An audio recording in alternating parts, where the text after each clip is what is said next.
Welcome back, brothers, to Amalur. Tonight's story, we're diving into the trifecta of madness. We got the Legion of the Damned, the Iron Warriors, and the Freebooters. Before we get into that, be sure to like, comment any videos and topics you want to see in the future. Be sure to subscribe for Emperor. I want to thank you guys for the support. You gotta be killing it. Now, let's get into the video.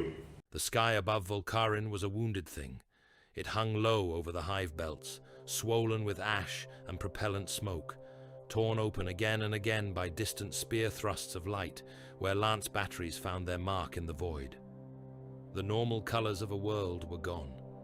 There was only the perpetual bruise of storm clouds lit from within by killing fire. Reda Voss crouched in the forward trench of the Volcarin 143rd, his back pressed to damp plasteel, lasgun hugged against his chest, and listened to the planet die by inches. The trench line ran like a scar around the outer manufacturum districts of High Volcarin Primus, a convoluted maze of revetments, firing steps and dugouts stitched together in haste when the first astropathic warnings came through. The ground in front of it had once held workers' habs, transit lines, storage yards for the Hive's factorums. Now that land was a flattening plain of rubble and glassed craters. Beyond it, the Hive itself loomed, a jagged mountain of sigil-lit spires and smokestacks, vanishing into the low cloud base, every level burning with panic and overwork. Behind Raider, deeper toward the Hive, the manufactorum stacks still vomited their own filthy smoke. Volcarin was a forge as well as a hive, its cavernous factories and armories belching out munitions for wars that would never know its name. It had been that way for centuries uncounted, turning ore and flesh into tanks and shells and uniforms. Now the vast machine of the world strained to arm its own defenders, every mag rail and promethium line redlined under emergency protocols. None of that mattered here in the trench. Here there was only the hammering of guns and the reek of men. The roar of artillery was constant. Reda had lived in it for so long that quieter moments felt wrong, like a breath held too long. The earth trembled under him as another barrage pounded some distant section of the line. The vibration came up through his boots and spine and teeth, a deep bone shiver that made his muscles ache. The trench wall facing the enemy shed a thin veil of dust and spilled sand. Somewhere down the line, a man coughed out a curse and half choked on the grit. The vox bead in Reda's ear hissed and popped. There was always noise on the net now. Munitorum orders, garbled casualty reports, screaming requests for Medicae that no one would ever answer, contradictory coordinates for barrages that had already been fired hours past. The machine spirits of the Vox relays were as exhausted as the men. Repeat. Armor contact reported in Sector Gamma. Negative. That sector is under saturation. Repeat. Do not advance. All line units. Maintain position. Stand firm. Stand firm. Voices overlaid one another, out of time and phase. The effect was a babble of desperation. Raider shifted his shoulders, trying to ease the knot of pain between his shoulder blades, and risked a glance over the firing step. The trench parapet was a lip of sandbags and plasteel plate, reinforced with whatever scrap the engineers had to hand: twisted rebar, shattered cogitator casings, the burned-out husks of laspacks. The bags bled wet sand, where overpressure had burst them, dark streaks of absorbed blood staining the cloth. Beyond, no man's land stretched toward the outer hab belts. Craters overlapped craters, until the ground was a churned sea of jagged edges and slumped mud. The carcasses of wrecked chimeras and civilian transports sat half-buried, their hulls blackened, open hatches coughing streamers of smoke. The forms of the dead lay everywhere, some reasonably intact, others reduced to torn shapes where blast waves had ripped them apart. Above that ruined land, the sky burned and shuddered. Each new distant flare was an orbital strike, a macro shell re-entering, or some poor void ship dying. The clouds were so thick and churned with ash that Reda could not see the stars that had once shone above Volkarin. He tried not to think about that. Stars meant eternity. Eternity meant the Emperor. If the sky was gone, what did that make all of this? Voss! The word snapped him back. Sergeant Harker loomed beside him on the step, a broad, scar-latticed hulk in the drab armor of the line. His flak vest was patched with old Munitorum reconditioning symbols, ghost marks of previous campaigns. A cigarette stub smoldered at the corner of his mouth, the faint red ember nearly invisible against the reflections of distant fire in his eyes. "Keep your damned head down unless you see something worth shooting," Harker growled. "No Iron Warrior ever wasted a shell, and I do not intend to waste a trooper." "Yes, Sergeant," Reda muttered, ducking back. His heart was hammering. His palms slipped against the worn leather of his lasgun's grip, slick with sweat. "Rumor is they are here proper now," one of the other troopers said, further down the firing step. Kellen, a narrow-faced, hive-born with the habit of speaking when he should not. Not just their guns, the iron bastards themselves, saw them through a scope, black and yellow, like walking bunker walls. "Rumor is you talk too much," Harker said without turning. "Save your breath for when they come over the mud." Redder swallowed. "The Iron Warriors," he said quietly. The words tasted like old metal. "Thought they were just stories. Bogeymen the commissars used to make us dig faster." Harker spat into the sump at his boots. "They are real enough," he said. "Siege-bred, warsmiths and their cohorts, chain-breaking specialists. The Legionnaires Astartes never forgot how to take a wall apart. These ones enjoy it." He jerked his head toward the hive's silhouette.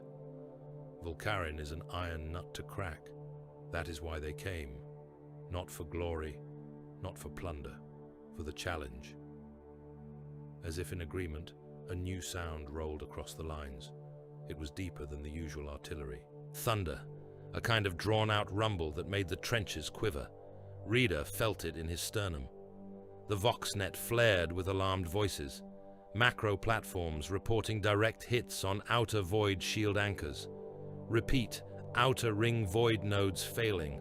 Power routing to inner grid. "Saints," Kellen breathed. "They are hitting the shields, not us." Harker's mouth thinned. "They are not wasting shells on men when there are generators to break. They will come for us once the hive has no skin left." The world lurched again, a shudder that sent fine cracks crawling along the trench wall. Dust rained down like grey snow. Somewhere above them a siren wound up, a distant mournful wail that was lost almost immediately under the greater noise of the war. New vox tone, clearer, hard-edged, cutting through the static. "This is Commissar Jorek Malden, by authority of the Officio Prefectus." The voice boomed in Redder's ear, and from the loudhailers mounted along the trench line. It was precise, level-high Gothic, wrapped in the harsh consonants of hive cant. "Soldiers of Volkarin, sons of the Astra Militarum. The traitor has come to test us. The sons of the accursed Primarch who spat on the Emperor's light crawl toward your walls with their engines and their guns.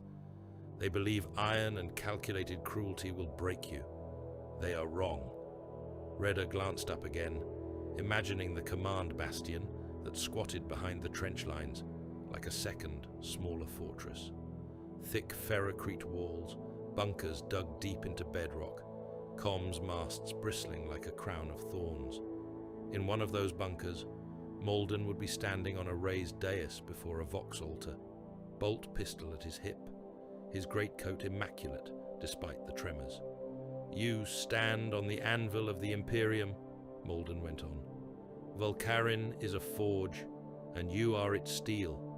The Emperor's wrath flows through your trigger fingers, through your bayonets, through your blood. You will not yield. Turns, who flees, who questions his duty, turns, who flees, who questions his duty, will face my pistol and the Emperor's judgment." The words rolled across the trenches, flattening the murmured prayers and curses beneath them. Some men straightened, Others bowed their heads. One, closer to Redder, mouthed along with the familiar creed, eyes closed, as if the repetition alone might make it true. The bastion shuddered as another macro shell detonated against the void shields, but Malden did not stop. Redder heard something crackle behind the commissar's voice, an undertone of feedback as the bastion's own machine spirits protested, yet the rhetoric flowed on, unwavering. The traitor thinks iron will prevail over faith. Today you will show them that faith is the truest armor. Stand, soldiers of Volcarin. Stand and hold for the throne. The vox cut in a spike of static. The trenchscape returned, the groan of metal, the panting breaths of tired men, the endless rumble of guns. Harker snorted. Faith is armor, he muttered. Would that it stopped shrapnel. He baited the gods of irony by popping his head over the parapet for a heartbeat. Redder winced, expecting a sniper round. Nothing came, only the sight of the ever-thickening smoke pall. Above that smoke, hidden from sight, the architect of their torment watched his work. Warsmith Kyle Dathran stood upon the observation deck of the grand cruiser Malign Calculus, hands clasped behind the buttressed plates of his warplate, and watched Volcarin slowly vanish into the growing haze of its own burning atmosphere. The ship's armored viewing ports were polarized against the glare, turning the worst of the planet's reflected fires into manageable smears of orange and red. Tactical holosigils hung in the air around him, flickering banners of data fed directly from Auspex arrays and servitor mind clusters. Orbital paths traced glowing lines, marking batteries, void shield nodes, defense platforms, and the orbits of useless civilian vessels trapped by the war. The warsmith's helm was mag-locked to his belt, exposing a pale, scarred face that might once have been handsome before centuries of warfare and battlefield augmentation had taken their tithe. Bionics glinted at his temples and along his jawline, each cable and graft a triumph of function over aesthetics. His eyes were dark and cold, a siege engineer's gaze, seeing not a world, but a problem to be solved. Outer ring void generators are failing in accordance with projections, intoned one of the bridge servitors, its voice a layered monotone. Macro platforms designated Alpha through Delta report structural collapse. Estimated planetary casualties thus far, unrecoverable. Dathran did not need the numbers. He could see the results. Rings of fire circled Volcarin, where orbital bombardment had scoured away defense belts. Vast plumes of ejecta speared upward from the impact sites of macro shells, then spread into dirty clouds that joined the suffocating shroud. He extended one massive gauntlet and indicated a cluster of icons. Shift the focus of the 4th dorsal battery group to these coordinates, he ordered. His voice had the clipped cadence of one long used to being obeyed without question. The void shield conduits beneath those hab stacks feed the inner ring nodes. Sever them, and the inner grid will lose stability. We will dig our claws into this world's spine. A first captain in hazard-banded plate bowed his head slightly. As the warsmith commands, he said. Iron within, iron without, Dathran replied automatically. The call and response of his legion was older than most of the Imperium's current institutions. It carried no warmth, only ironclad certainty. Behind the observation deck, ranks of iron warriors manned the gunnery, stations alongside bound servitors and hunched mortal thralls. Hazard stripes glared from armor plates and bulkheads. Servo arms clacked and rotated. Litany screens scrolled endless strings of targeting data and ballistic rights. The entire ship was a single, vast weapon aimed squarely at Volcarin. Phase 1 of the saturation is complete, a tech marine reported, helm lenses glowing a dull red. We have mapped the resonant responses of the planetary crust. Structural weaknesses are catalogued. Once the outer batteries are silenced, ground operations can begin. Once the outer batteries are silenced, Dathran corrected softly, and the Mechanicus vaults are located. He turned his gaze slightly, calling up a translucent projection of Volkarin's interior. It showed the world as a layered cross-section, crust and mantle and core, rendered in shifting lines of light. Deep within the crust, beneath Hive Volkarin Primus, a flickering knot of red represented the reason he had come. The reactor was an old thing, older than most of the records that spoke of it. An experimental warp-driven core, sealed away in a forgotten war, its existence reduced to half-legends, whispered in data crypts. The Adeptus Mechanicus had buried it, rather than dismantle it, fearing the consequences of interfering with its bound energies. Dathran had no such qualms. The mathematics were clear. Harnessed correctly, that reactor could turn Volkarin into a weapon of obscene potency, a planet-wide engine of ruin. Even if the full ritual failed, its uncontrolled detonation would scour a wide swathe of the subsector. It was a prize worthy of the 8th Legion's besiegers and breakers. "Continue the bombardment pattern," he said. "Pulverize every macro battery and every lance platform that survives the first waves. Create gaps, but leave enough of the void grid intact that the defenders believe they can still win. Hope makes for stubborn meat. Stubborn meat makes for protracted sieges. We want them dug in when we land." "As you say, Warsmith," replied the Tech Marine. On the planet, far below, Volkarin shook again. Deep under Hive Primus, far beneath the trench lines and hab belts and manufactora, a different kind of thunder rolled. Great magma chambers pulsed with slow, ponderous heat. Rivers of molten rock ran through reinforced conduits, feeding geothermal turbines and plasteel forges. In a sealed data vault, lit by the sullen glow of those magma flows, a circle of robed figures worked in frantic silence. The air was thick with incense and static, the reek of sacred oils and hot metal. Cogitator banks lined the walls, runes flickering in dizzying cascades. Servo skulls drifted in slow orbits, chanting Binharic prayers through vox picks. Magos Dominus Caronvelic bent over the primary sarcophagus, mechadendrites lashing and flickering as they adjusted locking clamps and ritual seals. The sarcophagus squatted at the vault's center, like an altar and a coffin combined, its surfaces etched with layer upon layer of sigils. Red warning runes pulsed along its edges, brightening with every distant impact as if in sympathy with the pounding of the Iron Warrior's guns. "Seal cycle approaching completion," intoned one of the lesser adepts. Its voice was filtered through vox implants, stripped of most humanity. "Warp flux measure is rising. The machine spirit screams at its confinement." "Let it scream," Velik rasped. His voice was little more human. Half his skull was metal, one eye an augmetic lens that glowed with its own inner light. Better here in its oubliette than loose in the crust. Increase the counter rights. Invoke the sigils of binding. We are almost done. His mechadendrites hissed as they inscribed a final sequence of code runes into the sarcophagus surface. Each symbol flared for an instant, then sank into the metal as if it were liquid. The reactor fought them. Its presence was a constant, thrumming pressure in the air, like the anticipation before a thunderstorm stretched out forever. Even behind layers of plasteel and warding fields, its bleed into real space was an itch beneath the skin, a taste of copper and old blood at the back of the tongue. "Magos," another adept said, its metallic hands dancing over a cogitator console. "Astropathic nodes above are failing. Vox links to the upper hive are intermittent. We may not be able to transmit in another cycle." "Then we send now," Velik snapped. "All of it. Every fragment of data we have. Every warning. The Warsmith has come for this machine.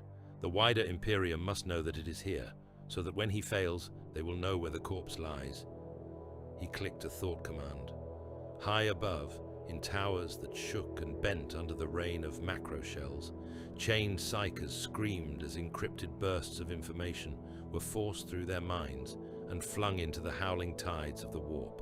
Coordinates, schematics, liturgies of containment, desperate pleas for aid, all wrapped in codice ciphers only other adepts might decode.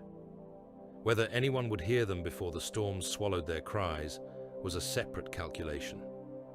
"Lockdown cycle complete," intoned the first adept. "The sarcophagus is sealed." "Then we pray it holds," Velik murmured. He traced the sign of the cog over his chest, a flick of fingers against metal. "And we hope that the Omnissiah has not abandoned this world entirely."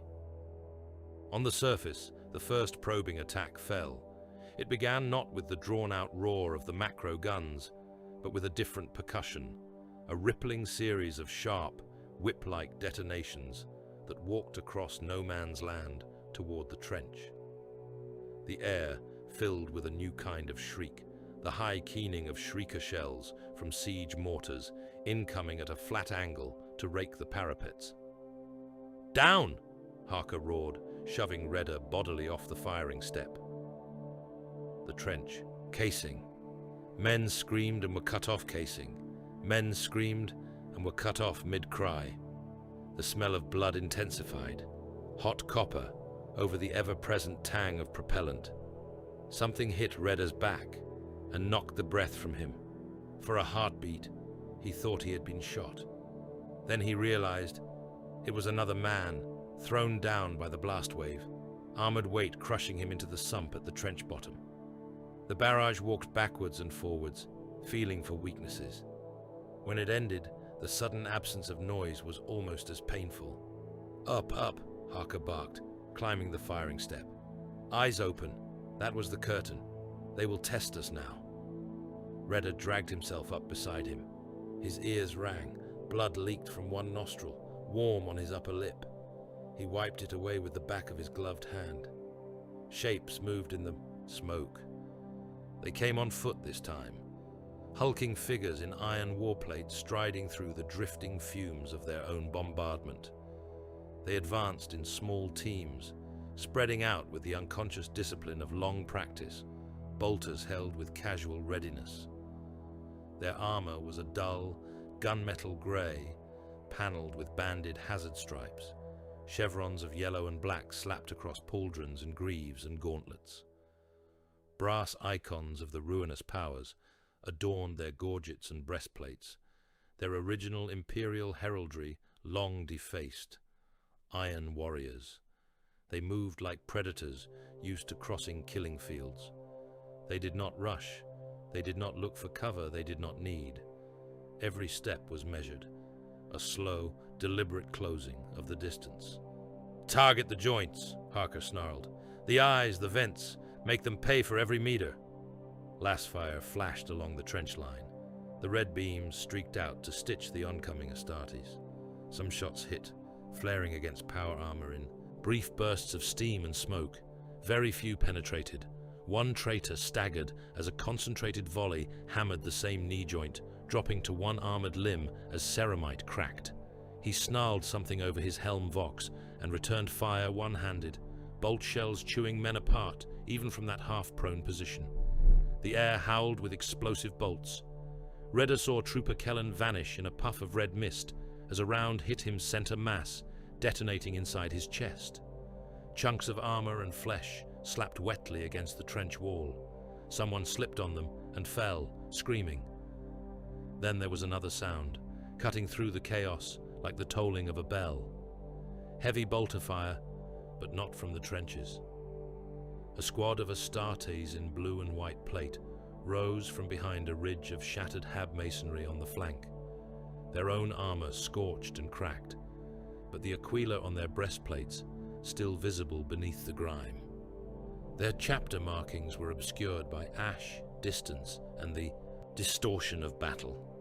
To Redder's eyes they were simply angels, the Emperor's chosen, moving with practiced grace. They opened up on the iron warriors from the side, reaping a bloody toll. Heavy, mass-reactive shells tore into hazard-banded plate at closer range, rupturing armor and spraying black-red ichor. One traitor's helm burst like an overripe fruit, shards of ceramite and bone cartwheeling across the cratered ground. The loyal Astartes did not shout as they fought. They moved and fired with the efficiency of warriors for whom this was ritual, not spectacle. Two of them dropped to one knee, and deployed portable Auspex and targeting arrays, directing counter-battery fire toward the hazy outlines of the Iron Warriors' siege guns further back. Raider could hear the crack of their own supporting artillery adjusting, redirected by the new data. For a moment, it looked like the line might hold. Between the trench lasfire and the Angels' hammering volleys, the advancing traitors faltered. Then the second layer of the Iron Warriors' plan unfolded. The ground behind the traitor lines erupted as shapes heavier and more grotesque than any Astartes strode into view. Towering things, their forms an obscene fusion of ceramite, corrupted flesh, and gleaming weaponry. Limbs flowed into gun barrels and back again, as if the matter of their bodies had forgotten how to pick one shape and remain in it. Their armor wept oil and blood in equal measure. Sensors and muzzles jutted from every surface, obliterators. They moved with a hideous, ponderous certainty, wading through shell craters, each step driving their corrupted boots deep into the churned ground. When they raised their arms, whole batteries of weapons tracked their movement, morphing and sliding into new configurations. A rain of unnatural fire fell upon the loyal Astartes. Beam weapons carved molten furrows through their cover. Mass drivers slammed kinetic rounds the size of a man's torso into their positions. Plasma bursts turned ferrocrete to vitrified slag. Within heartbeats, the blue and white figures were lost from sight in the blossoming explosions. Reader cried out as one of the angels, set ablaze by some unholy gout of energy, staggered into view, his armor running like wax, his flesh incandescent beneath. Even as he burned, he drew his bolt pistol and emptied it into the oncoming Iron Warriors, each shot punching fist-sized holes in traitor plate. His voice carried over the din, one last defiant roar of devotion to a god on a distant throne. Then he fell, a collapsing statue of light and ash, and the obliterators turned their attention back toward the trenches. "Back!" Harker bellowed. "Fall to reserve step! Move, damn you, move!" They stumbled down from the firing parapet, as incoming fire turned sandbags into fountains of pulverized cloth and meat. Men were torn apart on the ladder rungs, bodies flung across their comrades. The scent of scorched flesh and promethium-seared mud filled the air. It could have been the end of them, there in that trench, under that precision storm. It was not. The Iron Warriors had tested the line. That was all. After a time that felt like an age compressed into moments, the barrage lifted. Auspex runes on some distant gun deck told a warsmith that the defenders still had teeth. Very well, other teeth would be needed. The probing force withdrew as cleanly as it had advanced, dragging its wounded with it. The obliterators melted back into the smoke, their outlines merging with the ruins. The Iron Warriors' dead remained where they had fallen, their hazard-striped armor stark amid the churned mud and shredded bodies of guardsmen. When the incoming finally ceased, the world rang with the after-echo of explosions. Redder realized he had been curled into himself, arms over his helm, mouth open in a silent scream. He forced himself to uncurl. His legs shook. "On your feet," Harker said, breath harsh, voice steady by sheer force of will. "Check yourselves. Check your kit. Then we go forward. We need to know what they left us." "Forward?" someone croaked. "Into that?" "Into that," Harker said. "Unless you wish to wait until nightfall and stumble over corpses in the dark. Move." They clambered up and out of the trench, stepping over the still warm forms of men they had known since training. The ground beyond was a butcher's yard. Limbs lay torn from torsos, bone splinters jutting from ragged wounds. Helmets had become bowls of red pulp. Entrails steamed in the chill air. Flies were already gathering, a black buzzing carpet upon the dead, as if the planet itself sent its smallest scavengers to begin the feast. Reader swallowed bile and forced his boots to move. His laser gun felt heavier than it had in the trench, as though it shared his reluctance. They moved from crater to crater, eyes peeled for movement, boots slipping in blood-slick mud. Here and there, a Guardsmen still clung to life, whimpering or screaming, but Medicae were few, and the triage was brutal. Men with holes through their torsos were given a needle of something that stilled them. Men missing limbs were bandaged and dragged toward the rear. Men with their minds gone, staring blindly, were left where they lay. Then Redder saw his first Iron Warrior corpse. It lay half in and half out of a crater, upper body twisted at an unnatural angle, where concentrated lass fire and bolter shells from the loyal Astartes had shattered its spine. The hazard chevrons on its pauldron were scuffed and blackened. The helm had been torn open, exposing the ruined skull within. Metal grafts gleamed among the fragmented bone, and filaments of augmetic cabling dangled like torn sinew. The traitor's mouth was frozen in a final snarl, teeth bared, lips peeled back. The eyes were gone, sockets filled with char and congealed matter. Streaks of dark, near-black blood had run down the inside of the helm and into the gorget, pooling in the cracks of the ceramite. Reader stared. The thing on the ground was not a story, not a commissar's warning. It was real. It had bled and died, and its corpse stank of burned meat and machine oil. "Remember it," Harker said quietly at his shoulder. The sergeant's own gaze was cool, assessing. "They are not gods. They are not immortal. They fall. It takes work, it takes blood, but they fall." He nudged the corpse with the toe of his boot. "Strip anything useful," he added more briskly. "Auspex nodes, any intact weaponry. Command will want to study their war gear." As they picked through the ruin, Redder's vox bead crackled unexpectedly, a sharp spike of interference that made him wince. "Silence on the local net," commanded a new voice, clipped, emotionless, save for a faint undertone of strain. "This is astropathic relay. All commanders, be advised. Unidentified Astartes signal detected at system edge. Ancient. Transponder cipher. Cross-reference fails to match any current Imperial records. Signal strength minimal.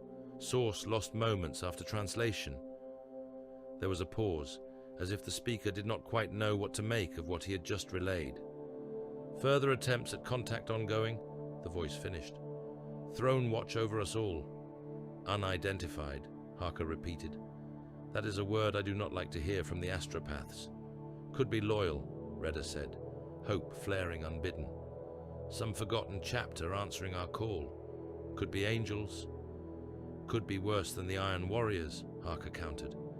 "There are many things in the deep dark of the void that wear ceramite and carry bolters, and not all of them remember which banners they once fought under." He clapped Redder's shoulder, gauntlet ringing against flak plate. "Do not pin your salvation on ghosts, Voss. Our lives belong to the Emperor, and to the barrel of that laser gun. That is all." High, above them, on the bridge of the malign calculus, warsmith Cale Dathran considered a stream of data scrolling across a secondary hololith. The demon-bound cogitators spoke of a brief spike in warp activity at the very rim of the system, a tremor like a knuckle rapped against the veil. "Transient contact," reported a robed thrall, its lips stitched shut, and its words delivered through a vox grill wired into its throat. "Signature bears resemblance to archaic Astartes codes predating the second founding.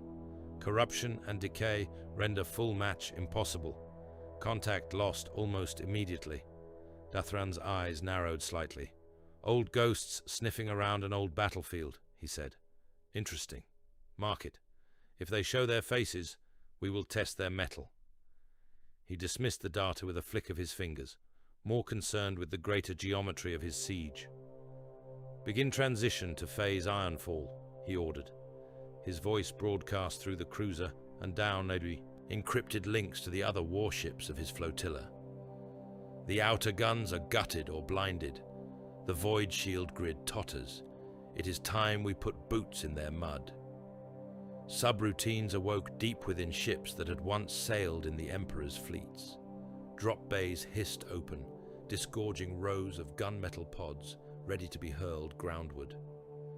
Armor decks thrummed as engines spooled up, painting launch corridors with hazard light. Cohorts of iron warriors checked weapons and seals in ritual silence, their helms already in place, their thoughts fixed upon breach points and firing arcs. Dathran looked down at Volkarin, now half enthroned in its crown of flame and smog, and felt the cold satisfaction of the artisan facing a new piece of work. "We will crack you open," he murmured to the world. "We will lay your secrets bare. This is not conquest. This is vivisection." He raised his voice. "For the 8th, for the long war, commence planetary insertion." Far below, in the trenches and hives and furnace cores of Volkarin, the anvil waited for the hammer to fall.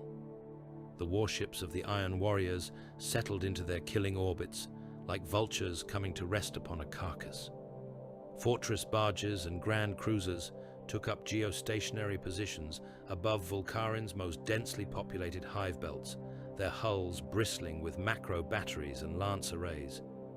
The void battle had dwindled to sporadic flashes at the system's edge.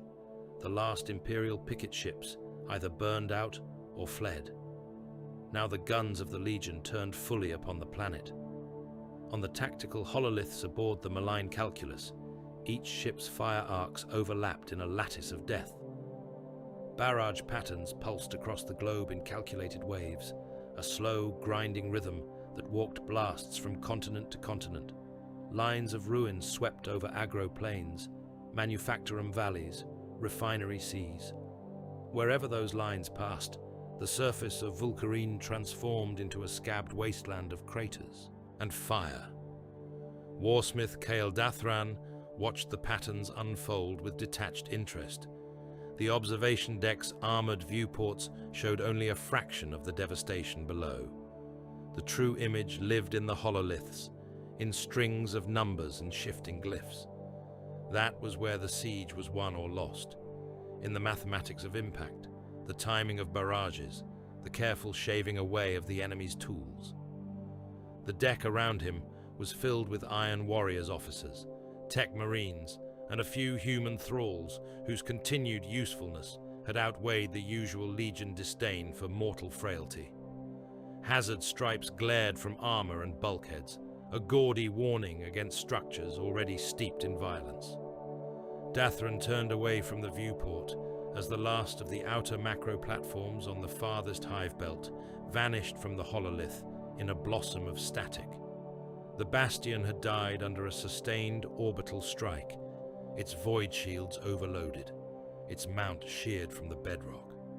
"Call the war. Council," he said. "We move from the first act to the second." They gathered in the strategium, a chamber armored like the heart of a fortress and lit by the cold glow of projectors. A three-dimensional projection of Volkarin hung above the central dais, rotating lazily, its once familiar blues and greens smothered by dirty browns and smeared reds where fires burned out of control. Dathran stood at the dais, helm under one arm, armor plates a palimpsest of old campaigns. Brass icons of the ruinous powers hung from his belt alongside tools of the siegecraft he favored.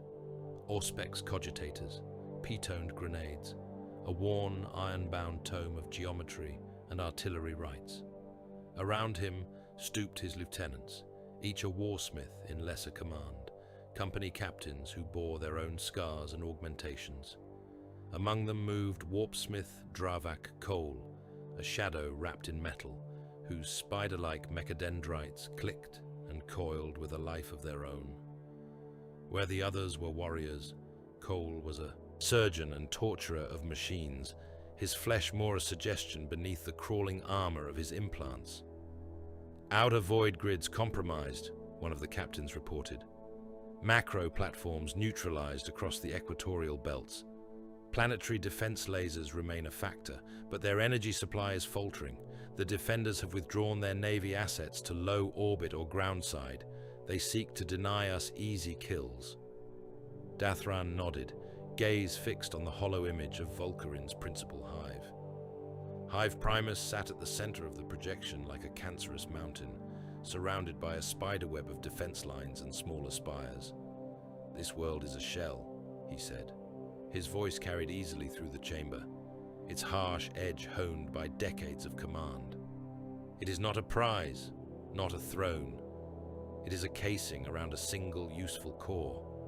We are not conquerors here. We are vivisectors. We will crack it open. We will carve away what we need, and we will leave the corpse to rot. He raised a gauntleted hand. The projection shifted, the hive's outer layers fading to ghost image. The perspective sank, passing through strata of rock and metal, until the view came to rest upon a glowing knot buried deep beneath Hive Primus.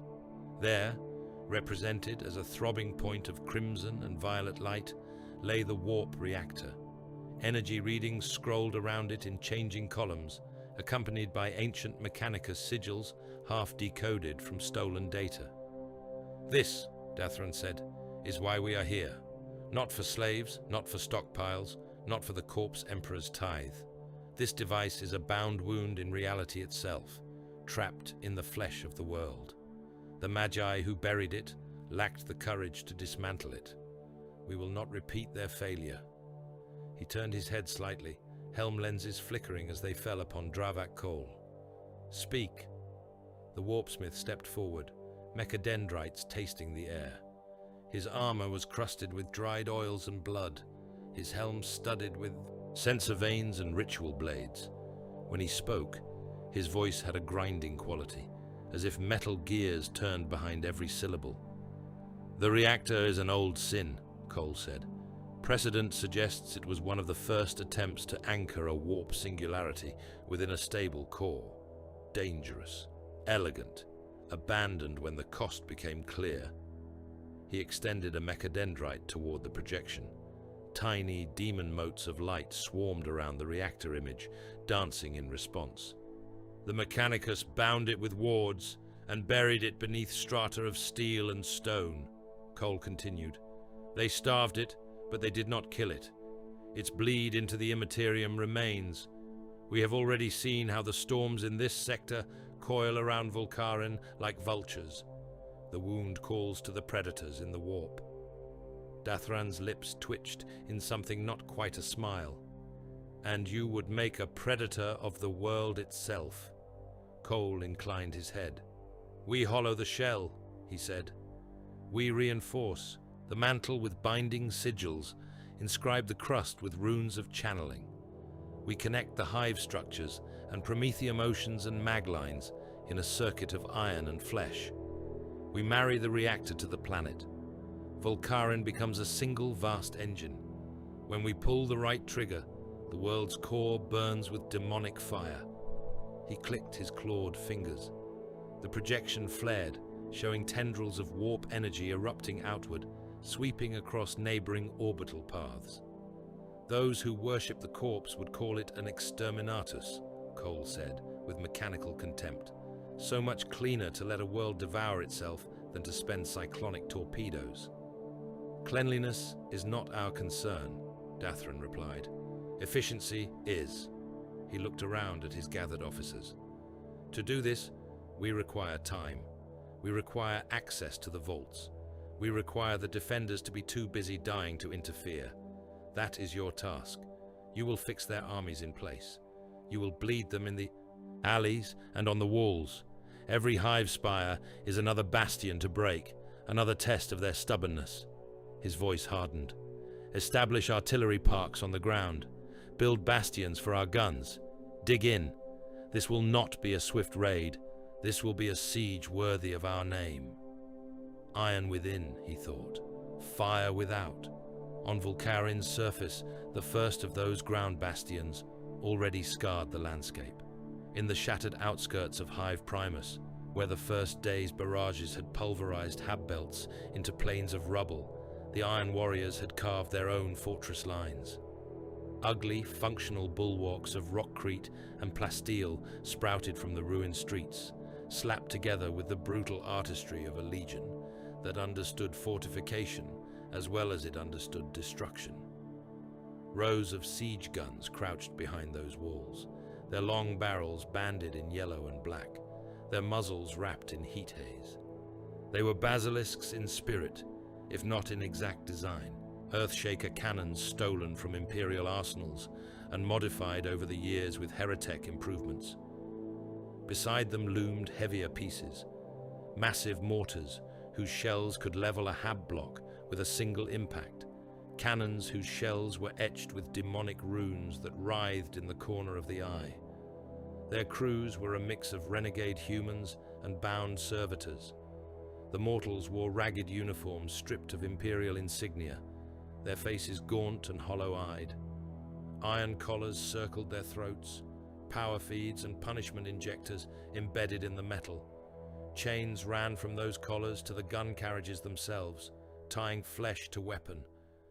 When the overseer blew his vox whistle, the chains jerked as the gun's machine spirits tugged on their living attendants, pulling them back into the rhythm of loading and firing.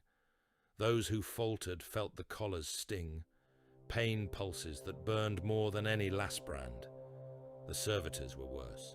Once men, now little more than meat housings for weapon interfaces, their eyes replaced with targeting auspex, their mouths sealed, their limbs strapped into loading rigs. They moved when commanded, lifted shells that would have crushed unaugmented bones, rammed them home with tireless precision. Hazard chevrons were painted on everything, on the walls, on the gun barrels, on the armor of the iron warriors who stalked the platforms, bolters slung low as they watched for infiltrators or deserters. Alarms blared when the pattern of fire changed, not because the guns might accidentally kill their own, but because wasted shells offended the Legion's sense of order. The guns spoke incessantly. Their blasts rolled back across the hive ruins like the footsteps of a giant. Each salvo walked a barrage across another sector of Vulkarin, trampling defenders into the ground. Redder Voss heard those guns long before he saw them. His regiment had been pulled from the forward trenches after the first probe, marched in, ragged columns under the looming shadow of the hive walls, to a new set of positions along the inner defense cordon. Here, the line ran through the guts of the hive itself, zigzagging along avenues between manufacturer, whose upper levels burned with unceasing labor. The Vulkarin 143rd had become fire support, their laser guns and heavy weapons integrated into the hive curtain wall's defensive grid. Their new trenches were shallower, dug into ferrocrete plazas and refitted maglev platforms. Their fields of fire looked not over open mud, but down streets choked with wreckage and the skeletons of toppled hab spires. As they trudged toward their assigned bays, Redder had to shove his way through a tide flowing in the opposite direction, refugees. They came from the outer belts, from the hab clusters that had found themselves too near the Iron Warriors' landing sites. Men in stained work overalls, boys in uniforms too large for them, old men whose faces were seamed with years of labor.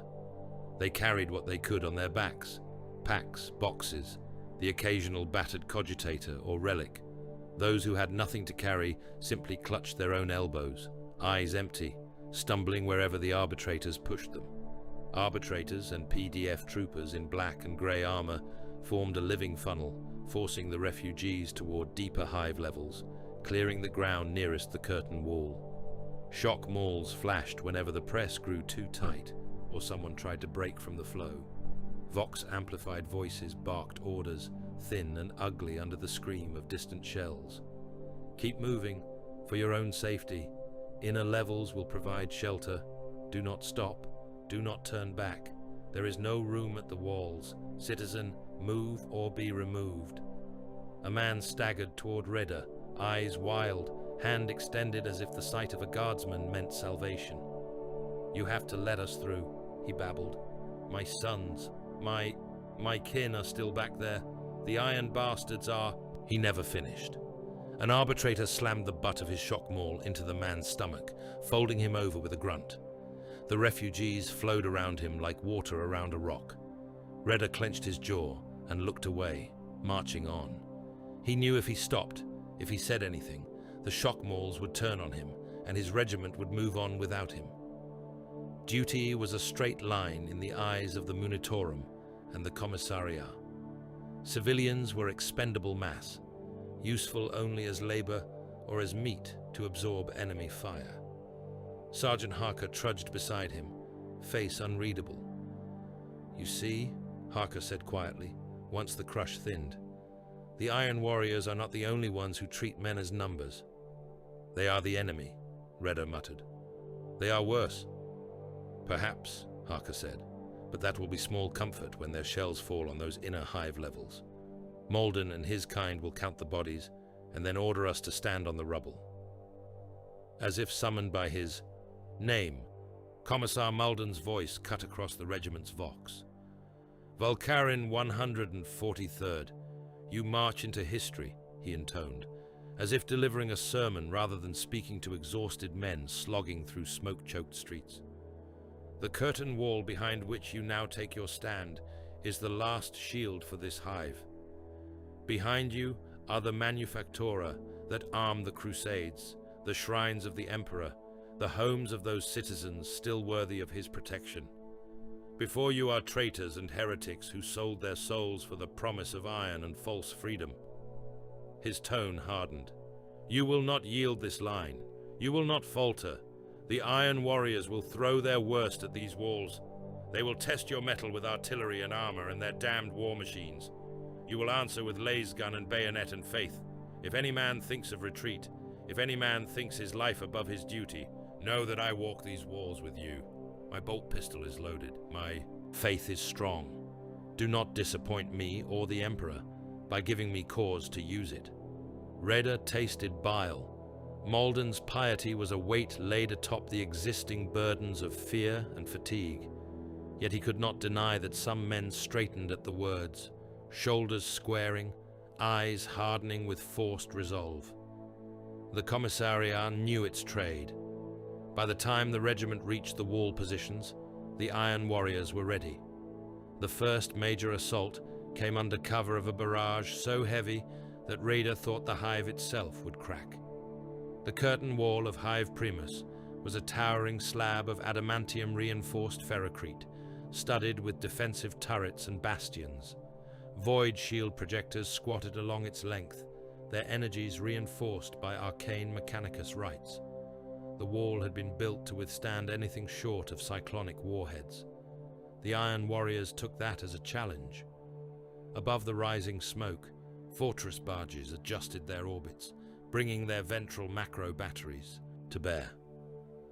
Barrages marched across the outer face of the wall, each salvo precisely timed and spaced to strike the same points again and again. Between the orbital strikes, the ground artillery parks poured their own shells into the same regions, creating overlapping cones of destruction. Sections of the wall vanished under cascades of fire. Void shields flared, dimmed, flared again under the strain. Entire bastions were reduced to molten slag that dripped down the wall's face in slow, glowing rivers. Redder lay on the firing step behind an inner parapet, teeth gritted as the world shook. Dust poured from overhead plating. Somewhere down the line, a turret collapsed inward with a deep, crunching roar as its supports failed. Then, through the smoke, things moved. Iron Warriors' assault companies advanced in measured ranks, their warplate marching through the storm their guns had called. Havocs with heavy weapons took up overwatch positions in ruined hab towers and atop wrecked vehicles, bracing autocannons and missile launchers on shattered masonry. Behind the infantry came the demon engines. The Mauler fiends tore themselves out of their pens and lunged toward the wall like hounds unleashed. They were nightmares of brass and flesh, quadrupedal beasts whose limbs were a mismatch of pistoned claws and bladed hooves. Chains bound their skulls, hooked into the fused plates of armor that covered their warp-twisted musculature. Their maws burned with balefire, teeth of black metal clacking as they smashed through obstacles. The ground shook with their passage. Each impact splintered ferrocrete. They roared, a sound halfway between an engine revving to overload and an enraged beast's howl. Behind them, siege tanks rumbled, their dozer blades spiked and painted with garish chevrons, their hulls bearing the scars of 100 sieges. The Iron Siege cohort advanced in lockstep. bolters chattering, heavy weapons stripping defenders from gun emplacements.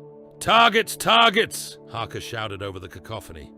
"Hit the demon engine's joints! Lascannon team's on the tracks. Grenades ready. They are coming for our teeth." The wall's guns replied. Lascannon emplacements spat spears of coherent light that sliced through demon flesh and metal alike. Heavy bolters roared, mowing down mortal cultists and renegades swarming in the cohort's wake. Missile launchers sent contrails arcing into the advancing ranks, explosions blooming in chain reactions as ammo packs detonated. For every Iron Warrior that fell, 3 more troopers died. The traitor legionaries advanced with mechanical patience, stepping over the bodies of their allies, never breaking formation. Redder fired until the last pack in his rifle whined empty, then slammed another into place with fingers that felt clumsy and numb. He watched as a Mauler fiend lunged for the wall, dragging chains of screaming cultists behind it as a living shield. It hit the base of the structure with its claws, beginning to climb, burying its talons in the armored surface.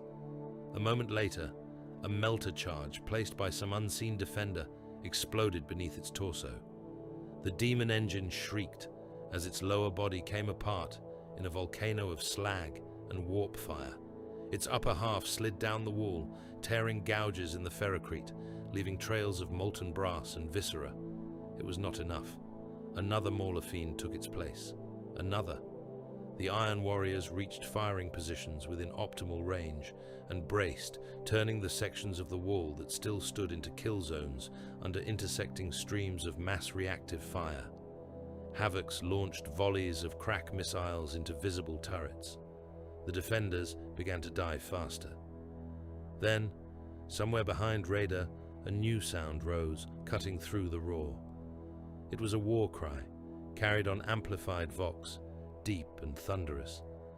Not the shrieking madness of Ork or the guttural blasphemy of chaos, but a wordless roar of pure disciplined fury. Armored forms crashed through embattled doorways, along the inner ramparts, sprinting toward the breach points. Their ceramite plate was a blazing yellow, defaced but not dimmed by scorches and scars. Black fists were painted on their pauldrons, some crossed with red campaign stripes. Imperial fists. They moved as if the storm around them were a lesser weather. Bolters boomed from their hands, shells punching through Iron Warriors' breastplates at close range. One of them hefted a heavy shield, its surface carved with devotional words, and used it as a moving bulwark to cover a squad of Volcarin troopers as they scrambled back from a collapsing parapet. Redder watched one fist charge straight into the path of a Mauler fiend.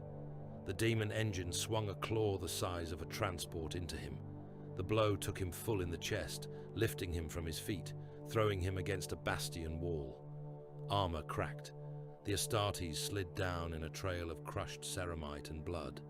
He pushed, himself upright anyway, bones broken, blood leaking from the seams of his plate, and raised his melter gun. He fired point blank into the demon engine's underbelly.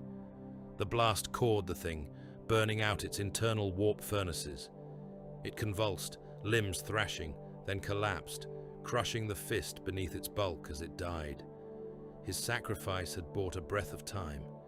In that space, other space marines leapt onto the demon engine's flanks, planting crack charges, ripping at its cables with chain blades. Everywhere Reader looked, he saw fists hurling themselves into situations no sane man would court.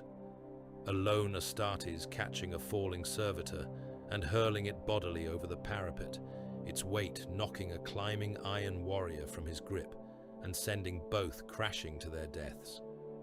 Another, arm already mangled, holding a breach alone long enough for a squad of troopers to flee.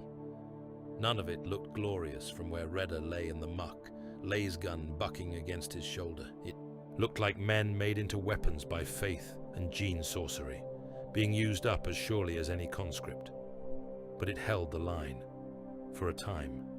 The Iron Warriors did not rage at the resistance. They adjusted. Havoc shifted their fields of fire. Obliterators appeared on distant ruin peaks, bodies morphing into new weapon configurations, raining down exotic death upon any fist who showed too much of himself.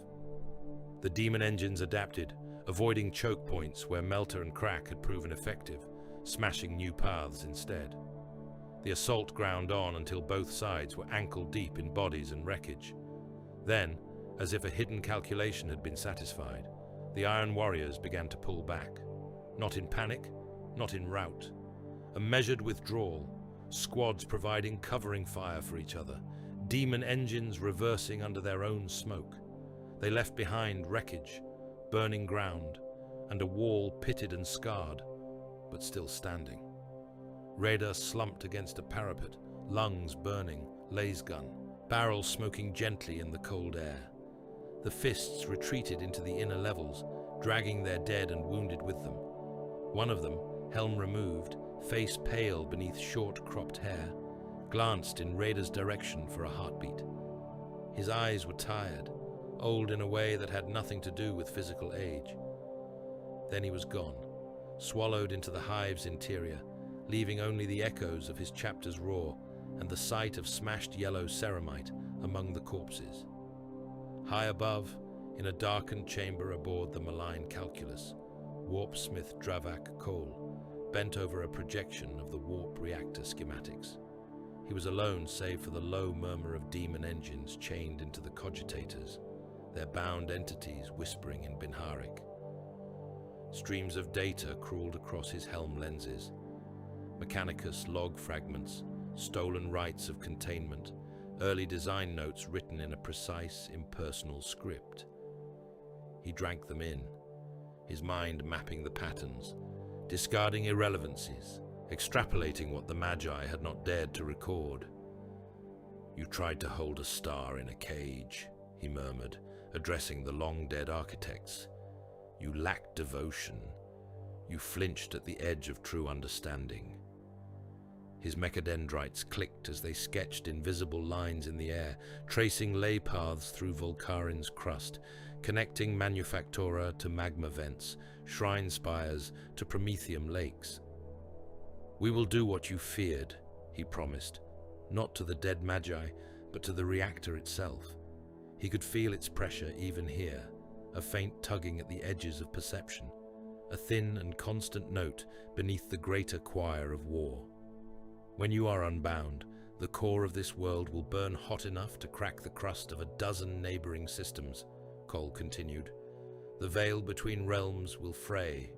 Demons will crawl up through the fissures like smoke. The corpse Emperor's subjects will die in their millions, not knowing whether it was his hand or ours that turned their world into a pyre." He smiled behind his helm, a slow, cold stretch of lips. "The warsmith will have his artillery piece. I will have my engine. The long war will gain another story to whisper." On the planet, that story was written habitually in blood. The Iron Warriors responded to the stubborn defense of certain hab blocks not with respect, but with reprisal. Entire districts that had dared to hold out, that had raised white flags or voxcast surrender pleas, found themselves erased from the map by saturation barrages. Raider saw one such reprisal from the wall. A block of worker habs beyond the inner trench line had managed to hold off a cultist advance with little more than improvised barricades and civilian arms. Someone in the block had sent a plea for parley to the Iron Warriors. By some quirk of vox routing, the message had also reached Volcarin Command. Raider had heard the recording himself. "We surrender," the speaker had said, voice raw with smoke and fear. "We are unarmed. There are non-combatants. We offer ourselves as labor to whoever holds this sector. Just stop the shells." An odd silence had greeted the plea. Then, minutes later, the Iron Warriors' guns had zeroed in. The hab block died beneath a punishing rain of high explosive and incendiary shells. Raider watched from the wall as the stacked tenements folded in on themselves, each level collapsing into the one below. Fire rose in a great plume. Those few figures who stumbled out of the ruins, aflame or bleeding, were cut down by follow-up barrages, their bodies torn apart before they hit the ground. Why? Someone near Redder whispered. They had given up. They were no threat. Harker's response was as flat as the wastes beyond. Surrendering Habs make for good cover, he said. Useless in the next phase of a siege. Easier to clear them now with shells than later, with blood and time. The Iron Warriors do not care about honor. They care about angles and arcs. Reader said nothing. There was nothing to say. The Imperial Creed spoke of honor, of the Emperor's mercy. The Iron Warriors had their own creed. Iron within, iron without. His own commanders, he suspected, cared more about statistics than souls. Even as he watched that block die, new rumors crawled along the Voxnet, shared in hushed tones in dugouts and gun nests. He heard of them first from a wounded trooper brought back from a different sector. The man's arm was bandaged to the shoulder, blood already soaking the gauze. His eyes were wide, whites stark against grime. They came out of the fire, the trooper said. Black armor, flames all over them, but not burning them. Skulls on their helms. They did not speak. They just walked through the shells and shot the traitors, the Orks, anyone in their way. And then they were gone. Just gone.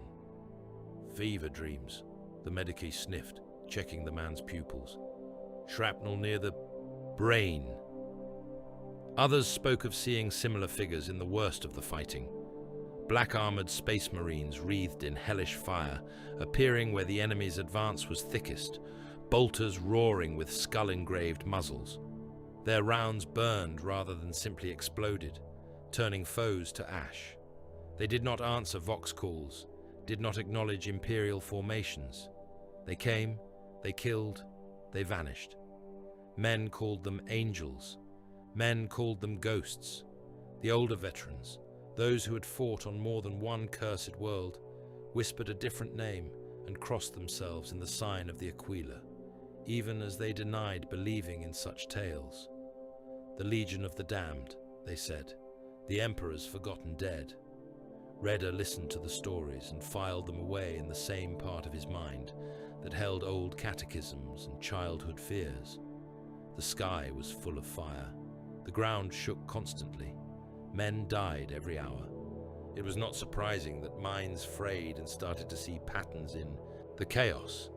And yet, that night, as he lay in a shallow slit trench beneath the wall, sharing the false shelter of plasteel plating with Harker and two other troopers, the world came apart again.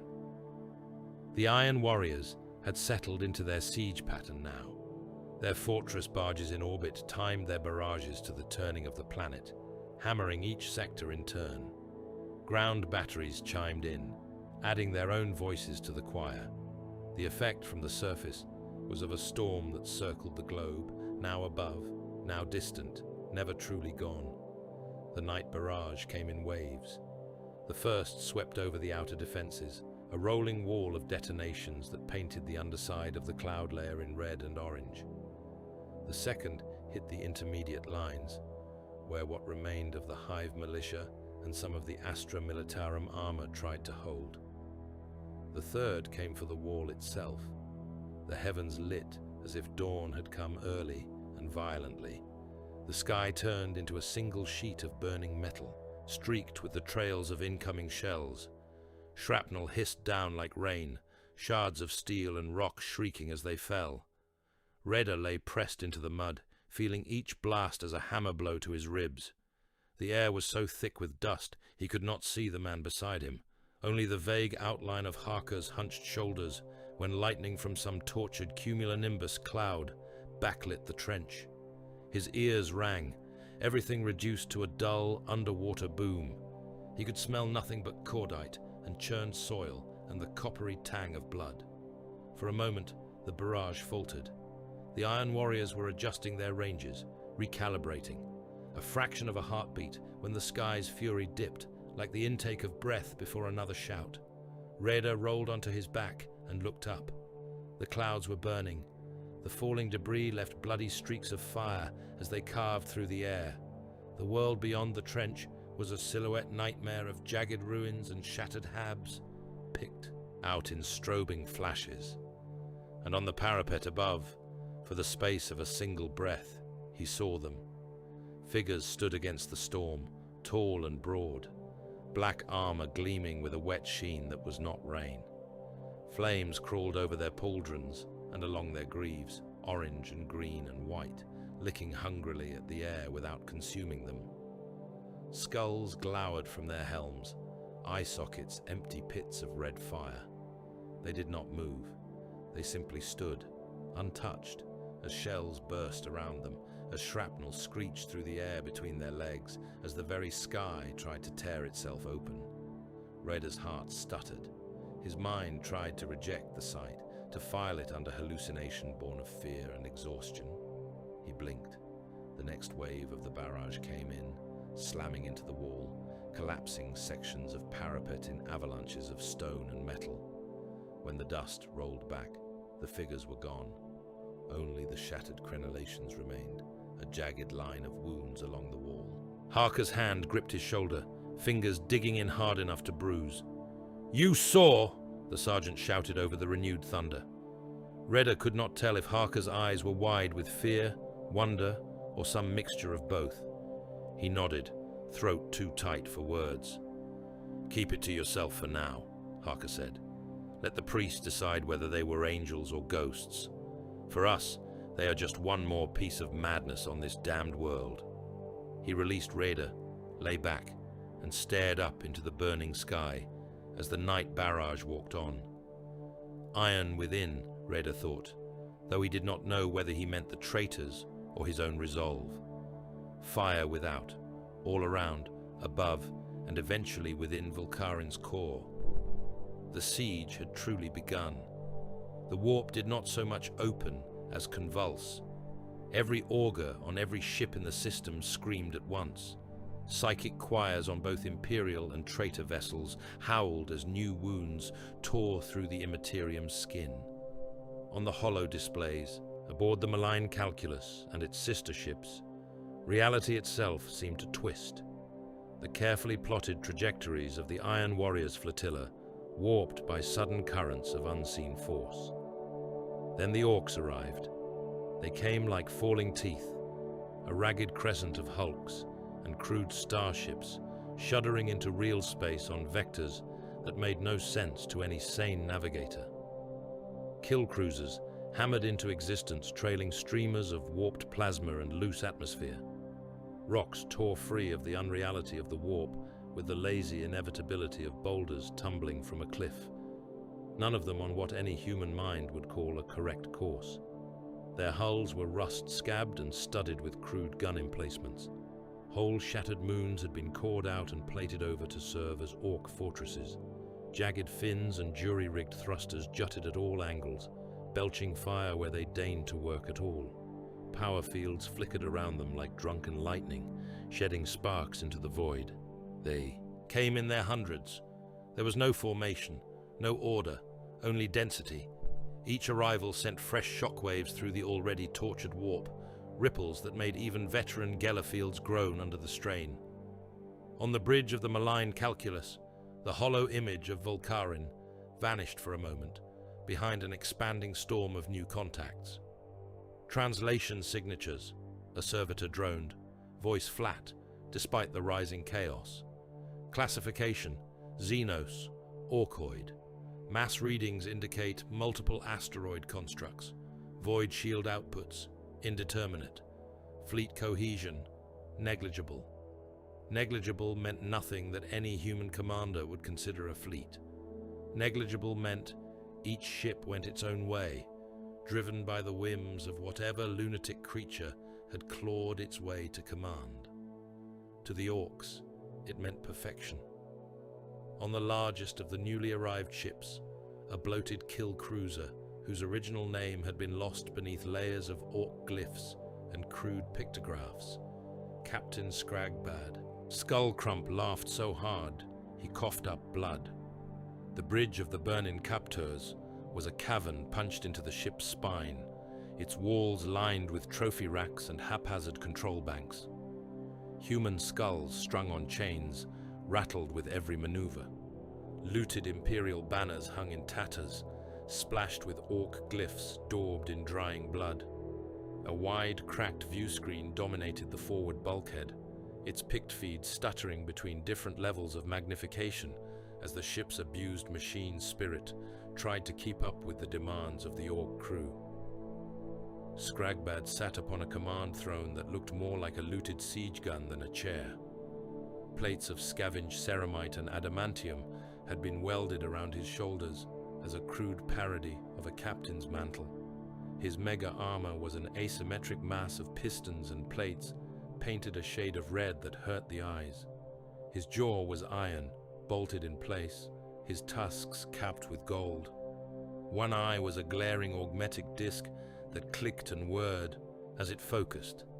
He chewed a length of cabling as if it were a cigar, oil dribbling down his chin, and stared at the image of Vulkarin filling the screen. "Look at dat," he rumbled, voice like boulders grinding. "Big world, lotta cities, lotta shooty bits, lotta humies. Smell dat, boys? Dat's loot." The bridge howled in agreement.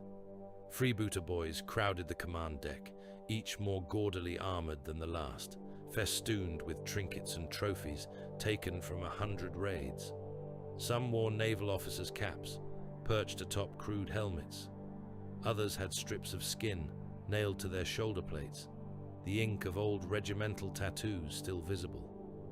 One of them, a scar-faced knob with a battered tricorn hat jammed between his shoulder spikes, jabbed a claw at the view screen. "Look, Captain," he chortled. "Spiky boys down there. Proper spiky. Dey is already crumping the little humies." The auger-picked feed zoomed in with a protesting squeal as an orc tech savagely headbutted. The control console. The image lurched and settled upon the distant pattern of the Iron Warriors flotilla, their fortress barges circling Vulkarin like patient sharks. Scragbad's grin widened, showing metal tusks and broken teeth. "Good," he said. "Spiky humies is tough. Means they will put up a scrap before we nick all their bits. And the little non-spiky humies will be running everywhere, dropping stuff, screaming. Perfect." He slammed a fist down on the command throne's arm. The impact dented the metal. "Helm!" he bellowed. "Point the nose at dat lot. Full speed. All Daka.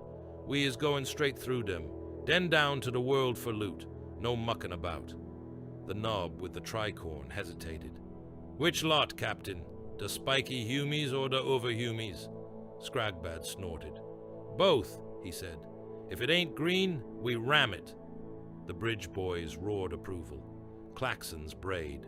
Somewhere deep in the ship, a grot was kicked into a pit to appease the engines. Humor. The burning Capturse's crude prow thrusters flared, shoving the ship into a new trajectory that ignored all sane orbital mechanics and headed straight toward the densest part of the battle space. On the malign calculus, Iron Warriors fleetmasters watched the Orks' arrival, with the scorn of professionals forced to share a battlefield with lunatics. "They came for the forge," one of them said, helm lenses narrowing in faint contempt.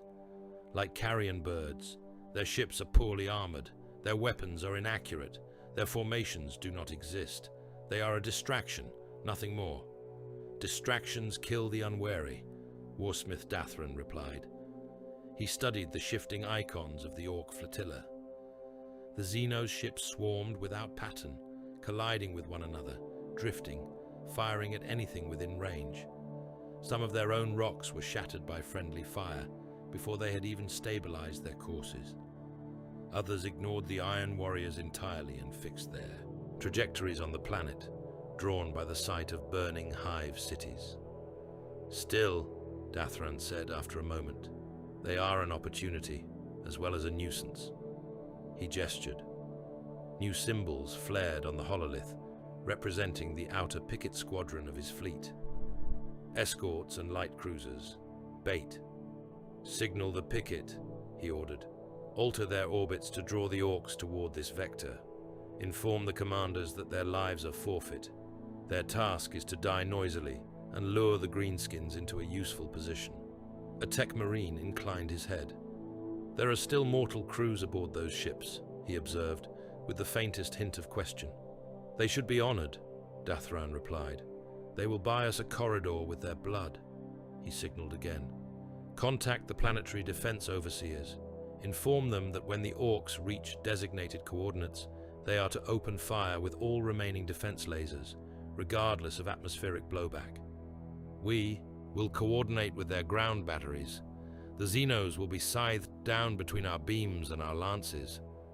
"At once, Warsmith." Orders rippled outward. Thrusters flared on picket ships, adjusting their courses. Planetary defense platforms slaved their targeting cogitators to Iron Warriors' data streams, their machine spirits bridled by new masters.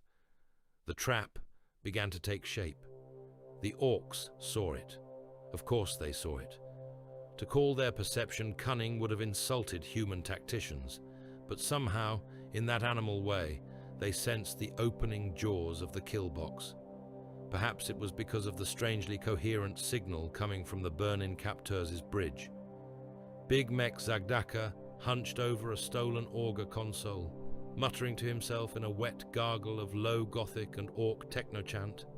His arms were more machine than flesh, multiple cybernetic limbs sprouting from his shoulders and back, each tipped with a different tool or weapon.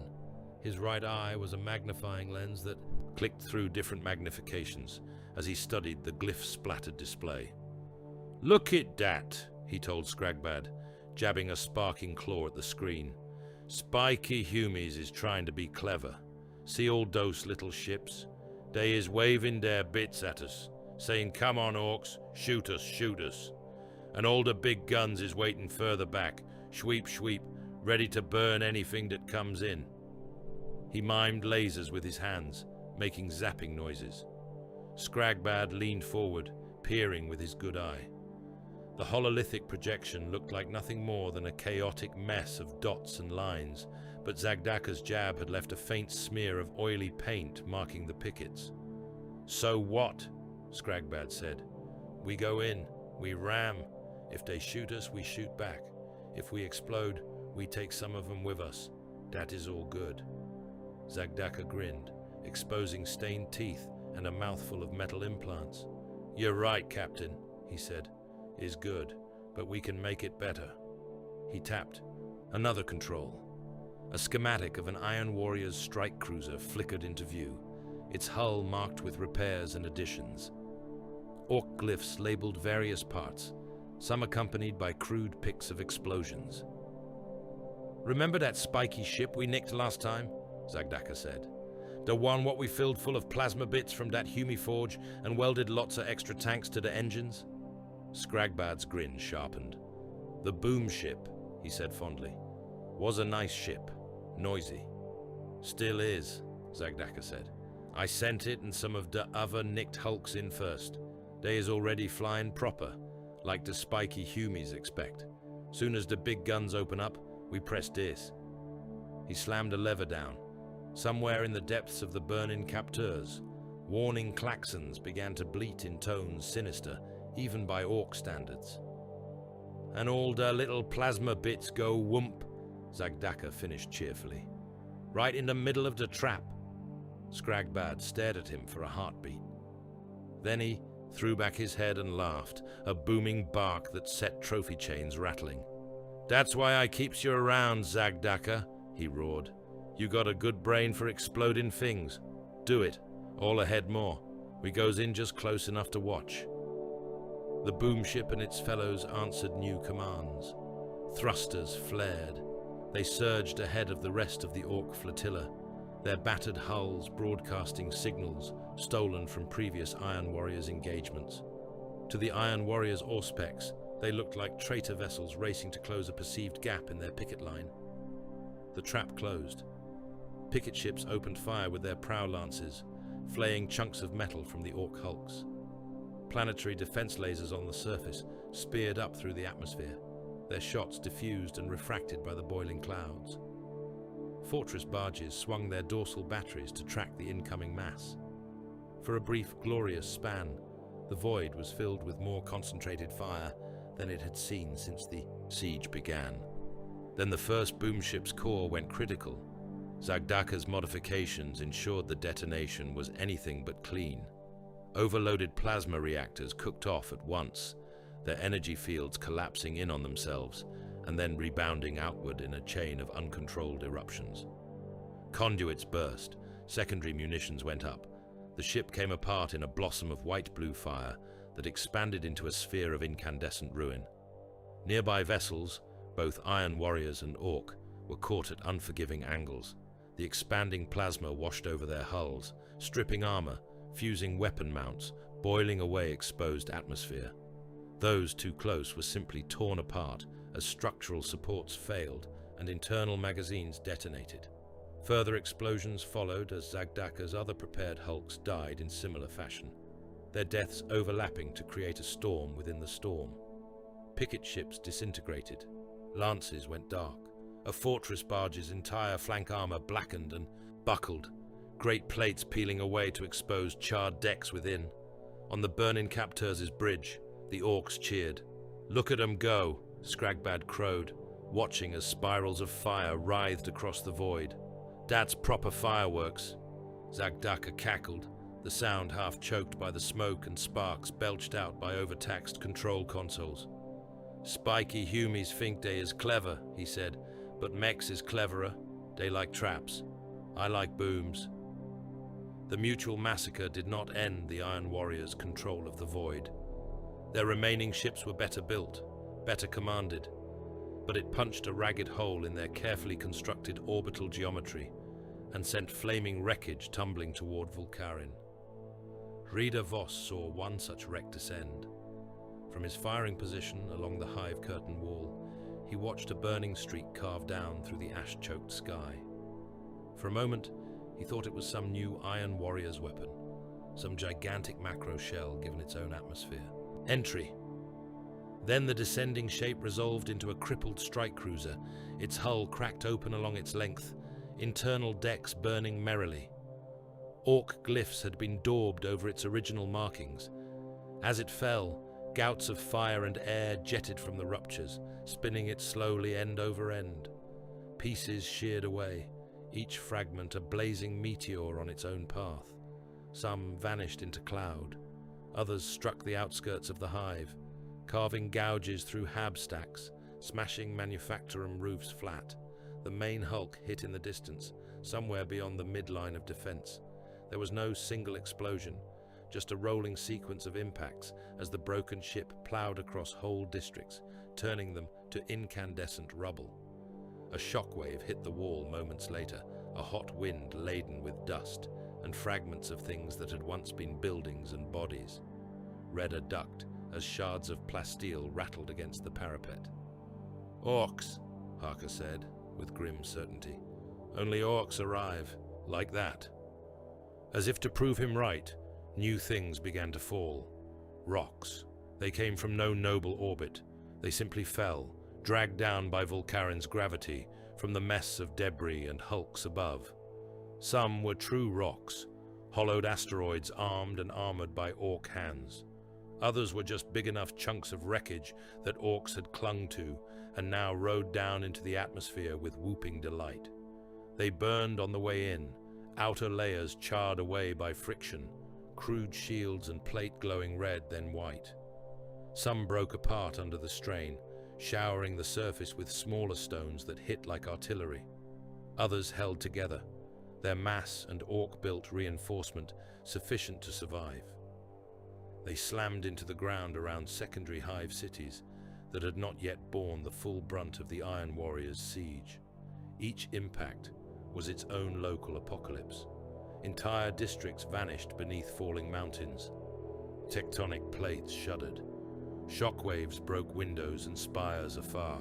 Then the rocks opened. Hatches blasted free on explosive bolts salvaged from a dozen looted armories.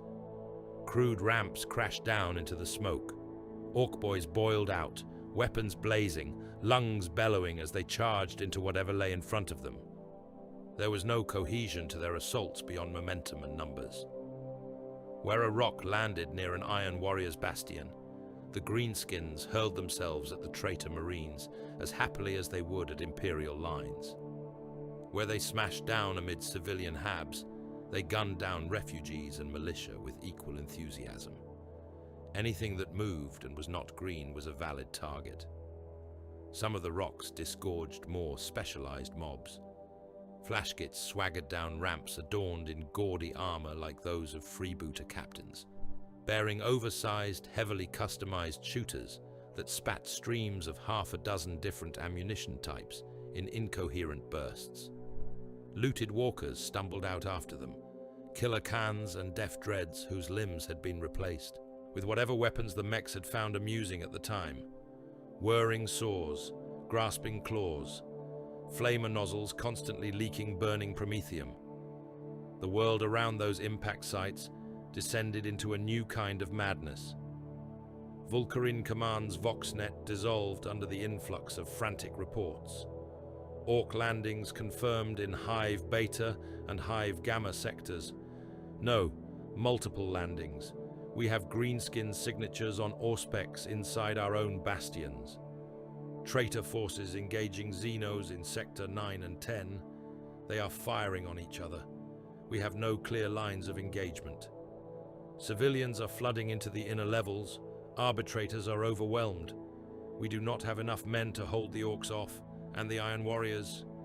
In the midst of this new chaos, the Vulcarin 143rd received new orders. They were pulled from the wall positions, already half buried in rubble from the Iron Warriors' previous assault, and marched through the hives, choking interior to a new line drawn on maps whose relevance dwindled by the hour. The new task was simple and impossible. Hold the flank against an Ork incursion that had torn through the outer hab belts, while still blocking Iron Warriors' spearheads pushing in from another direction. Raider stumbled through streets choked with dust and smoke, lasgun clutched tight, lungs burning with the effort. The sky was a hazy strip between leaning ruins. Images of the falling strike cruiser and the descending rocks still burned behind his eyes. They reached a wide transit avenue where the hab blocks opened up into a vehicle thoroughfare. It had once been a place for mass conveyors and troop carriers. Now, it was a killing zone. On one side, the blocky shapes of Iron Warriors' armor advanced down the avenue, guns blazing, hazard chevrons stark even through the smoke. Infantry in iron warplate strode beside them, fire discipline perfect, each shot measured. On the other side, Ork mobs charged, scattered enough to avoid presenting a clean target, but thick enough to choke the street with their bulk. Their guns chattered in disharmonious bursts, bullets ricocheting from ferrocrete and armor. Some fired into the air as they ran, simply intoxicated by the noise. Caught between them, the remnants of Vulcarin's original line tried to hold. Sandbagged emplacements built to fire outward now had to cover inward too. Heavy bolter nests slewed back and forth, trying to decide who to shoot at first. Mortar teams frantically adjusted their tubes. The air was thick with smoke, tracer fire, and the screams of the dying. "Set up there," Harker bellowed, pointing to a broken statue plinth that offered some elevation. "Cover both approaches. If it is not wearing our colors, put it down." Redder scrambled to obey, dropping behind the shattered stone base and bracing his rifle. He had never imagined he would see Orks and Iron Warriors in the same field, let alone charging at each other. It was like watching two storms collide. He picked a target, almost at random.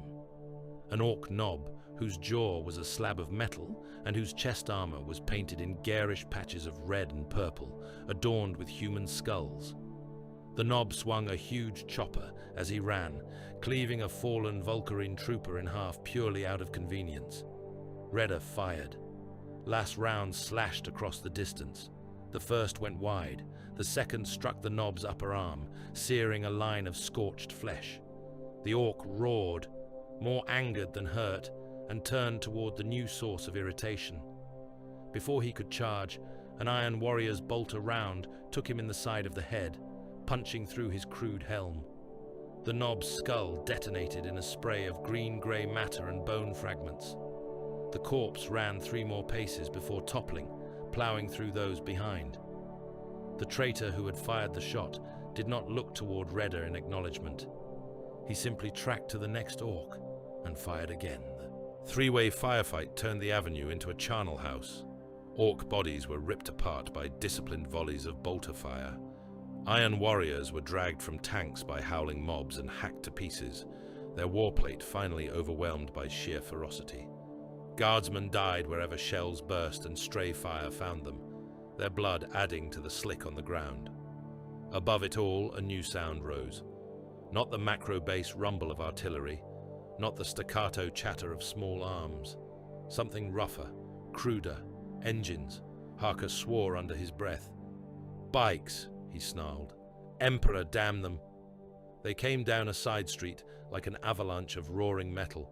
Scragbad Skullcrump led from the front, hunched over the handlebars of a bike that had once been a loyalist attack cycle and had since been widened, lengthened, and covered in spikes until it resembled a mobile fortress. Twin big shooters chattered from mounts on its flanks, spewing out solid slugs in a spray that tore apart. Anything unfortunate enough to be in front of the bike. Behind him thundered a mob of knob bikers, each astride a monstrosity of metal and smoke. Exhaust stacks belched black clouds. Rusted blades protruded from wheel hubs. Horns blared, some playing distorted versions of old imperial hymns, others simply emitting a constant wail. Scragbad's laughter cut through even that din. He bellowed as he rode, the sound half joy, half fury. "Out the way, you gits," he roared. "This is a proper road. Bikes first, everything else flat." His mob hit the melee at full speed. An Iron Warrior's Rhino tried to turn in time, its driver finally registering the oncoming threat. Too slow. Scragbad's bike slammed into the side of the transport with the unstoppable momentum of mass multiplied by reckless speed. Plating crumpled. The Rhino rolled, flipping onto its side, then its roof, spilling traitor marines from its rear hatch like iron beads. Scragbad's bike rode up the Rhino's hull, grinding over the vehicle's flank and then onto the bodies of those thrown clear.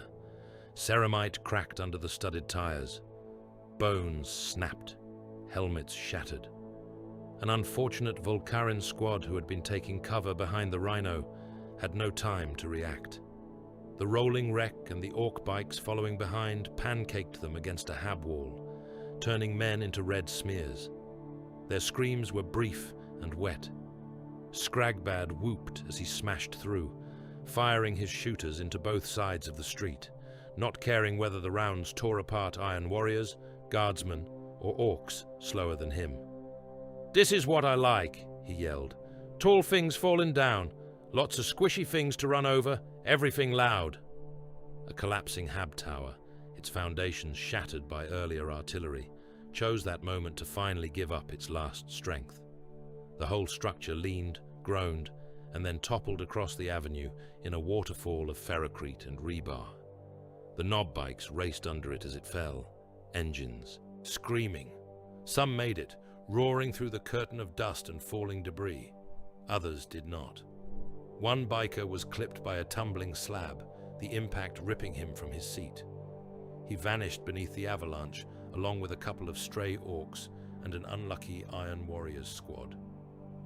Scragbad's bike burst from the other side of the collapse, trailing dust and fragments. He laughed, flicking chunks of pulverized hab from his armor. "That was close," he remarked cheerfully to no one in particular. Redder watched that charge in horrified fascination, firing at anything green and moving that presented a clear shot. His lasgun felt like a toy in the face of such mass and momentum. He saw Harker pick his targets with the same cold precision as always, ignoring the chaos to look for the shots that would matter. The Orks were now as much a threat as any traitor, yet their arrival had also broken up the Iron Warriors' advance, thrown their careful battle calculus into disorder. Traitors had to divide their attention, redeploy their havocs and demon engines to respond to the new axis of attack. In the tangled warren of the hive, no one was safe, and no line was clear. Far above, in the command bastion at Hive Primus's heart, Vulkarin's remaining senior officers and adepts clustered around a central hololith that increasingly resembled an autopsy picked more than a tactical display. Whole sectors were now marked only as black voids, denoting total loss of Vox contact and Auspex. Others flickered between different threat symbols as Ork mobs and Iron Warriors cohorts and Imperial formations brawled through the same streets in swift succession. Astropaths lay slumped in their creches, eyes white and bleeding, minds burned out by the strain of trying to reach beyond the system through the turbulent warp. The few remaining coherent voices from the wider Imperium were distant, vague, and offered little comfort. No relief fleet within operational. "Distance," intoned a tactici adept, his tone somehow even more lifeless than usual. "Segmentum Command acknowledges situation. Priority is to contain warp anomalies associated with the Vulkarin reactor. Assistance will be dispatched when possible." "When possible," Commissar Malden repeated, standing at the edge of the projection. His face was pale beneath the brim of his cap. "They send us pious phrases and nothing else." "The warp storms make travel unreliable," another officer ventured. "Ships cannot simply appear." "The Orks managed it," Malden snapped. "The traitors managed it. Only the loyal seem to struggle." He forced himself to calm, clamping down on his anger under layers of iron discipline. When he spoke again, his voice was as cold and precise as ever. "Very well," he said. "We are alone. Then we will hold alone. If we can bleed the Orks and the Iron Warriors against each other long enough, perhaps the wider Imperium will find it convenient to remember us." He looked at the hololith as Ork glyphs and Iron Warriors runes clashed over one of the outer hives. "Order all outer formations to prioritize survival and flexibility," he said. "Do not waste men in frontal assaults against either foe. Let the greenskins and the traitors tear at each other. We will hold the core. Vulkarin will not fall cheaply." On the walls and in the rubble, men like Reda Voss fought and died to give those words substance. As the day bled into another night defined only by the waxing and waning of bombardments, the soundscape of the siege changed. Ork war horns howled across the city, guttural barks and booming blasts loud enough to rattle windows. Their crude amplifiers scrabbled at the edges of the Vox spectrum, pushing static into the ears of anyone on a channel. Over that, Iron Warriors' Vox cants carried harsh Binharic chants and the constant cold refrain of their creed. Iron within, iron without. It was a dirge and a promise, a rhythm that underpinned their methodical killing.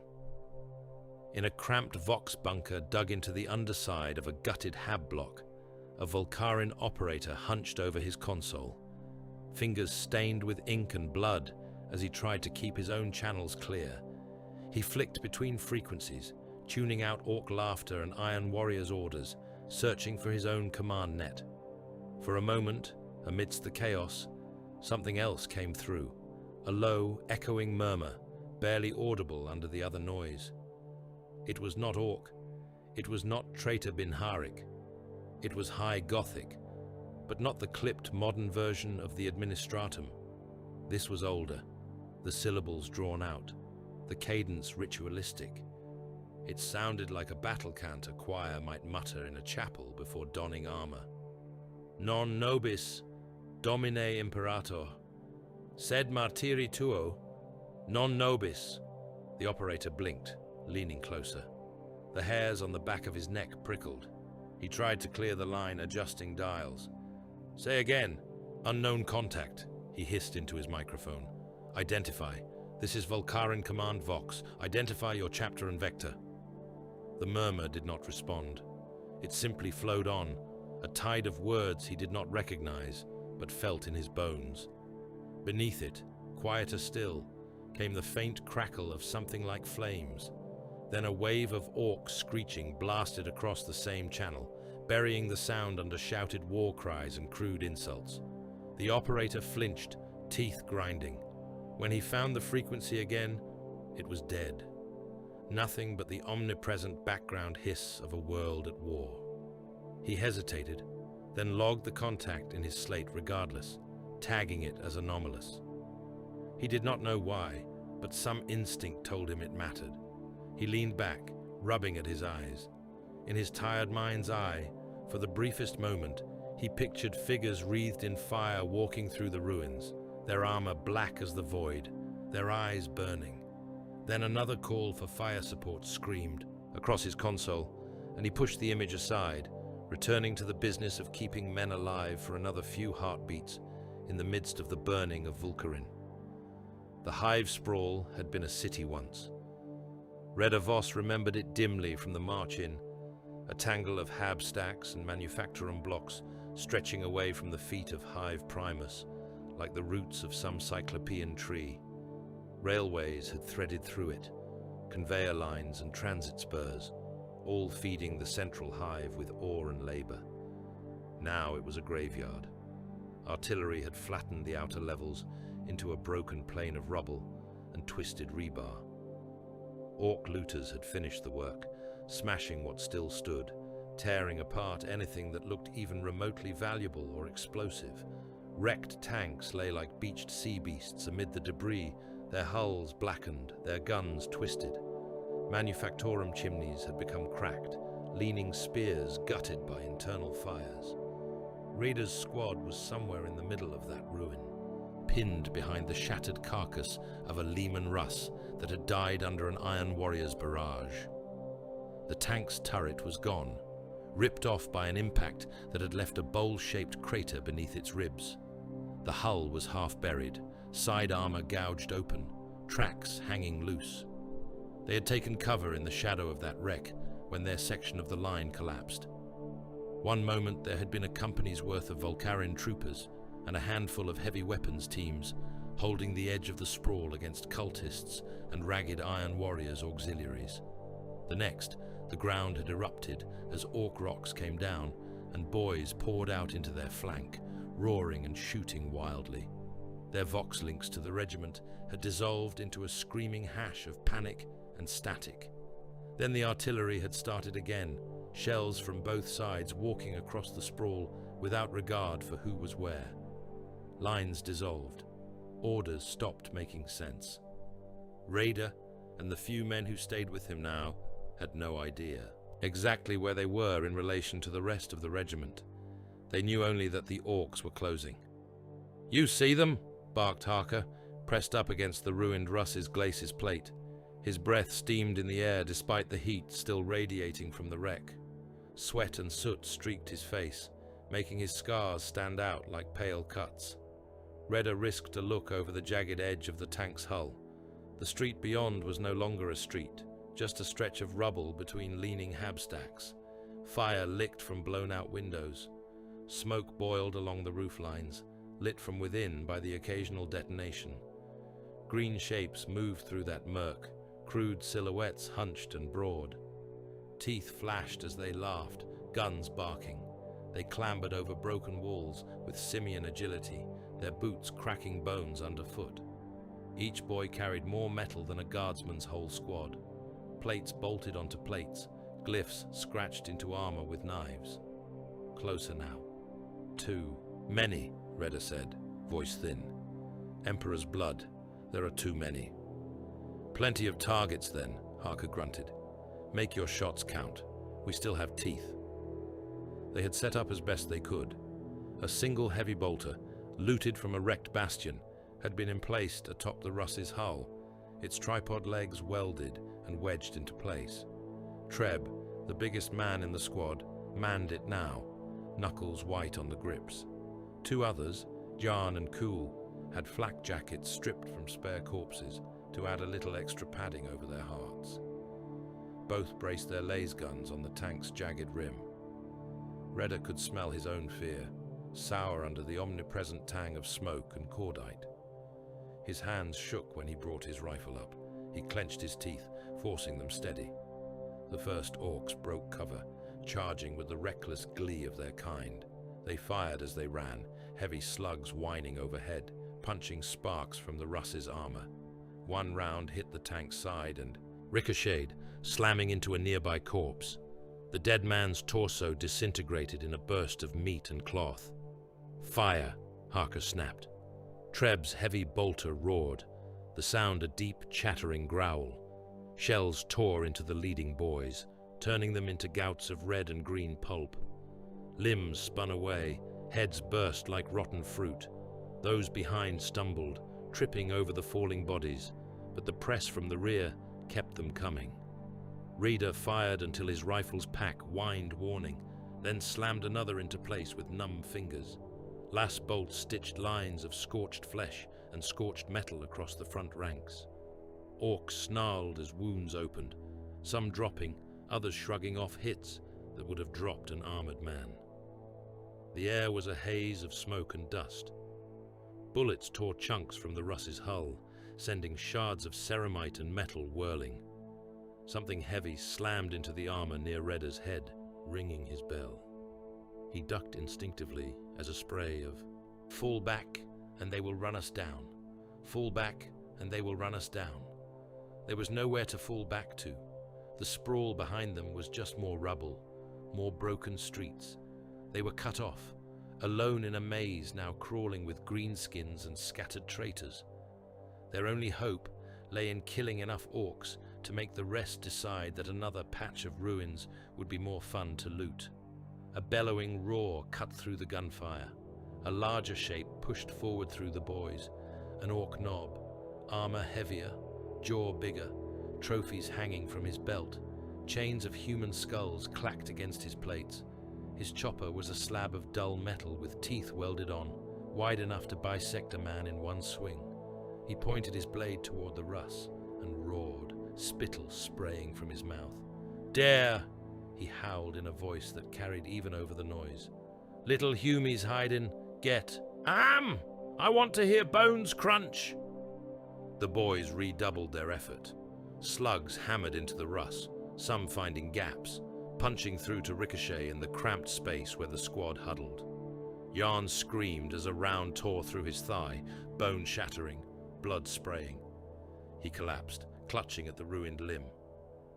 "Bandage him if you can," Harker snarled without looking back. "If he cannot stand, leave him. We do not have hands to spare to carry him." Redder fired again, snapping shots at the knob. The last bolts hit, gouging glowing scars in the orc's shoulder and chest, but the brute barely seemed to notice. He waded through the dead, ramming smaller boys aside with his bulk, eager to reach them. It was going to end here, Redder realized. In the shadow of a dead tank, in a nowhere stretch of a broken city. No fanfare, no heroic last stand recorded in administratum scrolls. They would be torn apart and maybe eaten, their bones left to bleach beneath a sky that had forgotten the color of blue. He felt a strange calm settle over him. The roar of guns receded for a heartbeat, like the sea drawing back. The air grew cold. It happened so suddenly, he thought he was imagining it. One moment his skin prickled with the dry heat of nearby fires, sweat stinging his eyes. The next, his breath puffed in front of his face, mist white against the dark. The metal beneath his hands cooled, the warmth of recent impact bleeding away, as if sucked out by some unseen void. "Sergeant," Reader whispered, "you feel that?" Harker started to snarl something about focusing on the enemy, then cut off, words dying as he drew a breath that plumed visibly from his lips. The vox bead in Reader's ear crackled. Static hissed loud enough to make him wince, drowning out whatever orders might have been on the channel. A low, whispering murmur threaded through that static, like many voices speaking at once, somewhere just beyond hearing. The light changed. Spectral. Flames flickered into being along the broken edges of the rubble. They crawled over the shattered remains of statues that had once decorated the hab plazas, licking at stone faces worn smooth by time. The flames burned in no natural color. They were a sickly, shifting mix of orange, blue, and a pale, corpse-light white. They did not consume what they touched, They simply clung, outlining cracks and bullet scars. The orcs faltered, confusion cutting through their battle lust. Some skidded to a halt, boots digging furrows in the rubble. Others tripped over their fellows. Eyes wide, tusked mouths hanging open, they stared as the fire spread, washing over the wrecks, dribbling from the mouths of broken gargoyles. Shapes formed within that glow. They did not arrive with any flash of teleportation or the roar of drop pods. One moment the spaces between the flames were empty. The next, they held giants. Space Marines in black armor stepped out of the unnatural fire as if it were a curtain. Their plates were matte and dark, drinks of light, swallowing reflection. Bone-colored flames were painted, or perhaps burned, along their greaves and gauntlets. Their pauldrons bore skull symbols picked out in white, stark against the black. Their helms were the worst. Each was shaped like a human skull, eye sockets, deep pits from which a baleful red radiance glowed. In that first frozen instant, Redda's mind rebelled, calling them masks, mere armor pieces. But something about the way those skull visors moved, the way the red eyes burned, spoke of something deeper than metal. The nearest legionary raised his bolter.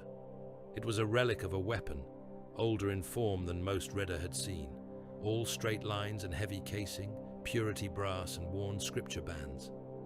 Fire licked along its barrel, wreathing it in pale, hungry light. When it barked, the sound was like a bell tolling underwater. The orc knob's head vanished. The bolt shell hit him square in the face, punching through bone and crude helm. But instead of the usual spray of gore and pulverized tissue, there was a flare of white fire. For an instant, Raider saw the orc's skull, stripped of flesh, hanging there in midair. Then it crumbled into ash as the flame consumed it, falling in a faint grey cascade. The knob's body took 2 more steps, Chopper dropping from numb fingers before it toppled like a felled tree. The rest of the squad opened fire. Their rounds hit boys and lesser greenskins with the same baleful effect. Orcs were reduced to charred skeletons in heartbeats, their flesh burned away by a fire that left no smoke. Some tried to turn and run, only to be cut down by bolts that seemed to seek them no matter how they dove for cover. The legionaries advanced with eerie calm, their steps leaving no print in the ash, their movements slower than the frantic orcs, but somehow always in the right place to block a charge or snap off a shot into a gang leader's chest. "Emperor, save us!" Treb whispered, heavy bolter hanging limp for a moment at his side. "Angels, hold it together," Harker muttered hoarsely, but his own voice shook. Redda saw an orc boy charge one of the black-armored giants. The greenskin bellowed, leaping from a pile of rubble, chopper raised. The legionary did not even bother to fire. He lifted one gauntleted hand and caught the descending blade in his palm. The metal bit into armor, sparks showering. Then spectral flames raced along the chopper, devouring it inch by inch. The orc howled as fire leapt from his weapon to his arm, clinging, burrowing into flesh. He dropped, thrashing, as his body burned from the inside out, grease popping, fat hissing. Within moments there was nothing left but blackened bone and a smear of greasy smoke. Reader realized he had been firing this whole time, his lasgun's beam slashing through the battle. He saw one of his shots pass straight through a legionary's chest, leaving no mark as if he had fired at a shadow. The legionary did not so much as flinch. He stepped to one side, bringing his bolter around in a smooth arc, and put a round through the throat of an orc, about to brain Yarn with a slugger butt. The orc fell, hands clawing at the sudden hole. Yarn sprawled in the mud, staring up at his unexpected savior. The black-armored giant paused, looming over the wounded guardsman. Flames crawled along his greaves, casting jittering light across Yarn's terrified face. Slowly, as if drawn by a thought that had to fight its way through decades of other thoughts, the legionary turned his skull-visored helm toward Redda. For a heartbeat, time froze. Redda felt his heart stutter, his blood ice in his veins. The red glow in the legionary's sockets pinned him in place, as merciless and unblinking as a targeting beam. Whispers filled his ears. They were layered, dozens of voices speaking at once in high Gothic and low, in dialects Reda barely recognized from old. Sermons and recruit liturgies. Some sounded like men, others like Vox recordings played back at the wrong speed, stretched and blurred. The words tangled together, fragments overlapping, yet somehow a meaning pushed through. Not for you, the voices said. Not your salvation. Judgment. Only judgment. Walk and bleed. Die clean. That is mercy enough. Raider's mouth moved, forming words that did not make it past his lips. A prayer? A plea? Even he did not know. Then the moment was gone. The legionary snapped his gaze away, as if Raider no longer existed. He moved, fluid and implacable, joining his brothers as they finished the work. Within minutes, the Orks in that sector were dead or fled. The sprawl around the wrecked Russ was a field of char and bone. No bodies, just ash and the occasional twisted scrap of metal cooling in the unnatural chill. The temperature began to rise again, slowly. The spectral flames licked at the edges of the rubble one last time, then winked out as if someone had pinched their wicks. The world's colors rushed back, dirty and harsh. The legionaries did not remain to be thanked. They began to fade, even as Reda watched, outlines blurring, details softening. One moment they were there, black and bone and fire. The next, they were gone. No teleport flash, no drop pod roar, simply absence. Reda sank back against the Russ's hull, suddenly boneless. His rifle slipped from numb fingers. He could hear his own heartbeat hammering in his ears, louder than the distant guns for a few breaths. Saints, Kuehl muttered, voice high with awe and fear. They were real. They were real. The stories. The angels. The whatever they are. Shut it, Harker said, but with little of his usual bite. We are not dead. That will have to do for now. Elsewhere in the flaming maze of the hive, the ghosts were busy. An imperial shrine bastion squatted at a junction of three main streets, its once proud facade scarred by shell impacts. Stained glass windows lay in shards across the plaza, their depictions of the emperor as warrior and judge ground under boot and tread. The bronze aquila that had crowned the entrance hung crooked, one wing sheared off by a crack missile. Inside, a last knot of defenders fought amid shattered pews and toppled saints' statues. An altar had been dragged into use as a barricade, its marble chipped and bloodied.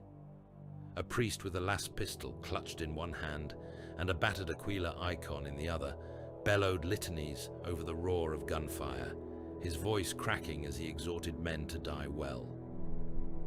They were about to be overrun. Iron Warriors' breaches had punched through the upper levels, their charges opening holes in the vaulted ceiling. Ropes and gravhooks had dropped into the sacred space, followed by armored figures bearing boarding shields and siege hammers. They advanced through the dust clouds, their hazard-banded plate glaring in the fractured light. Behind them came a pair of demon engines, smaller than the Mauler fiends, but no less hateful. Their bodies were a twisted mass of pistons, hydraulic limbs ending in whirring saws and crackling energy cutters. Bound demon spirits howled through vox emitters, the sound a grinding scramble of binary and warp tongue. The last lasgun flurries from the altar barricade splashed uselessly off their armor. Bolter rounds tore defenders apart. The priest was halfway through a shouted blessing when a bolt shell took him through the thorax, turning the remaining prayer into a wet gargle. The lead iron warrior strode toward the altar, boots crunching glass and bone. He raised his combi weapon, ready to put a final round through any survivor's skull. The candles went out. Every flame in the shrine guttered as one, as if a sudden wind had blown through the sealed space. The light from the burning streets beyond dimmed, colors draining. A breath of cold swept down from the breached roof, carrying the faint smell of damp stone and grave earth. Spectral fire kindled along the broken icon behind the altar. It flared in the hollow eye sockets of smashed statues. It ran along the edges of the altar itself, tracing engraved litanies in eerie light. It blossomed in mid-air, a ring of baleful flame encircling the breaching squad. The Iron Warriors froze, momentarily wrong-footed. Their armor's internal sensors squealed warnings they did not understand. Heat spikes, Isai anomalies, impossible drops in ambient temperature. The demon engines snarled, claws flexing, their bound spirits sensing something old and wrong. Then the Legion of the Damned stepped into the circle. They appeared in the midst of the Iron Warriors formation, black armor slick with ghost fire. 1 second, the space was filled only with ozone, dust, and flickering flame.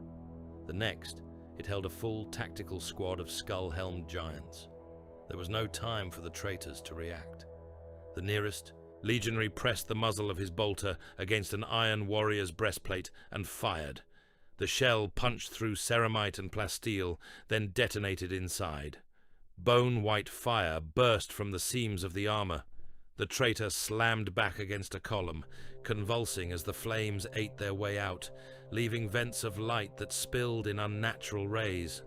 Further along the line, a legionary with a flamer strode forward, his weapon's barrel vomiting a sheet of burning promethium that should have ignited the shrine's remnants. Instead, the fire clung only to Iron Warriors and demon engines, crawling over their limbs and faces, sliding through vent grills and vision slits. Augmetics screamed.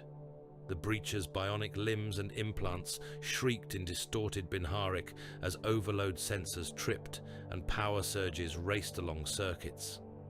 Demon engines howled as their unholy hearts were wrapped in fire that did not belong to either the warp or the materium, yet burned them both. One Iron Warrior tried to bring his hammer up, to smash the nearest legionary in a gust of sparks and broken bone. The hammer's head glowed, then slumped, metal running like wax. His gauntlet followed, fingers melting around the haft. Flames crawled up his arm, through his shoulder, into his chest. He opened his mouth to scream, and fire poured out instead of sound. Within moments, the breaching team was dead. Their corpses were charred statues for an instant, still standing, then cracked and collapsed into ash.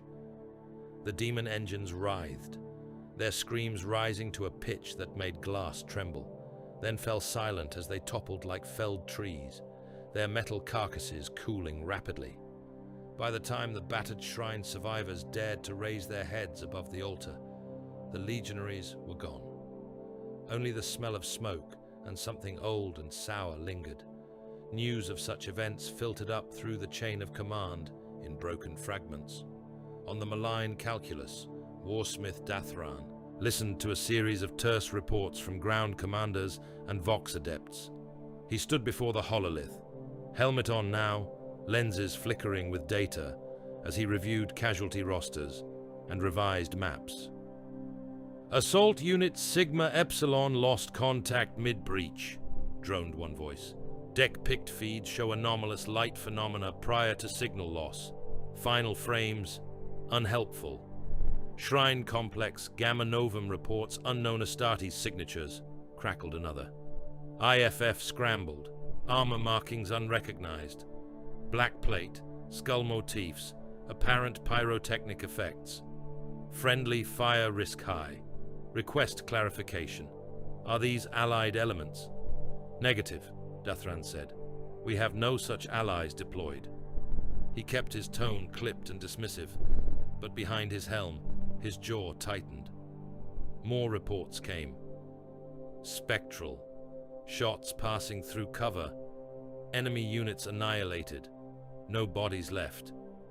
Loss and solid round impacts appear to have no effect on target. Thrown, what are they? One of his captains, a veteran whose armor bore a campaign stud for every century fought, snorted. "Cowardice," the captain said. "Fear dressed as phantoms. The mortal auxiliaries see our own veterans in the smoke, and their minds invent ghosts to justify their failure. Is that what you think? Dathran asked softly.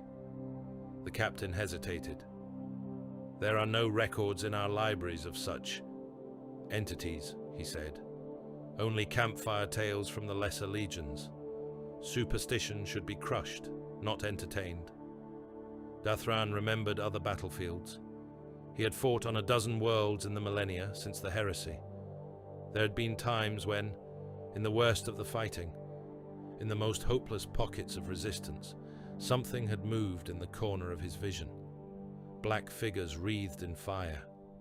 Bolter reports that did not match any known caliber. Annihilated squads of traitors, their bodies reduced to greasy smears. There had been rumors then, whispered in iron corridors. The Legion of the Damned, some called them. The Emperor's last curse, others said. A fragment of a lost chapter, or an echo of those who had died too faithful to move on. Dathran had never seen them clearly, until now. Superstition is a luxury, he said. We call them what they are, an unknown hostile asset. We adjust. He zoomed the hololith to show the sectors where the reports clustered. The pattern was maddeningly vague. The apparitions did not hold ground. They appeared where fighting was thickest, cut down both traitor and Xenos, then withdrew. No logic of territory, no coherent strategic aim beyond slaughter. Inform all commanders that any report of such entities is to be logged, not laughed at, he said. Do not let panic spread, but do not underestimate them. They are not ours, and that makes them enemies by definition. He did not say that they were something else, something that felt uncomfortably, like the Emperor's hand, reaching out through the warp in the form of his dead. He did not believe in gods. He believed in iron and in the cold mathematics of siegecraft. Yet even he felt a sour twist in his gut at the thought that some of his fallen enemies might still be walking. On the surface, Scragbad's skull crump encountered the ghosts in a way he could understand, at the muzzle of a gun. The manufactorum had survived the first weeks of the siege largely intact. Its exterior walls were scarred, its conveyor towers cracked, but its internal furnaces still glowed, fed by stubborn Mechanicus rituals and terrified laborers. It also smelled of promethium, oil, and unclaimed loot, which made it irresistible. Scragbad led his knob mob through a blown-out loading gate, bikes left outside so as not to risk collapsing the whole structure on their own heads before they could grab anything interesting. His boots clanged on metal decking. He sniffed the air, inhaling the tang of machinery. "This place is full of bits," he said, pleased. "Good bits, spinny bits, shooty bits. We grab all we can, then we set the rest on fire." The knobs around him chuckled, weapons resting on their shoulders. They expected some resistance. Maybe a few scattered humies, a servitor or two. Nothing that would pose a serious problem to heavily armored freebooter knobs. The interior was dim. Emergency lumen strips flickered, throwing sickly light across rows of dormant assembly lines. Machines hung from the ceiling, lifeless arms frozen mid-swing. Shadows pooled between towering stacks of ammo crates and half-assembled chassis. It was quiet. Too quiet, Scragbad realized, though the thought came slowly. Even a dead factory usually hummed with the after-echo of machine spirits. Here, the silence was deep. The usual distant rumble of artillery was muted, as if the walls drank it. One of the knobs farted loudly, the sound bouncing off the metal. No one laughed. "Where is everything?" another grumbled, peering between stacks. "Thought there'd be humies running around screaming." Scragbad opened his mouth to make a crude joke. The words froze on his tongue. Flames kindled atop the machinery. They crawled along cranes, down conveyor belts, up ammo stacks. They burned in all the wrong places. On bare steel, on plasteel casings, on servo arms that had no fuel. They were pale and cold-looking, yet their light was bright and sharp, casting long shadows. The temperature dropped hard enough that even the orcs felt it. Breath steamed from tusked mouths. Condensation crusted armor plates. Shapes stepped out from behind the lit machinery. Black, bone, fire. The first legionary shot a knob through the chest at point-blank range. The bolt tore a fist-sized hole in the crude armor and the flesh beneath, bathing the orc's insides in white fire. He toppled, flailing, bellow, turning into a gurgle as his lungs burned. Scragbad reacted as orcs always did. He roared and fired back. "Ghost boys!" he bellowed, unleashing both his custom shooters on the nearest black-armored figure. "Come on then! I crump you too!" Bullets filled the air, buzzing like angry hornets. They passed through the legionary's chest, his legs, his helm. Some sparked as if hitting metal, others simply vanished, as though swallowed by smoke. None made the giant so much as twitch. The legionary's bolter kicked again, and another knob went down, headless. The manufactorum became a killing field.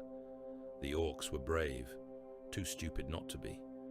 They charged, choppers raised, bellowing challenges to foes who did not answer. They fired, slugs ripping chunks from machines, ricocheting wildly. The legionaries moved with measured steps, never hurrying. Their fire was precise. They did not shout. They did not chant. They advanced, cutting knobs down one by one, clinically, as if pruning diseased branches. Scragbad took a bolt, glancing across his chest plate, the impact spinning him around. His mega armor absorbed the worst of it, leaving a smoking gouge. For the first time in a long while, the orc captain felt a thin thread of something like fear coil in his gut. "Fall back!" he bellowed, voice ragged. "Day is no fun. Day is cheating. Fall back and get more, boys." He crashed through a side door, shoulder plates tearing it off its hinges, and ran, boots thundering. Behind him, his mob died. He did not look back. For an orc, retreat was alien, but the urge to survive and bring more violence later was strong.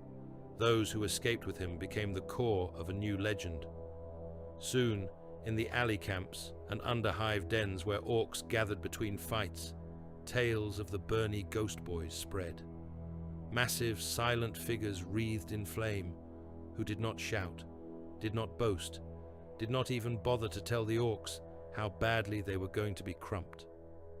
The freebooters began to daub crude skulls with tongues of fire on their armor plates and guns, each symbol purportedly representing a ghost they would one day crump proper. It did not matter that none of them had managed it yet. Orcs thrived on stories as much as on battle. For the humans of Volcarin, the stories took a different shape. Back in a half-collapsed hab level pressed into service as a makeshift command post, Redder and what remained of his squad sat on ammo crates and scavenged chairs, bandages showing dark through their fatigues. The air stank of disinfectant and unwashed bodies. A single lumen strip flickered overhead. "Angels," said Kuehl, his leg splinted, cradling a mug of recaf as if it were the most precious relic. "They have to be. Who else walks through shells like that? Who else burns orcs with a look?" "Angels do not ignore the Emperor's faithful," Jarn muttered. He was pale, the bandages around his ruined thigh already soaked through. "They did not even look at us. They did not bless us. They just left. They saved us," Kuehl shot back. "That is blessing enough. Maybe they had other battles to fight. Maybe they are the spirits of old chapters, come back to help the Imperium in its hour of need." "Spirits," Treb said, tone skeptical. "Shadows that bullets go through. Flames that do not burn anything but flesh. That does not sound like any living Astartes to me. Sounds like something else." "Watch your tongue," Harker warned. Redder sipped his own drink, hands still not entirely steady. He kept seeing those red eyes, that split second of attention, the whispering voices, promising judgment instead of salvation. The way the legionary had looked past him, as if he were already a name on a casualty list. He did not know what to call them. The Emperor's wrath made manifest. Demons in stolen plate, some cursed remnant of heroes long dead. I heard some Vox operator call them demons, Jan said suddenly. Said they burned iron warriors and orcs, and our own men all the same. Said that kind of thing does not answer to the throne. He regretted the words the instant they left his mouth.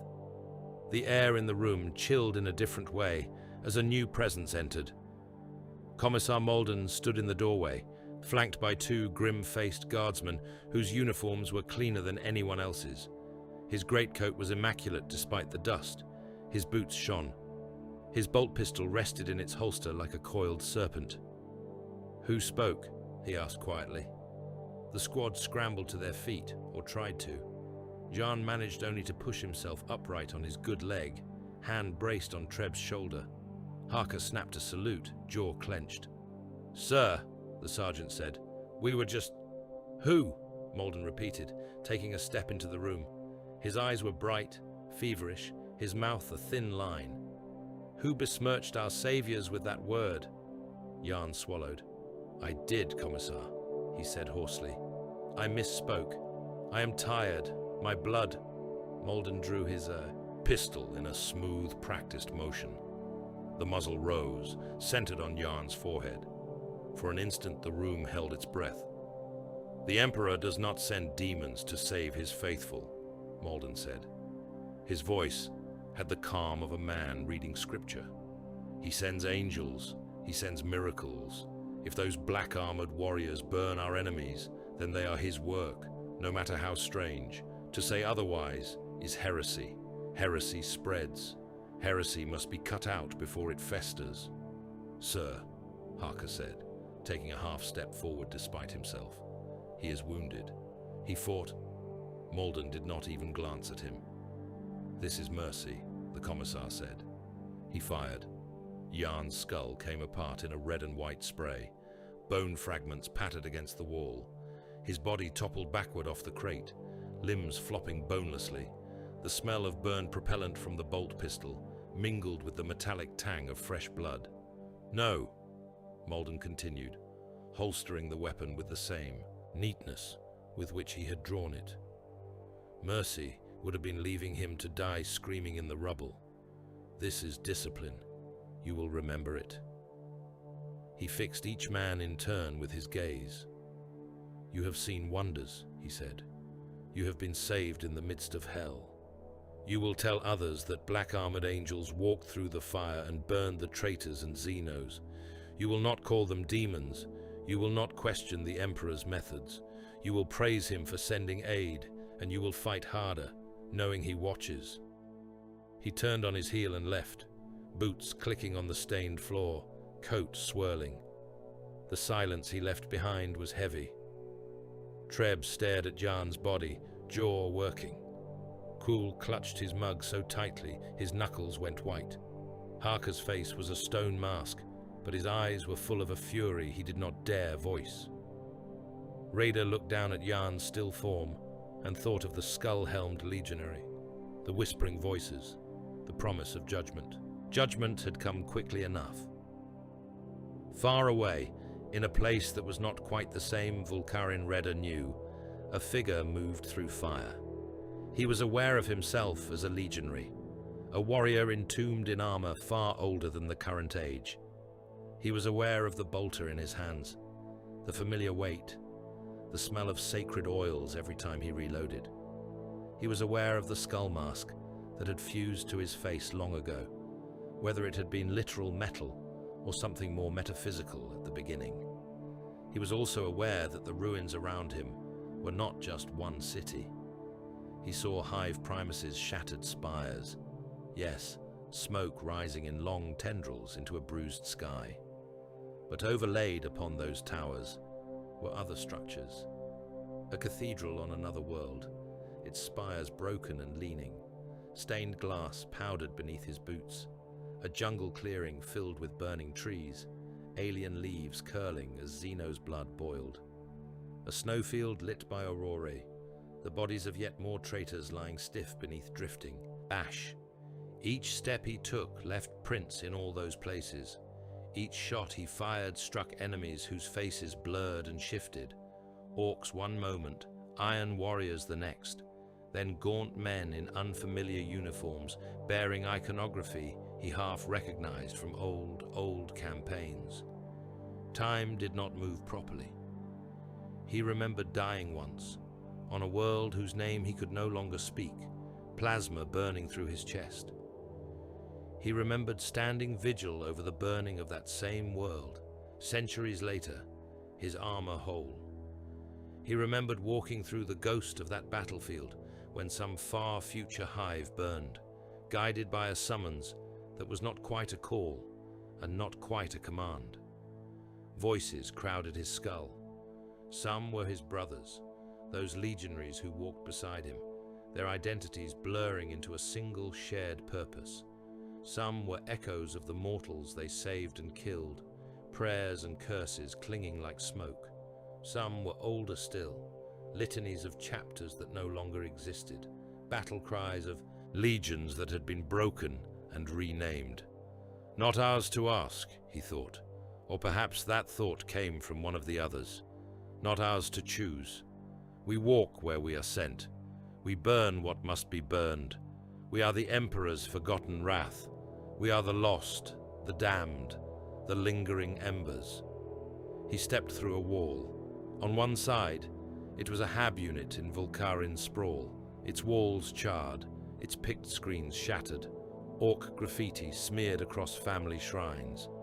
On the other, it was a barracks on a different world, one that had never heard of Volkarin, its beds overturned, bodies strewn across the floor. He saw both. He fired into both, bolter shells roaring, balefire consuming enemies who did not understand what hunted them. For a moment, he saw a young guardsman looking up at him, eyes wide with terror, mouth moving soundlessly. The face was Raider's, and also someone else's, from another regiment, another century. The legionary's fingers tightened on his weapon. For an instant, he contemplated lowering it, offering comfort. The moment passed. Judgment, not salvation. He walked on, fire licking at his heels, through overlapping wars on overlapping worlds. His path burned into the fabric of reality, like a scar that refused to heal. The Iron Warriors learned quickly. They had come to Volkarin expecting a static siege, walls to breach, guns to silence, garrisons to grind down under methodical fire. They had not expected black ghosts to walk through their lines and turn disciplined assaults into pyres. So they did what they always did when confronted with a new obstacle. They adjusted. Whole districts of the hive sprawl vanished beneath new works of iron and rockcrete. Where once habstacks had stood, now ugly bastions squatted, slapped together from prefab ferrocrete slabs and the looted bones of imperial fortifications. Interlocking fields of fire turned streets into alleys of death. Overlapping artillery grids mapped every approach, their ranges calculated to the meter. Demon engines prowled in greater numbers. Mauler fiends stalked avenues on chains of rune-etched brass, their handlers beating them with electro-whips when they tried to hurl themselves at the nearest moving meat before the right angle was found. Defilers clambered onto the roofs of half-collapsed manufactora, arachnid limbs punching through concrete as their battle cannons traversed, searching for targets. Hell brutes were chained into alcoves in the new bastions, their maddened roars echoing down firing lanes. Everywhere, hazard chevrons glared from armor and gun shields. Every corner had a killing field mapped to it. Every likely Legion ambush point was seeded with mines, sensors, and overlapping fire arcs. If the ghosts wanted to appear, the Iron Warriors intended to make those appearances costly. Deep beneath Hive Primus, Warpsmith Dravak Cole worked to make them irrelevant. The cavern carved around the buried warp reactor had become a blasphemous chapel. Its walls were etched with fresh sigils, gouged into plasteel and rockcrete with mechanized claws and molten metal. Chains hung from the ceiling, suspending arcane apparatus and bound servitors. The air buzzed with static and the sour scent of warp ozone. The sarcophagus that housed the reactor pulsed with a sickly inner light, filtered through layers of warding seals.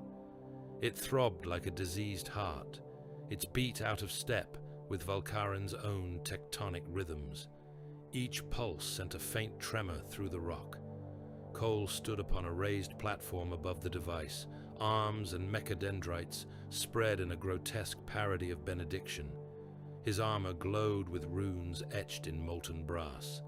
Each servo limb ended in a different implement: brand, injector, cranial spike, rune scriber. Lesser demons, little more than ripples of hunger and spite given shape, swarmed at the edges of his senses, drawn by the bleed from the reactor. "Attend," he hissed in a voice, layered with vox distortion and demon echo. "You are called. You are bound. You will serve." Around the reactor, ammunition racks stood like crude altars. Artillery shells, their casings stripped of imperial purity seals, lay in rows upon them. Cole's servitors and mortal acolytes had inscribed each shell with new sigils, bastardized from Mechanicus runes, and the glyphs of darker powers. Cole reached out with his mind and his mechadendrites. Invisible hooks snagged the lesser warp things that flocked around the reactor's edges. He dragged them, squealing, into the material, forcing them into the waiting housings. One by one, the shells shivered as something alien slid into them. Their runes flared, crawling across metal like maggots under skin. The air around them grew colder, then hotter, then settled into a painful, prickling static. "Gifts," Cole murmured, watching as his work took shape. "Gifts for the world. You will fly on iron wings. You will fall upon their bastions. You will bloom in their streets. You will show them the folly of trying to tame a wound like you." He did not speak to the reactor as he would to a machine spirit. It was older and stranger than that, a caged star of insanity and power, but he could feel its attention, a slow, poisonous curiosity. More chains, thicker and more heavily warded, wrapped around the reactor's sarcophagus now. They connected to ritual circles inscribed in the floor, to conduits that ran up into the hive's foundations, to runic relays implanted in the very bedrock. When the time came, energy from the core would surge along those paths, turning Volkaren's crust into a circuit.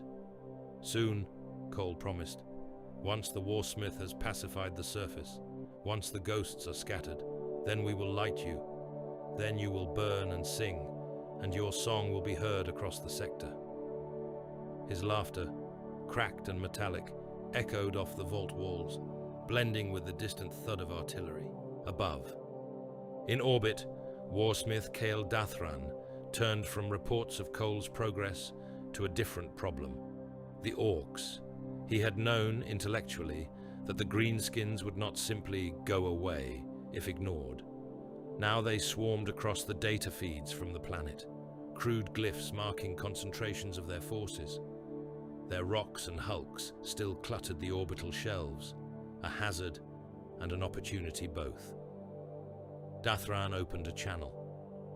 The image that bloomed in the hololithic projector was a degraded pict of Skragbad Skullcrump, captured by a servant's augmetic eye in a previous engagement and fed through translation filters. The Ork captain lounged upon his gun throne, armor spattered with fresh blood, a strip of skin nailed to his shoulder plate like a decorative sash. "Spiky, boss," Skragbad drawled when the connection stabilized enough for the interpreter cogitators to make sense of his words. "You finally want to talk like a proper captain, or you just ringing up to tell me not to? Shoot your boats?" Dathran did not sigh. He was above such displays. He regarded the greenskin's image with the impassive disdain of one looking at a tool, ponderously debating its own use.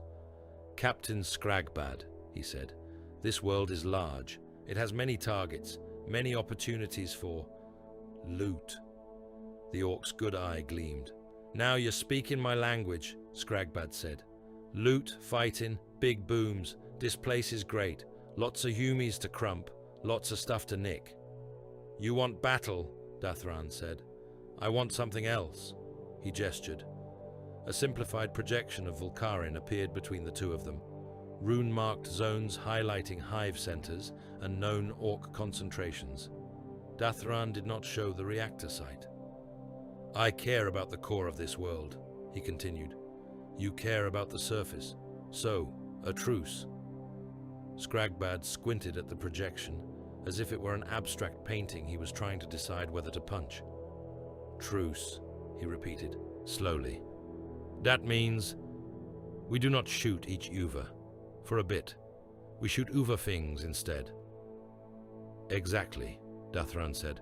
I will share with you the positions of the Imperial bastions that most impede my work. You and your mobs may attack them as you wish. In return, you will not deliberately target my artillery sites or my reactor operations. There are more than enough humans to kill and things to explode for both of us. Skragbad scratched at his metal jaw, thinking with painful intensity. What do you get out of it? He asked, unexpectedly direct. If Day Orks is doing all the fun stuff, what do spiky humies get? I get efficiency, Dathran answered. My men can focus on the critical objectives, while you revel in destruction elsewhere. I do not care how many Imperial lives you take. I care that the reactor is secured and that the Ghost Warriors cease to interfere. Ghost boys, Skragbad muttered, tusks grinding. I do not like them. They do not shout. They do not brag. They just burn things quiet-like. Is wrong. Then you will be pleased to know that the more Imperial positions fall, the fewer opportunities they will have to appear. Dathran lied smoothly. They are drawn to resistance. We will remove resistance. Skragbad's grin spread. Organized fighting, he said. Bigger fights. You tell me where the biggest holes in the Humi walls are. I sends my lads. We have a good time. You dig your hole under the big city. Then when you're done, maybe we go back to shooting each other. That about right? That is the shape of it, Dathran said. Then I say yes, Skragbad declared. But I am not following no clever plan. I is just going where the loud stuff is. If your boys get in the way, is gonna run 'em over. You understand? Collateral losses are acceptable, Dathran replied. I will feed you target grids. Use them or ignore them as you see fit. Our arrangement will stand only so long as it benefits us both. That's how Orks like it, Skragbad said. No boring bits. Send your maps. I want to see where the biggest booms can be made. The channel cut. Dathran turned to his staff. Upload limited targeting data to the Ork frequencies, he ordered. Prioritize bastions that would cost us the most blood to take. Mark our own positions as off-limits where possible, but do not assume compliance. He paused, gaze flicking to another cluster of warning runes. And update all ground commanders, he added. They are now fighting beside the greenskins as well as against them. Any who complain about the dishonor of such a situation can be reassigned to the front of the next assault wave. The truce worked about as well as anyone sane would have predicted. Ork mobs began to show up on Iron Warriors' flanks in assaults against Imperial strongpoints. Freebooter knobs on bikes and trucks crashed into the sides of bastions as traitor Marines hit the front, creating a grotesque pincer movement of iron discipline and roaring insanity. Defenders found themselves facing bolter volleys from one direction and ramshackle armored charges from another, their lines buckling under the sheer weight of the assault. Heavy weapon teams had to choose between the precise threat of siege Marines and the unpredictable carnage of Ork vehicles. Often, they chose wrong and died screaming. In the alleys between those key assaults, Orks and Iron Warriors still brawled. Loot was loot, and the Iron Warriors' habit of scavenging useful material made them competitors as much as allies. Fistfights and short, vicious firefights broke out in shadowed streets over the ownership of a fallen tank or a cache of munitions. Neither side bothered to report such incidents. They were simply the background grind of war. The Legion of the Damned watched. They did not care about truces. They did not care about territorial gains or kill tallies. They cared, in whatever way, They still could care about the wounded thing beneath the hive and what was being done to it. When Iron Warriors' artillery batteries rolled tainted shells to the loading racks, spectral flames flickered along the ammo trains. Black-armored figures stepped out of the glow and walked through the gunners as if through mist. Bolters barked.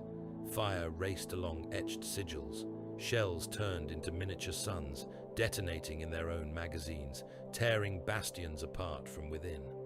When Ork looter gangs hacked their way into plasma conduit chambers, eager to pry loose glowing coils and unstable power cores, the air froze around them. As they yanked at cables and hammered at housings, legionaries manifested in the cramped spaces, their skull helms almost scraping the ceilings. The Orks had no room to swing. The Legion had all the room they needed to slaughter. From orbit, Dathran saw his carefully constructed progress degrade into a mess of red warning runes wherever the reactor's influence reached. On the surface, Raider saw one such intervention from a different angle. He had been seconded to an artillery battery after what was left of his squad had been folded into another line company. The losses had been too heavy on the infantry front. Men with functioning limbs and enough wits left to follow orders were being shuffled into roles wherever they could still contribute. Raider's experience with the big guns was minimal, but his ability to do as he was told was intact.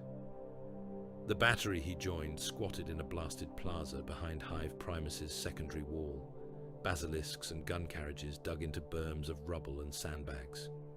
The gun's crews were a mix of veterans and raw replacements, their faces drawn. They worked like machines, loading shell after shell, ramming them home, firing, adjusting. Redder's job was simple: run power packs and spare fuses, relay firing corrections as they came over the Vox, drag wounded out of the way when something went wrong.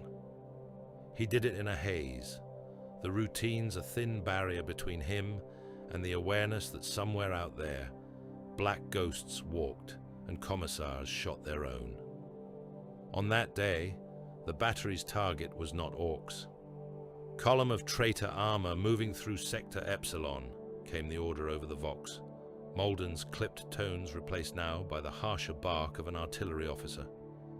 We have coordinates from a forward observer. They are moving to flank our last bastion line. All guns, adjust to bearing. Numbers followed, translated into turns of elevation wheels and the subtle nudges of trained hands. Fire on my mark, shells out and keep them walking. Redder heard the distant rumble of Iron Warriors' engines, even above the constant shelling. Through a gap between the berms, he could see them, a line of tanks and gun-tracked vehicles rumbling along a lower avenue, hulls banded in hazard chevrons. Infantry marched beside them, weapons at low ready. Mark, the battery spoke. Guns recoiled, smoke belching from their muzzles. Shells arced out, invisible, but for the distant flashes when they struck. The first salvo fell a little long, detonating behind the lead vehicles. The second walked closer. Shrapnel pattered off armor. Fire licked across hulls. The Iron Warriors did not panic. They adjusted their formation, spacing out a fraction, deploying smoke. Then the world changed. The temperature dropped. Steam rose from the gun's cooling barrels in sudden gusts. Breath misted in front of faces. The hairs on Raider's arms stood up beneath his fatigues. Again with this, someone muttered. Spectral fire crawled up from the cracks in the plaza, along the berms, over the gun's braces. It did not burn the sandbags or the gun shields. It merely lit them, a ghostly underglow. The gunners cursed, some making the sign of the Aquila despite themselves. "Hold your posts," the artillery officer snapped. "Do not break. They are on our side, damn you." Reader was not so sure of that. Down in the avenue, among the Iron Warriors' column, flames blossomed. Legionaries appeared in the midst of the tanks, stepping out from behind their armor, where there had been nothing a moment before. They fired into track housings, into engine compartments, into crew hatches, Bolter shells detonated with that same balefire, crawling along fuel lines and ammo belts. The Iron Warriors reacted with vicious efficiency. Infantry spun, firing at the newcomers. Heavy bolters traversed. Autocannons roared. Rounds passed through the black-armored giants as if through fog. Some sparked, but most simply vanished. The legionaries ignored them, their focus total. One of the traitor tanks slewed, swerving into a fuel dump that lay buried beneath a cracked section of Hab Street. Promethium pipes ruptured, spraying volatile liquid across the broken ground. Fire leapt along those lines, as if eager for kindling. Raider watched in fascinated horror as the spectral flames blooming around the legionaries' boots reached those spills. They flared. Not natural fire, not Promethium's greasy orange. This was a wall of white and blue, rising in an instant, a tide that roared up from the buried pipes and swept both sides of the avenue. Tanks disappeared behind it. Infantry silhouettes turned black for a heartbeat, then blew away like ash in a high wind. The sound hit them a moment later, a rushing roar that was not quite an explosion, not quite a scream. The shockwave rattled the guns on their carriages. Redder staggered, thrown to one knee, hands over his ears. When the glare faded, the Iron Warriors column was gone. Tanks that had been whole seconds before now lay as skeletal frames, metal charred and warped. Their hulls were open cages, interiors slagged. No bodies remained inside. The cobbles of the avenue were fused into glass. Some of the surrounding Hab walls had partially melted, stone sagging like wax near a candle's flame. Of the legionaries, there was no sign. "Emperor's mercy," one of the gunners breathed. "Do not count on mercy," Harker's voice growled near Redder's ear. The sergeant had been reassigned to the battery alongside him, his experience too valuable to leave in the line. Count on their hatred. It is not aimed very carefully. He was right. The edge of the spectral blaze had licked the farthest of the artillery guns' berms. The sandbags there were untouched. The men crouched behind them were not. They lay still, flesh seared from bones, uniforms merged with scorched skin, their faces empty skulls staring up at the sky. Raider's stomach heaved. He pressed his forehead against the cool brace of the nearest gun for a moment, fighting the urge to vomit. Up above, within the safe, ordered confines of the malign calculus, Warsmith Dathran studied the growing pattern. Legionary manifestations, ghost attacks. Whatever one chose to call them, they were, no longer random. The holo display showed a map of the hive and its underlevels. Each apparition was marked as a point of light. Alone, they seemed scattered, chaotic. Connected by lines, they formed paths. Those paths converged on the reactor site. "They are reacting," Dathran said quietly, not so much to his staff as to the truth itself. "Not to us. To that." He indicated the reactor's position. "Like antibodies," he went on, lapsing briefly into a metaphor from another life, another legion's lectures. "They ignore ordinary wounds. They swarm wherever something touches the core." He turned to Dravak Kol's latest reports. "Every time you move a component that is directly linked to the reactor, every time you load one of your tainted shells, they appear," he said. "They do not care about ordinary artillery. They care about your work." Cole's helm lenses narrowed, inner light flaring. "Then they are already aware of the design," he said. "Curious, the Corpse Emperor's ghosts have better intuition than his living servants." "Can you shield your operations?" Dathran asked. "Mask them somehow?" "Masking is possible," Cole conceded, "but only to a point. The reactor's presence cannot be fully hidden. We can, however, distract." Dathran nodded. "Then we will give them distractions." He issued new orders. Convoys of armored transports began to move through the hive's underlevels, guarded by Iron Warriors squads and demon engines. From above, their Auspex signatures and escort patterns matched those that had previously accompanied reactor components. Ritual circles were inscribed in ruins far from the true site, complete with sham sacrificial victims and chanting cultists. Artillery shells were marched in processions to false staging grounds, their casings painted with crude, meaningless sigils. The Legion came. They manifested in those decoy sites, black-armored figures stepping out of spectral fire to exterminate convoy crews, slaughter cultists, and reduce shell stacks to ash. Their balefire raged along trenches and reservoirs that were empty of the truly important power lines. In tunnels far from any of those distractions, Cole's real workers moved in comparative safety, hauling heavy cables, installing bindings, preparing the rituals that would link the reactor to the crust. For a while, the misdirection worked. Then the Orks complicated it further. Scragbad Skullcrump tolerated the truce for as long as it was entertaining. Coordinated assaults meant he could drive his bikes through collapsing bastions and hear twice the screaming. It also meant Iron Warriors occasionally stopped shooting at his vehicles long enough to let him smash into new targets. But the novelty wore off. Maps bored him. Target grids bored him. Having to listen when Iron Warriors commanders pinged his ships on the Vox to grumble about fire discipline and overlaying Orks bored him to the point of physical pain. He wanted something bigger, stupider. "Deezy sneaky Humi plans is getting in the way of a good scrap," he complained to Big Mech Zagdaka one cycle, as they stood on a balcony overlooking a crude Ork camp set up inside the gutted shell of a hab dome. Ork fires burned in random pits. Loot lay in piles. Grot slaves scampered, carrying ammunition and food between fights. Zagdaka was busy wiring a stolen Imperial artillery piece onto the side of a half-dismantled rock, humming to himself as he welded. "Da plans is good," he said absently.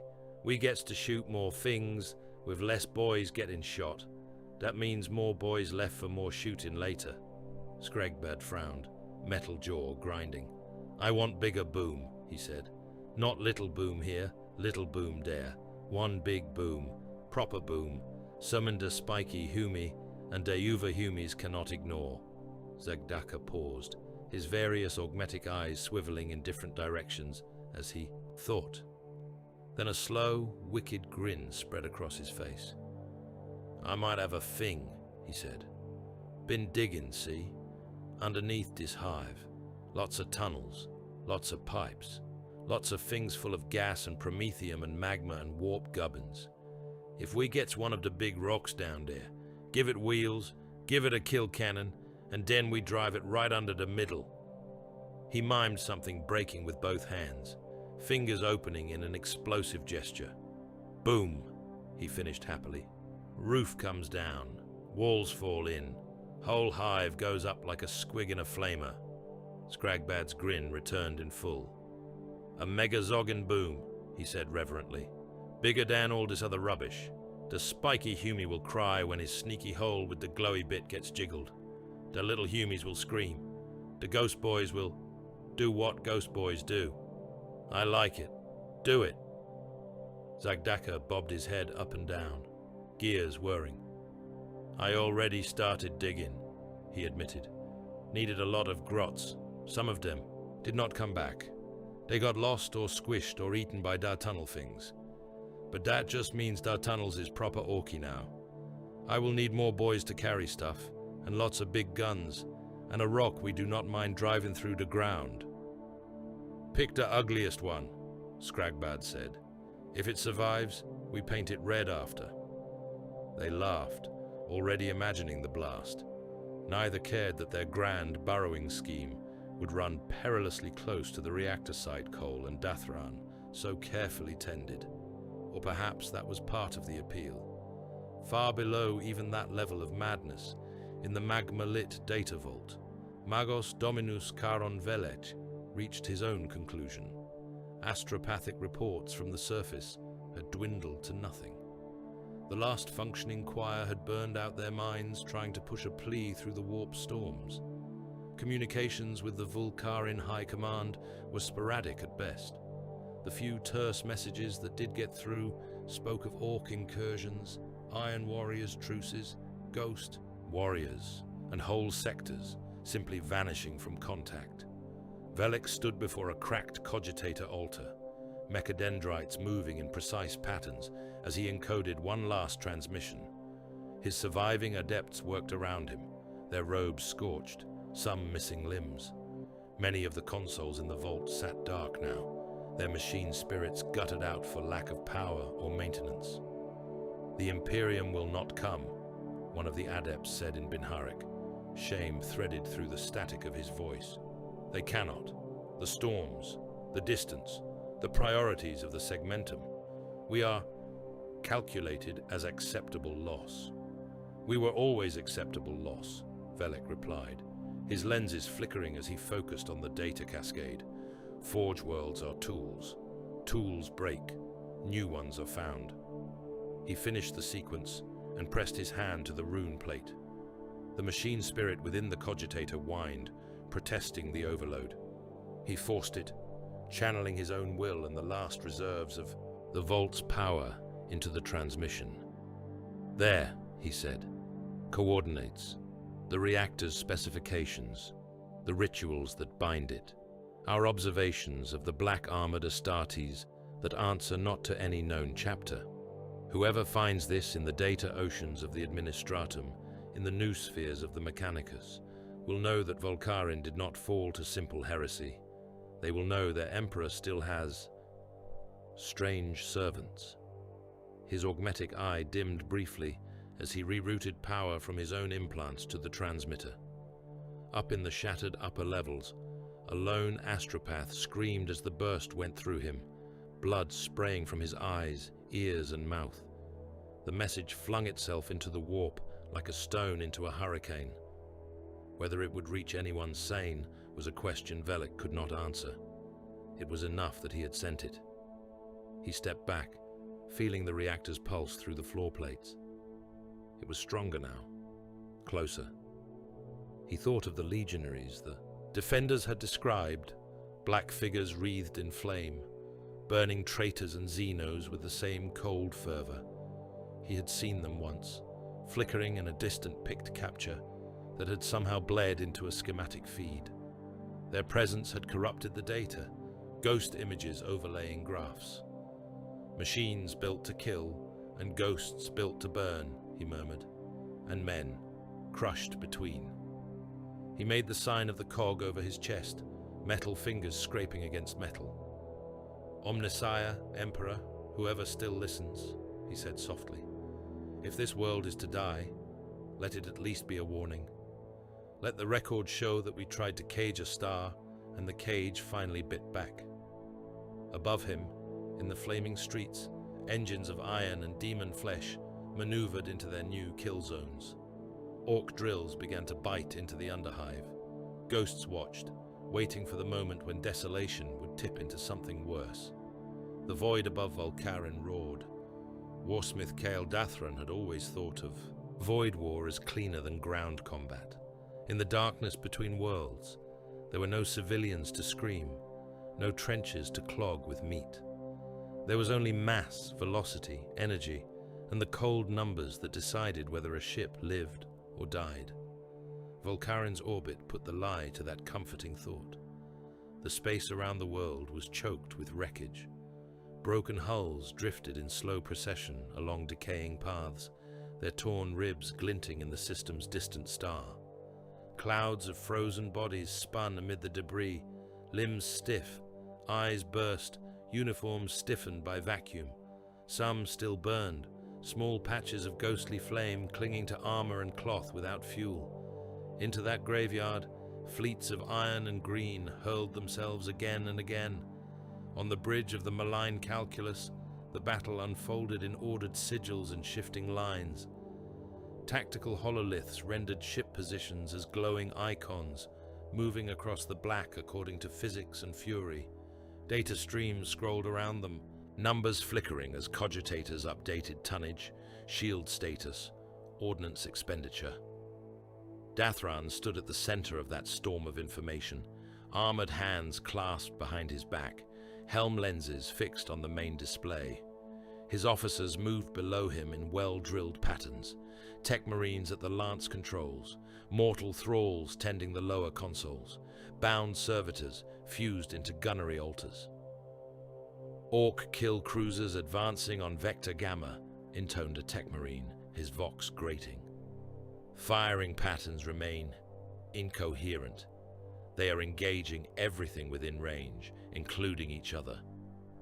On the hollow display, the Ork ships appeared as clusters of flickering red runes, jittering and overlapping as their courses shifted moment by moment. One moment, a hulking cruiser might be heading directly for an Iron Warrior's escort. The next, a rocket blast from a neighboring rock would spin it half about, setting it on a collision path with its supposed ally instead. Imperial Navy. "Remnants?" Dathran asked. "2 destroyers and a light cruiser," came the reply. "They are making harassment runs, targeting Ork ships that stray from the main mass. Their ammunition reserves are almost exhausted." Dathran watched as a thin blue line representing the surviving Imperial squadron darted along the edge of the engagement. Torpedoes flashed from their battered prows, darting into the Ork formation. One rock vanished in a blossoming flare as several warheads struck its already fractured hull. A kill cruiser lost a chunk of its stern, spun wildly, collided with a neighbor. Don't forget to like, comment, and subscribe. Support really helps.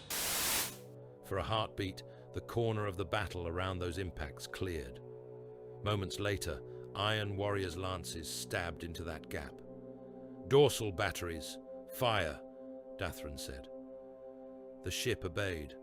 Along the malign calculus's spine, lance turrets rotated, seeking their marks with slow, majestic certainty. Energy built in their cores, setting the air around them to trembling.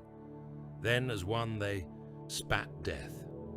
In the black, they were spears of white light, each a focused beam of sun-hot fury. They struck where cogitators and veteran gunnery officers had calculated they would. At the drive, clusters of Ork vessels still recovering from the Imperial strike. One kill cruiser's engines vanished, blown out of its hull in a brief, magnificent flare. The ship lurched, spun, began a slow tumble that would end in burning entry or endless drift. Another rock took a lance through its center of mass. The beam bored a neat tunnel through rock and metal alike, venting atmosphere and Orks in a long streamer. "Hits confirmed," the Tech Marine acknowledged. "Enemy propulsion reduced by approximately 1/3 in that sector." "Acceptable," Dathran said. He looked to another projection, this one displaying the positions of his own fleet. Fortress barges held the inner shell of the engagement, their broadsides turned outward. Macro cannon, ready to unleash another salvo if anything, broke through the outer line. Escort squadrons darted between them, guns flashing. Slave ships and troop transports huddled near the planet, their hulls lit by the glow of Volkarin's burning atmosphere. "Bring the second slave convoy forward," Dathran ordered. There was a slight hesitation, the infinitesimal pause of officers recognizing what he had just said and forcing themselves not to show distaste. "Understood," answered the fleet master. "Convoy Sigma, moving to forward position." On the hollow, a cluster of green icons edged outward from the relative safety of the inner ring. Their identifiers marked them as bulk carriers, packed with conscripts, mechanicus laborers, and the last dregs of the traitor guard regiments that had accompanied the Iron Warriors. Their hulls were thin, their guns fewer. They moved to sit between the Ork advance and the fortress barges. "They will not hold," an Iron Warrior's captain remarked. Not a protest, simply an observation. "They will hold long enough," Dathran replied, "or they will die in such numbers that the greenskins expend their first fury on them. Either outcome frees our true assets to fire for longer. The long war is not won by sentiment." The slave convoy's internal vox nets filled with prayers and curses as they altered course. Some captains tried to slow, to pretend their engines had failed. Comms overrides from the malign calculus cut such protests short, rerouting control to loyal bridge crews and servitors wired to obey. The Orks met them with squealing joy. Scragbad's skull crump leaned forward in his crude command throne as the burn-in captors closed with the slave ships. His red-painted armor threw wild reflections from the various half-functioning lumen strips and flickering glyph screens. "Look at them," he chortled. "All lined up nice, waiting to be crumped. Spiky humies think they are clever, giving us a snack before the main meal." He slammed a meaty fist into the arm of his chair. "Ram speed," he roared. "All guns, all at once. Anything that looks like a gun, you shoot it. Anything that looks like a spiky ship, you shoot it. Anything that looks like a humie ship, you shoot it. Then we ram what is left. Boarding torps on standby. I want boys inside there before they realize they is dead." The burning captors surged forward, engines screaming. Plumes of unregulated plasma belched from its misaligned thrusters. On its flanks, other kill cruisers matched pace as best they could, their hulls shedding bits of loose armor and frozen bodies as they accelerated. Something on the bridge ceiling blew out, showering sparks. No one noticed. Guns roared. Ork weapons had no concept of fire discipline. Cannon, torpedo tubes, and jury-rigged gun decks all fired as soon as their crews saw something, anything, in their sights. Slugs and shells filled the space between the Ork line and the slave convoy in a hissing cloud. Some shells detonated early. Others smacked into each other in mid-flight, going off in spectacular, utterly unintended bursts. Enough reached their targets to matter. The lead slave ship's bow vanished under a storm of impacts, armor shredded, internal compartments open to the void. Crew and conscript troops were blasted out along with air and debris, their bodies spinning. Another ship took a massive slug that punched straight through its prow, traveling its length, shredding compartments, before exiting the stern in a geyser of fire. The convoy tried to respond, its lighter guns spitting, but any hits they scored on the Ork vessels were absorbed by thick crude plating or simply shrugged off. Then the rams hit. The burn-in captors' reinforced prow, a slab of armor covered in spikes and crude glyphs, slammed into the side of the third slave ship in line. The impact crushed bulkheads, turning whole decks into compressed scrap. The two ships crunched together, metal screaming. Boarding torpedoes launched from the Ork cruiser's flanks, stubby projectiles packed with screaming boys. They burned across the short gap, slammed into the already crippled hull, and tore new holes. Hatches blew off in bursts of fire, and green bodies poured through, roaring with idiot joy. On another flank, a different kill cruiser ploughed part way into a bulker, then fired every thruster it had left to wiggle deeper, as if trying to burrow through its victim. Cracks spiderwebbed across both hulls. Atmosphere vented in gusts. Fires burned in compartments now open to the void. From the vantage point of the fortress barges, the collision looked like a messy but effective shield. Ork and slave ships, tangled together, formed a barrier of burning metal that soaked up lance-fire and macro shells intended for the Orks beyond. Macro batteries on the malign calculus spat again, their shells arcing over the wreckage to hammer at kill cruisers further back. Some shots passed cleanly through gaps, others struck the jumble, pulverizing both slave and greenskin hulls in clouds of shrapnel. And through it all, in the chaos of the swarm, darker shapes moved. One boarding torpedo from a freebooter vessel aimed not at a wounded bulker, but at an Iron Warrior's cruiser further behind, punched cleanly through the improvised shield. It drilled into the cruiser's flank, cutting through armor plate and secondary void shielding. Its retro rockets fired, slamming it to a halt. Melter charges at its nose went off, boiling a neat tunnel into the hull. Inside the torpedo, boys yelled and banged on the hatches, eager to be unleashed. When the clamps blew, they surged out, guns and choppers ready, expecting the usual confused corridor fight against panicking human crew. They found silence. The corridor beyond the breach gaped, lit only by the flicker of failing lumen globes. The air was filled with drifting motes of ash. Gravity had failed. Bodies hung in the passage, iron warriors, mortal thralls, and servitors alike. Their limbs spread, their faces frozen in expressions of surprise. They were on fire. No natural flame could have survived in vacuum. Yet pale, spectral tongues of fire clung to the corpses, crawling over their bodies, licking at their augmetics. As the orcs floated into the corridor, those flames cast sharp shadows across the metal walls. A knob shoved one of the burning corpses aside with a snarl. "Who burnt all the fun stuff before we got here?" he demanded. The body spun lazily, embers streaming from it in a lazy arc. Something moved deeper down the corridor. Black armor, bone flames, red eyes in skull helms. The knob's bellow turned into a choked sound as a bolt round punched through his chest. Balefire erupted from the exit wound, wrapping around his torso. He flailed in slow motion, the lack of gravity making his death almost balletic. Within moments, he was nothing but a charred skeleton in armor, still drifting. The orcs roared and fired, slugs filling the confined space. Some rounds pinged off bulkheads. Others passed straight through the legionaries, leaving faint ripples in their forms, as if shot through smoke. The ghosts advanced, walking along the corridor floor despite the lack of up and down, each step sure. Behind them, further into the ship, iron warriors died at the muzzles of balefire bolters, their own weapons impotent. Some attempted to seal blast doors. Flames crawled through the seams. Others tried to vent whole sections, opening them to the void. The spectral figures stalked through hard vacuum as if it were air, unaffected. Throughout the battle, similar scenes played out.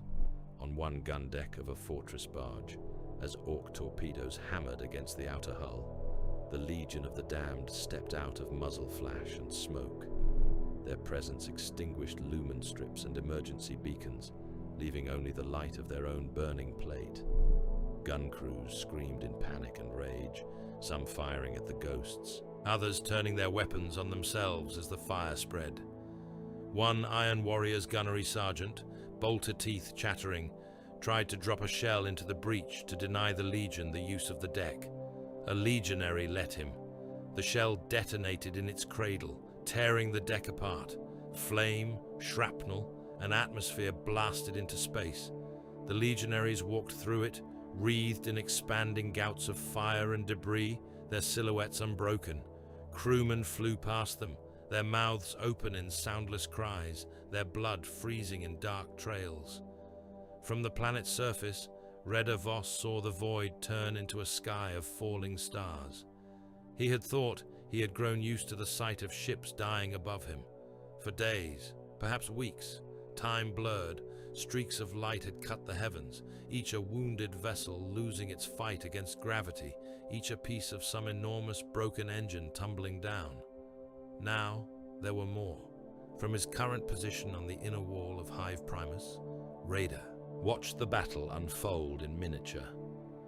The clouds above were stained with the glare of burning wreckage. Long scars of fire traced the paths of descending hulks. Sometimes he saw entire sections shear off and plunge on their own trajectories, smaller but no less devastating. One carcass, still glowing a dull red, slammed into a distant Prometheum lake on the far side of the hive belt. The impact sent a column of flame up into the sky, a thin, bright spear that briefly pierced the cloud layer. The shockwave hit moments later, a deep, shuddering boom that made the wall tremble under Redda's boots. "What now?" Harker muttered beside him, squinting up through the haze. Void war gone rabid. Another wreck tore through the clouds, larger than most. It was a hulking shape that might once have been a fortress barge, now little more than a molten skeleton. Sections of its armor peeled away as it fell, burning like flakes from a dying star. It broke apart before impact, fragments raining down over a wide area, each one carving its own crater. Redda watched one piece plow into a line of hab spires near the hive's base, knocking them over like children's toys. Whole districts vanished in clouds of dust and flame. "It is not enough for them to kill us with guns," he said quietly. "Now they drop their dead ships on us too." "Waste not," Harker replied, grim humor in his voice. "The long war is very efficient." On the malign calculus, efficiency had taken on a new, darker shade. The Legion's presence in the void was more diffuse than on the ground. They did not hold areas. They did not form fronts. They appeared where the fighting was fiercest, where energy fields were most stressed, where the warp bled into the skin of real space through gaping wounds torn by weapon impacts. Dathran watched as gun decks went dark, as reports came in of entire sections lost not to Ork fire, but to unexplained conflagrations and pressure loss. "A black-armored Astartes seen walking through plasma fire," came one Vox fragment. "No effect from solid shot." Repeating, "They are burning the guns from inside." "Torpedo room sealed." Repeat, "Sealed. But they are here. They are entities phasing through bulkheads, setting crew and ordnance alight, scuttling the section to deny further incursion." Dathran's fingers tightened on the rail of the command dais. "They are not simply targeting our ground operations," he said. "They are attacking our anchors. Any ship that lingers too long in one position, any that builds up too much warp backlash from its guns, they use as a door." He thought of Karen Velik's buried reactor and the way its presence warped the world around it. He thought of the stray high Gothic battle cant some mortal operator had reported, a murmur beneath Ork, screeching and Binharic. "Very well," he said. "If the ghosts want doors, we will close some, and we will make others less inviting." He opened a priority channel to his fleet. "All crippled ships not essential to our current operations are to be scuttled," he ordered. "Immediate effect. No attempts at salvage. No time wasted on crew retrieval. They are to be vented, their cores set to overload, and their hulls pushed into decaying orbits that will not intersect with our primary firing positions." There was a moment of silence. "That will cost us thousands of souls," the fleet master observed. Again, not a protest, simply a statement of fact. "It will cost us more if the Legion continues to use those hulls as staging grounds," Dathran replied. "The slaves and mortal crews have served their purpose. They will serve one final purpose as debris." He watched as icons representing damaged escorts and transports blinked acknowledgement. One by one, status reads beside them changed. Core overload initiated, crew jettisoned, helm control locked for programmed. Vectors. Small flashes blossomed in the void as charges placed in critical positions detonated, ensuring the ships could not be saved, could not be turned by the greenskins, could not be used as anchor points for black specters. If any slaves screamed as their air bled away, their voices did not reach the malign calculus. On the Ork side of the battle, Big Mech Zagdaka was engaged in his own experiments. The presence of the Legion in the void fascinated him. Things that walked through bulkheads, that ignored vacuum, that appeared wherever the fight was loudest. Such wonders begged to be poked. "Days like teleportin," he mused, hunched over a jury-rigged control shrine in the bowels of the burning captors. "Only sneaky. I hate sneaky, but I like teleportin." He had salvaged teleportation rigs from looted Astartes vessels in previous raids, then improved them in ways that made tech marines wake screaming in the night when they dreamed of such violations of sacred machinery.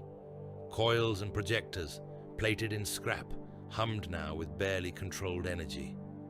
Grot assistants, their eyes wide, scurried about flipping levers when he shouted at them, and occasionally when he did not. "Our boys should be able to do that too," Zagdaka said. "Pop in, smash some, pop out. Easy. If Ghost Boys can, we can." He slammed a fist down on a control rune. Somewhere in the void, a beacon tied to an Iron Warrior ship flared, its coordinates jarred into the mech's brain as a good place to make trouble. "Right," he told the assembled test subjects, a mob of boys who had been promised a new kind of boarding action. "You lot stand there, do not move. When the light goes on, you is going on a trip. Swing your choppers as soon as you get there. Then tell me what it was like, or do not. Either way, I learned something." The boys roared with delight, all too happy at the prospect of being hurled into an unknown fight. They jostled for position on the marked platform. Zagdaka pulled a lever. The teleport rig screamed. Reality bent, folded, and spat. On the Iron Warrior's cruiser, designated Calculus Minor, crew on one of the outer corridors had a brief warning. A spark, a distortion in the air, a scent of ozone. Then orcs appeared inside the walls. Not in the corridor. Inside the walls. Chunks of green flesh and muscle materialized, fused with plasteel. A boy's head jutting from a bulkhead, eyes still rolling, mouth opening and closing in a sort of gargle before vacuuming the ducting took what little air he had. Another's arm protruded from the deck, fingers clenched around the haft of a chopper that was mostly embedded in the floor. A third boy appeared half in and half out of a cogitator altar, his chest melded with the sacred machine, his legs kicking uselessly in the air. Those who arrived fully formed did not fare much better. One came into being at waist height, bisected by a ventilation grill, his upper half flopping into the corridor, his lower half somewhere in the ducting. Another materialized partly within a servitor. The resulting fusion screamed in two different voices for several heartbeats before mercy shot it. None of them saw the legionaries already present in that section, calmly gunning down Iron Warriors as they tried to respond to breaches elsewhere. From Zagdaka's vantage point, this first test was a resounding success. "Some of them made it," he said happily, watching the blurry picked feed. "Sort of. That means the rig works. I just needs to recalibrate, move the whirly bits a little, less into wall, more into corridor." He yanked at a lever with renewed enthusiasm, ignoring the smoking ruin of 3 of his coils. "Again!" he yelled. "More boys!" The Legion did not seem to notice the additional orc deaths. If they did, they gave no sign. They continued to stalk through burning corridors, firing as decks detonated beneath their feet.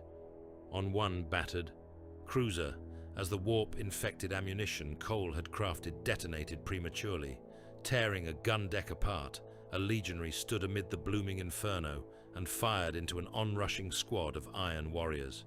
Shrapnel and flame washed around him. The deck's surface buckled, then blew away, opening directly onto the void. He fell with it, the corpse of the cruiser dropping away beneath him. Fire clung to his armor as he tumbled, along with shards of metal and the bodies of those he had just killed. For a while he drifted, a dark shape trailing pale flame against the stars, surrounded by a halo of frozen blood. Then he was gone, his outline fading, leaving behind only a few glowing embers and a swirl of disturbed dust.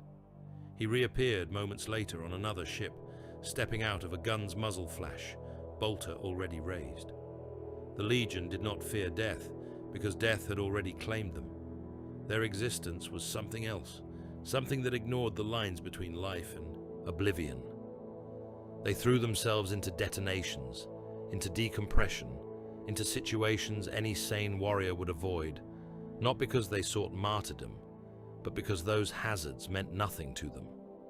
Down on Volcarin, their disregard for survival mattered little to the men, who simply saw more fire raining from the sky. Reader counted the streaks without meaning to, his mind turning the falling lights into numbers as if that could make them less terrible. He lost track somewhere after a dozen. The latest descending shape was different, though. It was not a shattered cruiser or a fortress barge spinning in pieces. It was a rock. He could tell by the irregular profile, the way chunks of protruding metal and rock jutted from its sides. Flames licked along those extrusions, tracing crude gun platforms and jutting towers. One side of the rock was simply gone, blown away by some titanic impact, exposing its hollowed interior. For a heartbeat, he saw into it. Levels upon levels of crude, corridors and chambers lit by fires and malfunctioning lumen strips. Orks ran along those passages, some trying to put out blazes by hitting them, others shoving loot into sacks even as the walls shook. Ammunition dumps lay stacked in chaotic piles, shells and slugs thrown together with little regard for safety. Fuel tanks bulged, their contents sloshing as the rock tumbled. The whole thing was a mountain of munitions and meat wrapped in burning rock and metal. It screamed as it fell. Redder could not hear it with his ears, but he felt it in the groan of air being pushed aside, in the rise in pitch as the rock punched deeper into the atmosphere. The clouds around its path boiled, white turned to brown, brown to black.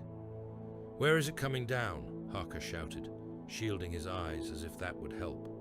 Redder traced the trajectory with his gaze, mind mapping the angle to the hive's layout he had memorized from too many tactical briefings and emergency redeployments.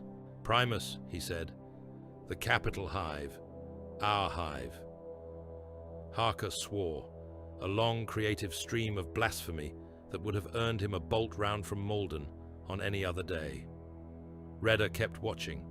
The rock was aimed, whether by design or by the blind luck that so often seemed to favor Orks, directly toward the upper districts of Hive Primus, the ones above the buried reactor. It would not simply hit the outer walls and slide away. It would punch straight through spires and habitation tiers, its mass and speed enough to drive it deep. Some part of him, the part that remembered the Magos's cold description of the reactor's location, the binding chains, the rituals, understood what that meant. "Engines of desolation above, engines of desolation below," he whispered, words lost amid the roar. As he watched, the rock's burning bulk filled more and more of the sky. It fell like judgment toward the heart of Vulkarin. The rock did not so much land as murder. It smashed through the upper spires of Hive Primus in a storm of incandescent debris, ripping towers apart as if they were made of glass. For a few heartbeats, the world was nothing but light. Whole hab-tiers vaporized under the scouring heat of its passage. Vox masts snapped and whirled away, throwing screaming sparks into the boiling air. Transit gantries and shrine bridges sheared off and tumbled into the lower deeps, dragging tens of thousands of screaming bodies with them. The rock plunged on. It hit the hive's core spire almost dead center. For an instant there was silence, a perfect, unnerving stillness as rock, metal, and the work of centuries tried to occupy the same space. Then, Hive Primus ruptured. The shockwave tore outward in a ring, annihilating everything in its path. Whole civic districts were pulped to dust between one breath and the next. Manufactura, that had fed a dozen crusades, folded inward like paper. The hive's outer skin bulged, cracked, and sloughed away in slab after slab, avalanches of ferrocrete and adamantium smashing down into the lower levels. Redder felt the impact before he saw it. He was on the inner wall, halfway through a recaf that tasted of ash and fear, when the world lurched as if some enormous beast had slammed its shoulder into Vulkarin. The wall shook beneath his boots, throwing him hard against the parapet. The mug flew from his hand, its contents turning into a brief, meaningless constellation of droplets before splattering back across the sandbags. A low, grinding roar rolled across the hive, not the sharp crack of artillery, but something deeper, older. It went on and on. A single note of ruin stretched out until it felt like it might never stop. "Down!" Harker roared, although there was nowhere in particular to go. Dust blasted across the wall. The sky beyond the hive went from its usual bruised grey to a blazing white, then to an angry pulsing red. Winds screamed as air fled the collapsing spire and rushed to fill the void. Reader clawed his way to the parapet, eyes streaming, lungs burning with dust. He looked toward the heart of the hive. There was no spire. Where the central tower of Hive Primus had stood, a ragged wound now gaped. The rock had driven itself into the hive's core and kept going, burrowing down through solid strata, dragging its own shattered mass with it. The spire above it had splintered and fallen, sections peeling away in slow, terrible avalanches. In place of the proud tower, there was now a crater. It glowed. The newly birthed pit was a ragged circle many kilometers across, its sides a cascade of broken hab tiers, twisted infrastructure, and burning wreckage.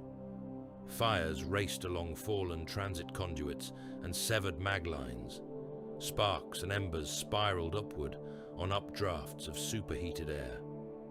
At the crater's center, far below, something pulsed. Redder squinted, eyes protesting, but he could see it even through the smoke. A sphere of dull, angry light, caged within bands of metal and stone.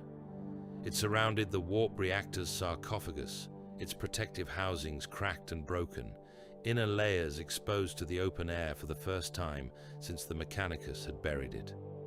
Every so often, a flare of color rippled across that sphere, washing out the glow of the fires around it. It was not any color Redder had a name for.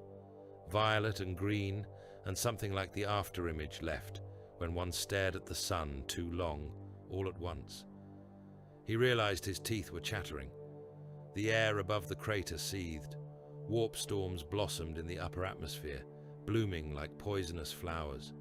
Clouds boiled, folding in on themselves, then uncoiling in spirals that defied sensible wind patterns. Lightning lanced between vapor masses that had no business bearing charge, crimson and sickly emerald, each bolt lingering as if reluctant to let go. Reality thinned. Reader saw shapes at the edge of vision, things that were not ships or buildings or men, silhouettes that flickered in and out as the air shimmered. He could not focus on them.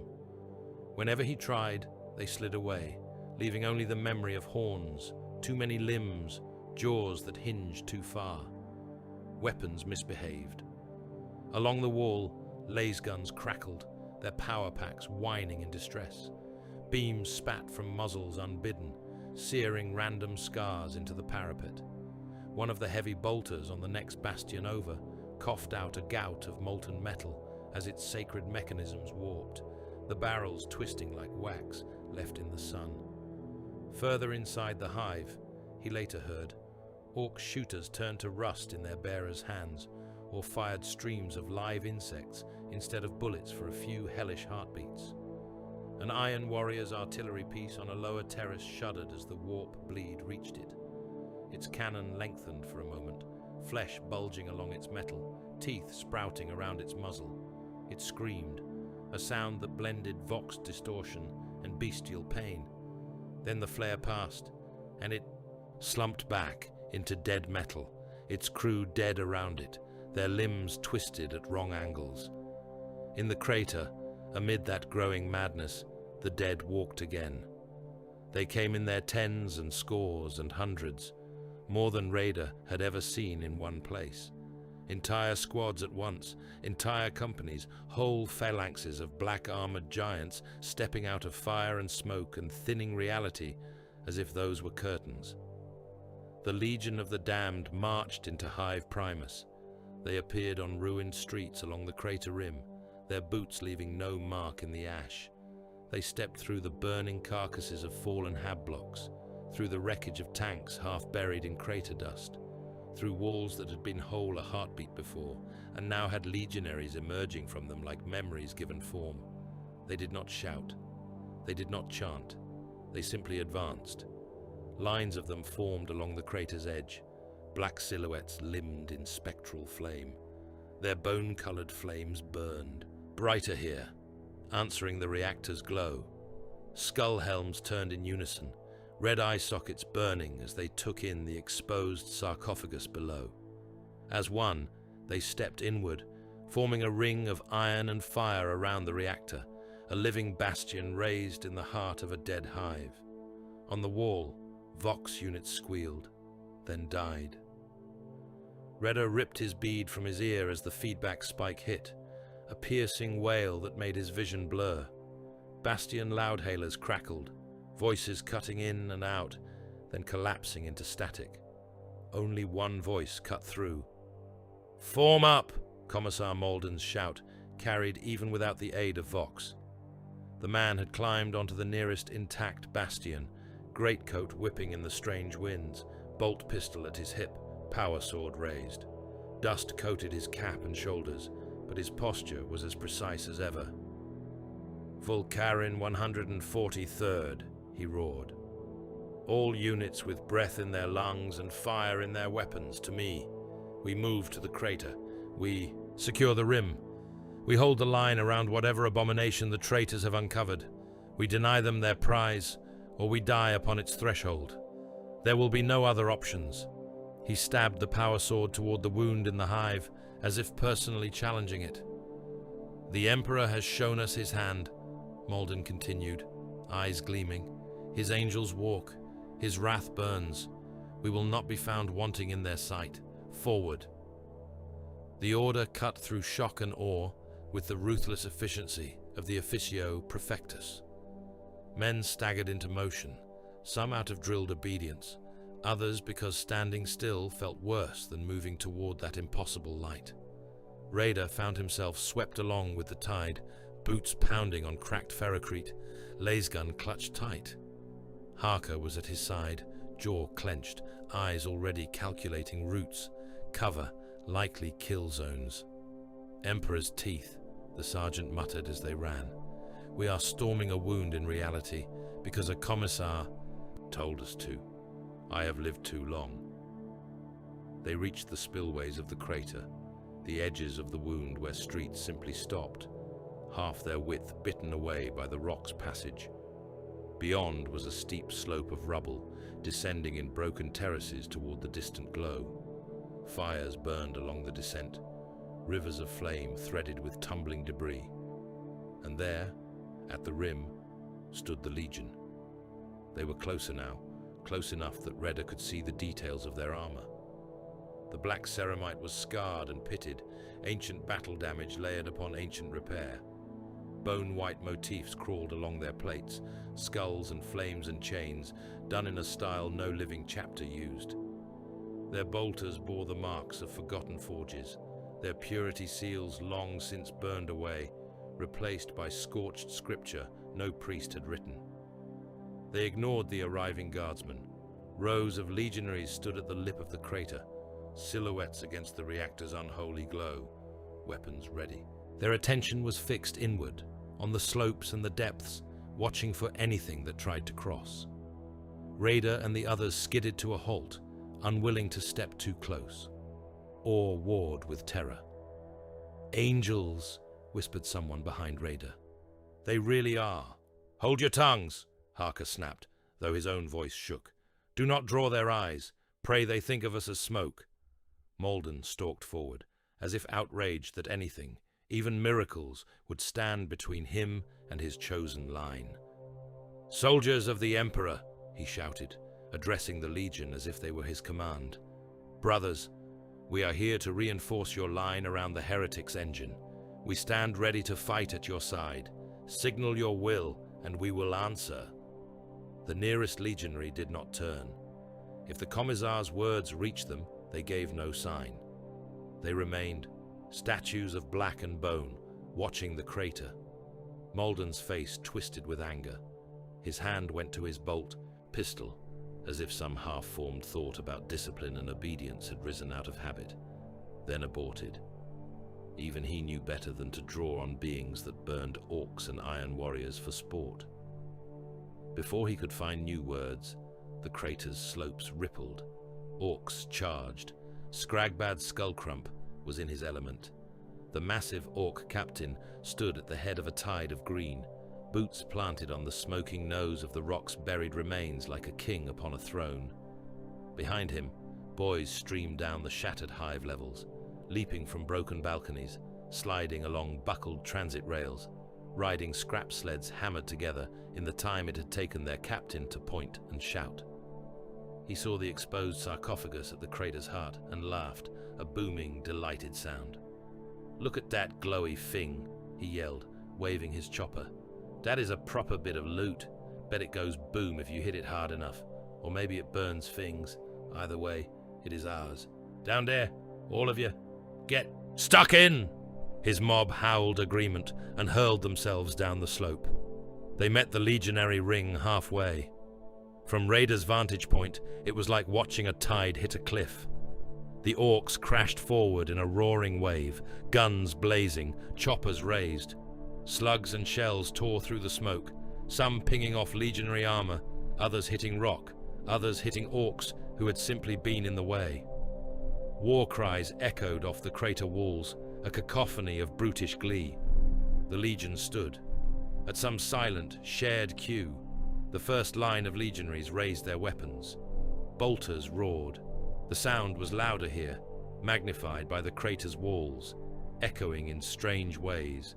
It was not the bark of normal Astartes bolters.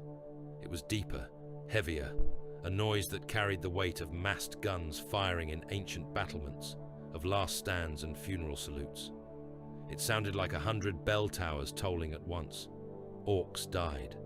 Balefire shells burst amid the charging boys, shells that detonated not with splinters and concussive force, but with hungry flame. Where they struck, Ork flesh shriveled and cracked, bones blackening, armor plates melting. Whole knots of greenskins vanished in pillars of white fire, leaving only drifting ash. Hellflamers joined the storm. Legionaries stepped forward, their weapons vomiting sheets of ghostly promethium.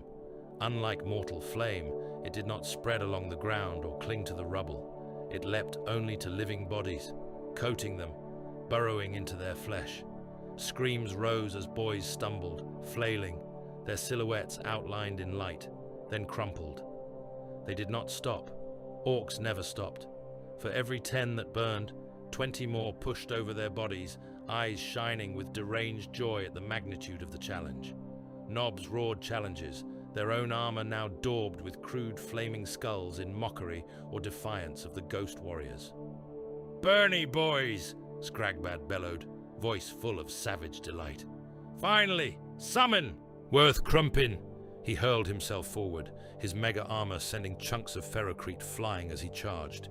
He fired both shooters as he ran, shells spattering against legionary plate, some whipping past to slam into the reactor's shielding far below, leaving flares of protesting energy.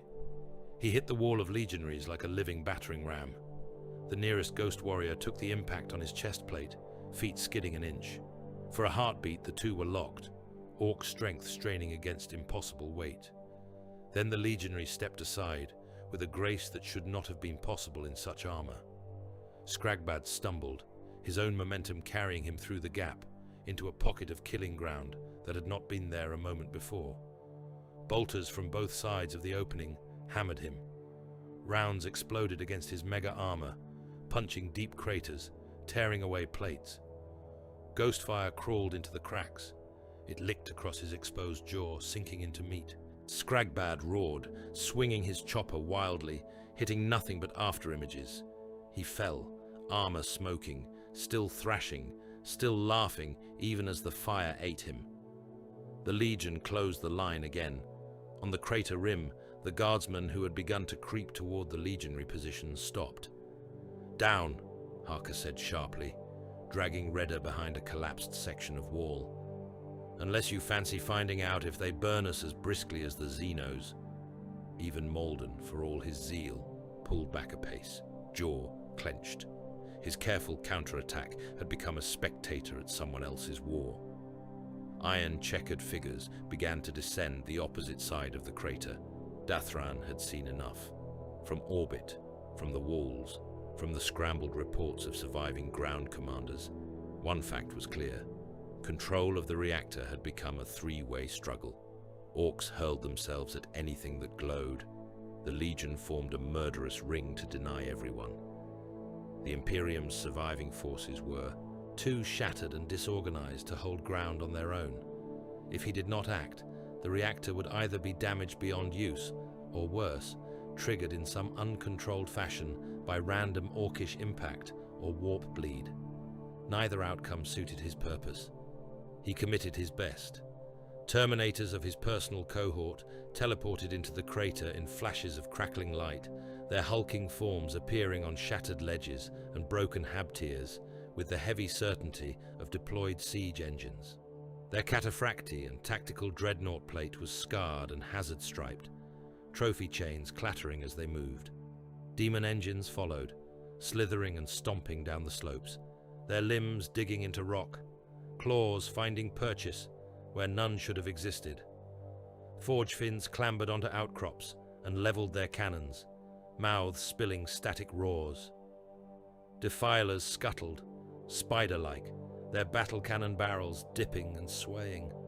An Iron Warrior's sorcerer descended with them, his armor encrusted with glyphs, his helm crowned with horns.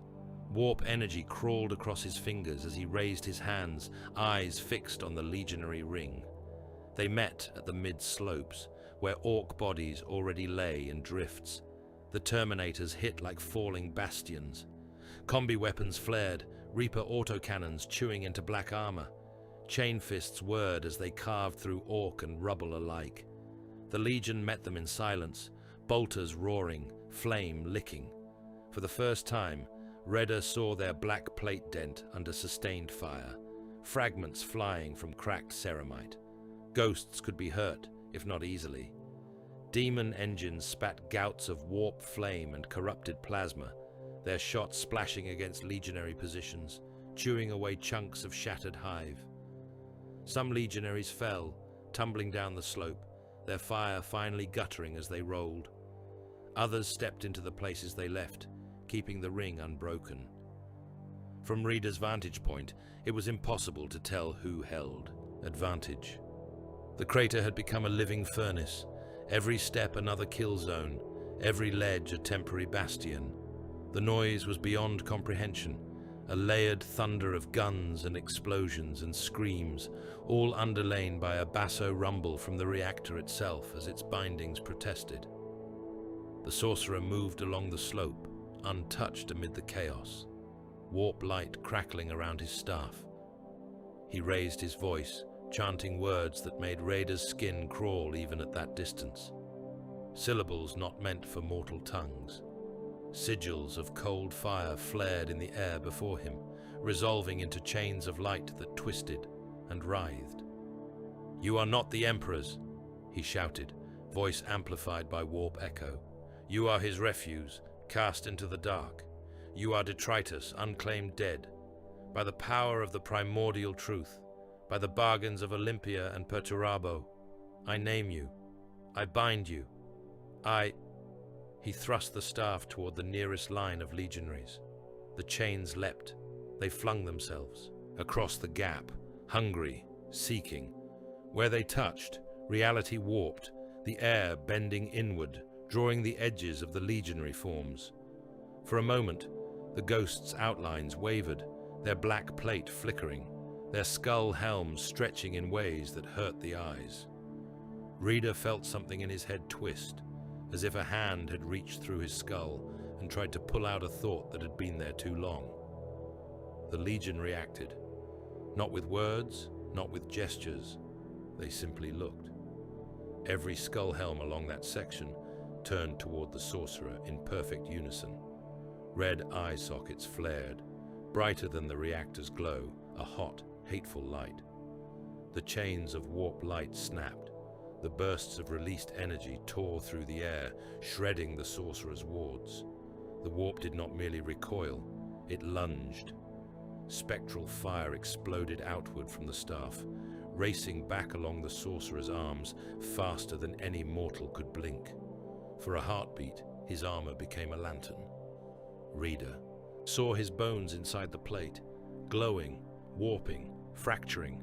He saw nerves and organs outlined in light, each fiber writhed and burned. He saw other shapes too, overlaid on the sorcerer's form. A young Iron Warrior initiate, face unscarred, a legionary in another campaign, helm split, a corpse on some forgotten battlements, half buried in ash. The sight clawed at his mind, trying to force its way in. The sorcerer's scream was cut short as his body came apart, soul ripped free and incinerated in the same instant. His armor collapsed inward, powdered, then blew away on a wind that had no direction. For a heartbeat afterward, the crater was full of ghosts, not just the Legion. Reader saw overlapping images, as if other battles had been stamped onto this one. Another crater on another world, another hive, another reactor. Legionaries standing where legionaries now stood, but their plate bearing different heraldry. Guardsmen in different uniforms dying in the same places. Iron warriors falling in echoes, their deaths stacking like layers of paint on the same canvas. Then the images snapped back, squeezed into the shaped horror of the present. Reader was on the slope. He did not quite remember how he had got there. One moment he had been at the crater rim, mouth hanging open, eyes burning. The next, he was half sliding, half stumbling down rubble. Lay's gun crashed past him, some aflame, some still crashed past him, some aflame, some still roaring. Iron warriors fired from behind chunks of hive structure, their hazard banded plate blending with the ruin. Legionaries moved through it all, inexorable, uncaring who had started this descent into madness. He tripped. A chunk of ribbed underhive plating shifted under his boot. He went down hard, tumbling, scraping hands and knees on stone and twisted metal. His lasgun flew from his grip, skittering. Away. He fetched up against armor, black armor. He rolled onto his back, heart crashing against his ribs, and found himself at the feet of a legionary. The giant stood firm on the slope, bolter barking in measured bursts. Casings fell around Redder like metallic rain, bouncing off his flak vest, ringing on his helmet. Ghost fire licked along the legionary's greaves, casting dancing reflections across Redder's terrified face. An orc lunged for them, a ragged knob whose armor was half melted, eyes bloodshot with fury. He raised his chopper, aiming to split the guardsman and the ghost both. The legionary shifted half a step, placing one foot beside Redder's shoulder. The chopper came down where his leg had been, biting deep into broken stone. Before the knob could wrench it free, the bolter swung, muzzle dipping just enough that when it fired, the shell passed inches above Redder's nose and into the orc's chest. Balefire blew the greenskin apart, char blasting over Redder. Without heat, the world briefly reduced to negative light. Reader scrambled up, grabbed his fallen lasgun, and without quite meaning to, found his back pressed to the legionaries, the two of them forming a small, accidental bastion amid the chaos. He fired. He barely saw what at. Shapes. Anything that looked like a hazard stripe or green skin. His shots were wild, panicked, yet somehow they hit. Whenever he tracked toward a target, a mass of black plate shifted to give him a clear angle. Whenever he ducked, a bolt round answered a threat he had not even registered yet. They were coordinated. He never heard a word. No orders, no battle cant. Yet his last beams and the legionary's bolter fire wove together into a seamless pattern. When he paused to reload, the bolter's cadence changed, covering the gap. When he rose again, the shots shifted, making space. For a few heartbeats, Redder felt something like inclusion, as if a mind far greater than his had for a moment accounted for his existence, slotted his tiny contribution into a vast equation of death. Then it was gone. A shell detonated nearby, throwing them apart. Redder went one way, rolling down the slope in a cascade of rock. The legionary went the other, vanishing into smoke and flame. When Redder finally clawed his way upright, coughing, ears ringing, the space at his back was empty. One voice cut through the dissonance. "Voss! Harker!" The sergeant's hand clamped around Redder's harness, yanking him behind the half-intact shell of an armored personnel carrier, now half submerged in crater dust. Treb and Kuehl were there too, or what was left of them. Treb's arm hung at an unnatural angle, bone jutting through torn sleeve. Kuehl's face was a mask of blood, one eye a gaping socket. "Stay with us," Harker snapped. "Do not get adopted by ghosts again. We still have uses for you." Before Redder could answer, a familiar sound punched through the din. A bolter shot, close. The report of the Legion, not the Iron Warriors. Treb jerked. For a second, Redder did not understand what he was seeing. The big man's chest simply opened. A hole the size of a fist appeared, rimmed with fire that burned inward rather than out. Treb's eyes went wide. He looked down at the nothing in his chest, as if trying to recall what vital piece should have been there.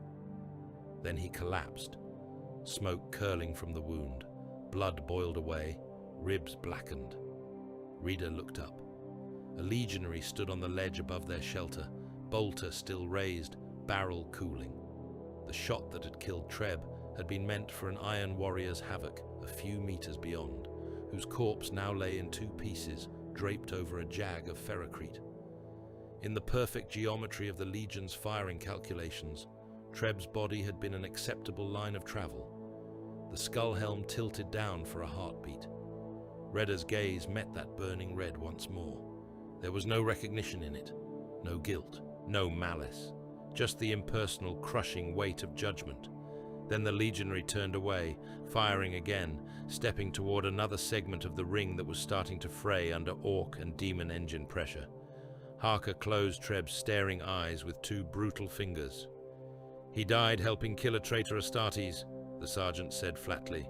"That is more than most men get in this life." Reader did not answer. His throat was too tight. Below them, the reactor screamed. Its containment was failing. Cracks spider-webbed across the remaining sections of shielding, lines of light that pulsed in patterns too complex to follow. Warp fire licked out, slender tongues at first, then thicker, questing limbs of unreality that clawed at the crater's walls. Each time one of those flares touched something, it changed. A chunk of fallen spire became a twisted column that had never been designed, its angles all wrong, its surfaces reflecting scenes from other places. A dead orc, convulsed, bones rearranging, becoming some other species of corpse entirely before slumping again. A demon engine's metal skin peeled back like skin from a fruit, revealing a writhing mass of eyes and teeth that then burned away to nothing. The air vibrated with the reactor's rage. It had been bound and choked and hidden for so long. Now someone had ripped away its last bandages and thrown it to the open sky. The Legion reacted. The ring that had held so firm began to move, not breaking, not rout, a withdrawal, precise and unnatural. Squads peeled away from the inner line, turning their backs on the reactor and the enemies still clawing toward it. They marched up the slopes, spectral flames bright against the pall, firing as they went, but no longer seeking to hold the crater's lip. They marched deeper into the hive. Reader watched, numb, as black figures passed through the shattered districts around the crater. They strode through burning habs, through toppled manufacturer, through streets clogged with corpses. They did not look back. They did not look at the men they had saved or killed or ignored. They moved with purpose, as if answering a summons only they could hear. "Where are they going?" Kool-Aid croaked, clutching his ruined eye. "Not away," Harker said. "They do not strike me as the running kind. Somewhere else they think is important." Raider looked down at the reactor, at the warp fire licking higher, at the collapsing walls, at the Orks and Iron Warriors, and guardsmen still killing each other on slopes that were beginning to shift as the foundation under them moved. He looked at the legionaries walking into the depths, into the heart of the dying hive. "They are not stopping it," he said, voice low. "They are guiding it." Harker did not answer. Above them, the warp storms brightened, their colors bleeding into one another, until the sky over Hive Primus was no longer grey or red or any human shade. It was a shimmering curtain of unreality, its hues the same impossible mix as the reactor's flares. The damned walked into that light, black against colors no mortal language could describe, leaving Volkarin's greatest hive and its exposed heart to its fate. Volkaren began to come apart. The first signs were small, if anything on a hive world could be called that. Tremors that had nothing to do with artillery rattled crockery in the depths of hab slums. Mag rail lines bucked and snapped without any visible impact, sending trains cartwheeling into chasms. Cables sang with strange harmonics, vibrating until they parted in showers of sparks. Then the real convulsion started. Tectonic plates shifted like beasts turning in restless sleep. Fault lines buried beneath kilometers of hive strata woke and flexed. Streets cracked open along old survey seams. Whole hab blocks tilted, vomiting furnishings and people from windows now at the wrong angle to contain them. In underlevels that had not seen the sun in generations, magma burst through ferrocrete and rockcrete in sudden, violent fountains. Heat rolled down corridor networks like a living thing. Men and machines were caught in the surges, armor blackened, flesh sloughed from bone. Rivers of molten stone carved new tunnels, filling sump caverns and old transit lines, turning forgotten slums into instant lakes of fire. Above, empiric storms tore across the sky. The warp bleed from the exposed reactor mixed with the planet's wounded magnetic field, birthing weather that had no right to exist. Clouds folded into shapes that only almost resembled geometry, patterns that made the eye hurt to follow. Bolts of lightning walked horizontally along hive spires, slowing, turning corners, stepping into windows. For heartbeats at a time, entire districts slipped. One street in Hive Gamma twisted in on itself, its buildings folding like paper. For an instant, anyone standing there saw every possible version of that street, overlaid, intact, ruined, never built, flooded with water, flooded with blood. Guardsmen fired at iron warriors only to have their shots vanish into layers of brick that were not there yet. Then reality snapped back, leaving men embedded halfway into walls, their legs kicking in empty air, while others found themselves in positions that had never previously connected.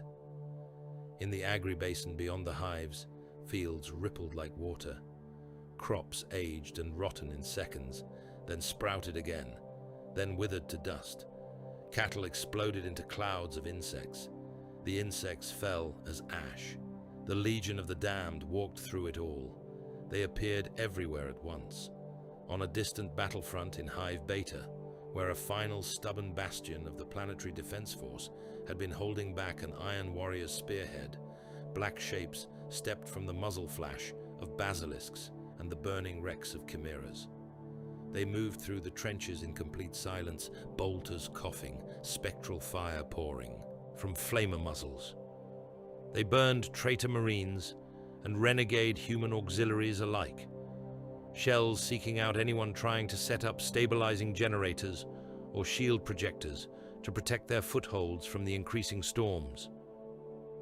The Bastion's own officers tried to hail them. "Unidentified Astartes, this is Beta Command," crackled the Vox. "We are loyal. Repeat, loyal. We request your support in reinforcing—" The channel shrieked. The picked feeds that had been recording the moment for posterity, hoping for proof of miraculous intervention to send back to whatever Imperium might survive to hear it, showed only distortion. Lines of fire, glimpses of skull helms that melted into static. Frames bled into one another, creating impossible silhouettes with too many limbs, too many guns, walking across trenches that were both whole and shattered. When the interference cleared, the legionaries were gone. So were the traitor stabilizer teams. So were half the Bastion's own. Reactors, slagged in what looked like deliberate pattern. In forgotten hab slums beneath Hive Delta, where no regiment colors flew and the war had arrived only as a distant rumble until the ground itself cracked, gangs tried to exploit the chaos. They looted armories, broke open PDF storehouses, carved out little empires in the shaking dark. They found black fire in their corridors.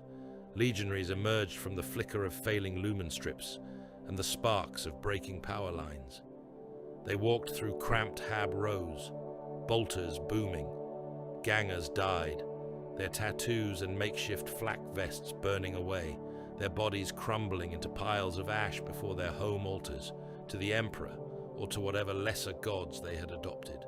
No one came to record that massacre. There were no officers to watch. No official reports were filed. Only rumors spread later among survivors who had been out scavenging when it happened, muttering of ghost marines who killed anyone trying to use the war to carve out a petty throne. On a slab of orbital debris that had once been an Imperial destroyer, now a gut-shot carcass tumbling end over end, Iron Warriors' salvage crews were attempting to strip useful weaponry. They had rigged void tethers and jury-rigged thruster packs, burning their way into compartments that still clung to atmosphere. Black figures walked through the bulkheads. Bolter fire flashed in the vacuum, crackling phantom flame through the drifting corridors. The Iron Warriors died, their bodies igniting despite the lack of air, burning in rigid poses as they spun away into the void. Orks clinging to nearby wrecks, hoping to nick some of the same spoils, howled in shock as the corpses drifted past them, still glowing. Everywhere the same pattern. Any attempt by anyone, traitor, Ork or Imperial, to stabilize, to fortify, to make order out of the widening wound Volkaren had become, drew a response. The Legion descended, burned it, and vanished. Imperial commanders tried to understand. In the deepest surviving bastion under Hive Primus's secondary spire, officers huddled around flickering hollow tables. Their faces were gaunt, some bandaged, some still streaked with blood that might or might not be their own. Vox operators hunched at their consoles, trying to ride the storm of interference. Redirect all remaining Auspex to sectors where the Black Astartes have been sighted, one colonel snapped. I want to see a pattern. We have been trying, the Tacticae adept rasped. His eyes were rimmed with red, his fingers trembling as they danced over controls. Every picked capture distorts. Cogitators glitch when we try to render their forms. We get this. He stabbed a rune. The hollow table flickered, then showed an image. It was barely coherent. The static streaked pict showed a street in Hive Gamma, torn by a fissure. Legionaries strode along it, but their outlines stuttered. Sometimes they were giants in black plate. Sometimes they were only flames in the vague shape of men, their skull helms blurred, becoming different helmets, different faces, different banners for heartbeat fragments. Every attempt to freeze the image made it worse. In one frame, a skull filled the screen, its jaw unhinged too far, flame spewing from the empty sockets. In another, a legionary's silhouette fractured into a dozen overlapping copies at different angles. These are corrupted, an officer said dismissively. Machine spirits damaged by the storms. It is every file, the adept replied. Every attempt, every source. It is not random corruption. It is consistent distortion. Ghosts breaking the picked rituals, muttered a junior Vox man before he could stop himself. The colonel's eyes hardened. We do not have the luxury of worrying about ghosts, he said. What we need to know is simple. Can they be directed? If we could convince them to focus on the Orks, on the Iron Warriors' retreat, paths, we might make an escape corridor. We have tried hailing them on every frequency, the adept said. Astropathic calls, open vox, coded signals, battle cant. They do not answer. When we insist, this happens. He played another clip. It was only audio. At first, there was the colonel's own voice, recorded hours earlier, repeating a desperate plea for coordination. Then, overlaying it, came whispering, layer upon layer of voices, speaking high Gothic and low, some in old dialects, some in tongues that were almost words and almost the roar of fire.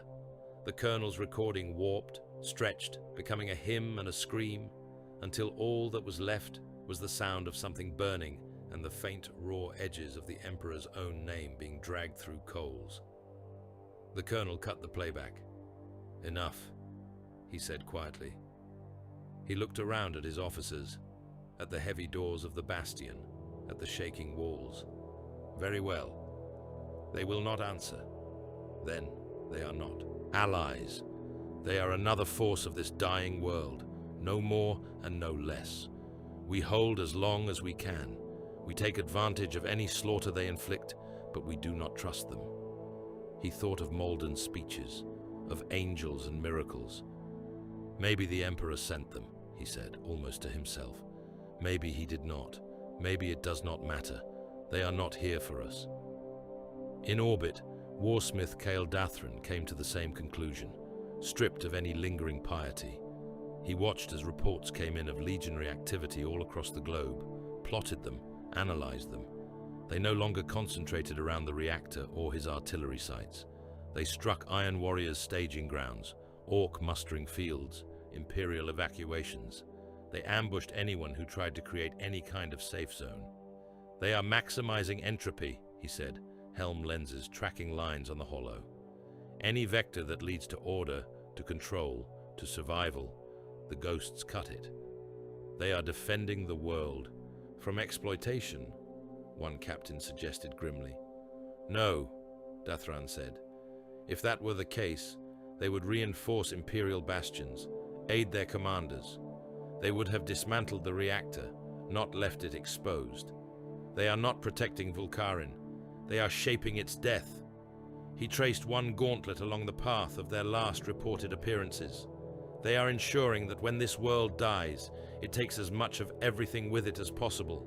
Our guns, the Orks, the Imperium's refugees. They are breakers." He almost spat the word. "They are not the Emperor's angels," he went on. "They are his grave diggers." Below, on the ground, Orks reacted to the planet's death throes with predictable enthusiasm. Skragbad's skullcrump stood on the hull of a looted tank, perched precariously atop a pile of rubble that had once been a manufactorum. The ground shuddered beneath the tracks, cracks opening in the ferrocrete. His boots scraped for purchase. The air was hot and full of dust, the sky above a mad canvas of colors. He loved it. "This is brilliant," he shouted, throwing his head back. "The world's crumping itself.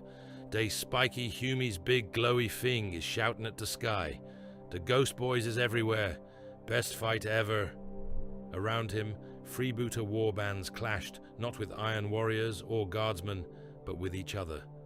With the lines between fronts dissolving and the ground literally falling away, old rivalries had surfaced. A nob, in gaudy purple armor, punched another nob from a rival mob in the face with a power claw. The blow took most of the rival's head off. The dead orc toppled off a wreck, his body bouncing once, before disappearing into a fissure as it opened beneath him. The killer threw back his head and laughed. Skragbad watched a fresh crack race through the manufactorum ruins, a jagged mouth opening to swallow half a looted gun wagon. The vehicle slid in with a roar, its crew still firing as they went, flames licked up from the depths. He grinned. "All right, lads," he bellowed, waving his chopper in a wide arc. "New plan. Grab what you can and leg it. World's doing our job for us. No sense in getting squashed before the big bits go boom." One of his knobs frowned, brain cells grinding noticeably. "Leg it. Where, Captain?" he asked. "The whole place is falling in." "Anywhere that ain't directly under a big topply bit," Skragbad said cheerfully. "Get your ships moving. Any rock still flying, we stick loot on it. Any big gun we can drag, we nick. Anything too heavy, we bash it until it explodes, then we laugh." He jabbed a finger skyward. "The Humies and spiky Humies is busy screaming," he said. "That means their stuff is not being guarded proper. This is a freebooter's dream day. No lines, no bosses, just loot and running and hitting. Go!" Orcs howled in joy. Battle lines dissolved into stampedes. Boys broke away from entrenched positions, leaving Iron Warriors and Guardsmen suddenly exposed, to stream toward visible caches of loot or intact vehicles. Some looted their own war bosses, ripping jewelry and glyph plates from fallen bodies. Others turned on each other, slugging it out over particularly shiny bolters or pieces of Imperial regimental banners. The war on Volkarin shifted from a struggle for possession to a last desperate riot before the lights went out. For the men of the Volkarin 143rd, there was no riot, only orders. They gathered in what passed for a staging ground now, a cracked transit hub whose mag rails had buckled, leaving trains stranded at angles. Smoke blew down through the shattered roof. The air tasted of burnt metal and the copper tang of old blood. Redder Voss stood with what remained of his squad, armor-scored, lasgun stock polished smooth by constant use. Harker was at his side, face set, eyes already scanning the horizon. Kuehl leaned on a makeshift crutch, his ruined eye socket, bandaged over. There were others, men whose names Redder had not had time to learn before the war began to eat them. Commissar Malden addressed them from the top of an overturned cargo hauler. "The Imperium is not abandoning Volkarin," he lied with admirable smoothness. "Evacuation craft are inbound. They will take off as many of you as possible, but the ships cannot land under current fire. They need a corridor. They need a shield of flesh and iron around their landing zones." His gaze swept the assembled troopers, daring any to flinch. "That shield," he said, "is you." He did not sugarcoat the next part. Malden had many faults, but self-deception was not among them. "Most of you will not live to see the ships," he said. "Many of you will die without seeing the sky again at all. But your deaths will mean that some of your brothers, some of your commanders, some of your gene stock will escape. Your blood will buy that chance." He drew his bolt pistol, raising it high. "This is called a tactical withdrawal," he said. "You will hear it described as such in the histories, should anyone ever care to write them. But between us, here, we know what it is. It is a last stand spread over many streets. You will not break. You will not run. You will die where you are told and be grateful that your bodies are worth so much." He smiled, a thin, humorless expression. "Any man who chooses to die somewhere else, under his own orders, will meet my bullet before he meets the enemy's," he said. "Now go. The Emperor watches. The angels burn. Do not shame either." Redder felt the words settle on his shoulders like an extra pack. He glanced at Harker. "Evacuation ships," he said quietly. "Do you believe him?" Harker's laugh was hollow. "I believe the Munitorum will send anyone they can spare to pick up anyone they can use," he said. "If they get here before the planet tears itself apart. That is a thin belief too. Lean on, Voss. Better to lean on your rifle." They moved out. Their objective was simple enough to draw and impossible to achieve. Hold a series of choke points around an improvised landing zone where whatever craft could brave the storms would attempt to touch down. Each point was another street, another intersection, another collapsed plaza. As they marched, the world moved under them. A fissure yawned open a few meters to their right, swallowing a column of refugees who had been moving parallel, herded by arbitrators. One moment they were there, faces slack with exhaustion and fear. The next, they were gone, their screams cut short by a roar of magma surging up to fill the crack. A building 3 levels high, its facade already scorched and pitted, simply disintegrated after they passed it. Its bricks came apart into fine dust, drifting down like grey snow. Anyone still inside breathed in the powder and choked, lungs filling with their own collapsing shelter. Through it all, the Legion moved. Reader saw them on the periphery, always just far enough away that he could pretend not to. One squad walked along the margin of a magma flood, their boots skimming the surface as if it were solid. Ghost fire and molten rock intermingled around their legs, but their plate remained intact, their stride unbroken. Higher up, atop a spire that was tilting dangerously as its foundations eroded, a lone legionary stood, with one foot on a crumbling gargoyle's head. His bolter barked in deliberate bursts, each shot aimed upward into the riotous sky. There was nothing visible where he fired, yet moments after each burst, something exploded in the clouds. A shrieking Ork fighter, suddenly engulfed in white flame, spinning down trailing debris. An Iron Warrior's gunship, its wings breaking off as its engines failed. They were fighting a different layer of the battle, one only they could see. At the edge of Reader's vision, on a broken overpass, he caught sight of a legionary, simply watching. He stood motionless as a bridge section fell away beneath him, the stone crumbling in slow motion, dust spiraling upward. His boots remained where they were, unsupported by anything a sane mind would call a surface. Below him, men and orcs died in heaps. The legionary's skull helm turned slowly, as if taking in the whole tableau. Redder tore his gaze away. He had streets to die in. In the industrial belt between Hive Primus and its nearest satellite spire, a god walked its last steps. The warlord titan, Invictus Ferrum of Legio Vulcanius, had been a colossus, even on a world of giants. Its legs were the size of habblocks, its torso a moving fortress bristling with weapons. Its head, carved into the stylized visage of a stern, crowned warrior, had once looked down on parades and salutes. Now it bled. Ork-looted tanks swarmed around its ankles, roped together in improvised squadrons. They fired everything they had: battle cannon, kill cannons, oversized, rockets, upward into its undercarriage. Each impact blossomed against void shields that had been flickering for days. Iron Warrior's artillery emplacements beyond them added their own shells, heavy siege rounds slamming into the Titan's flanks, cracking armor. Its voids finally failed in a cascade of collapsing energy. The next salvo tore chunks from its greaves. Pistons vented superheated hydraulic fluid.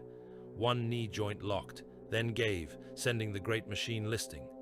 Inside the Titan's head, the princeps, veins wreathed with noospheric cables, hung in his amniotic throne, blood leaking from his nose, his connection to the god engine a series of burning points in his mind. Legio Vulcanius, he whispered, feeling the crest of his once proud Legio as a phantom weight atop the cockpit.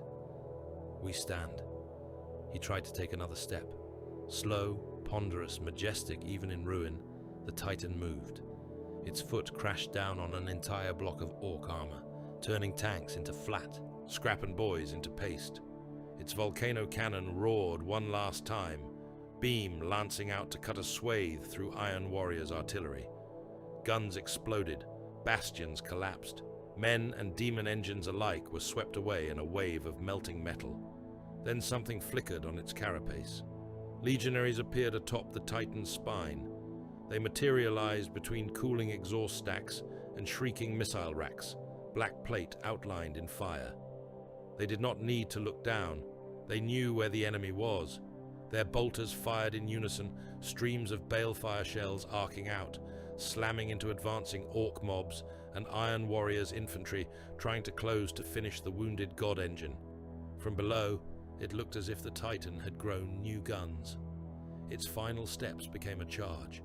Wreathed in its own leaking plasma and the Legion's ghostly fire, Invictus Ferrum lumbered forward, crushing the last of the looted tanks beneath its staggering weight.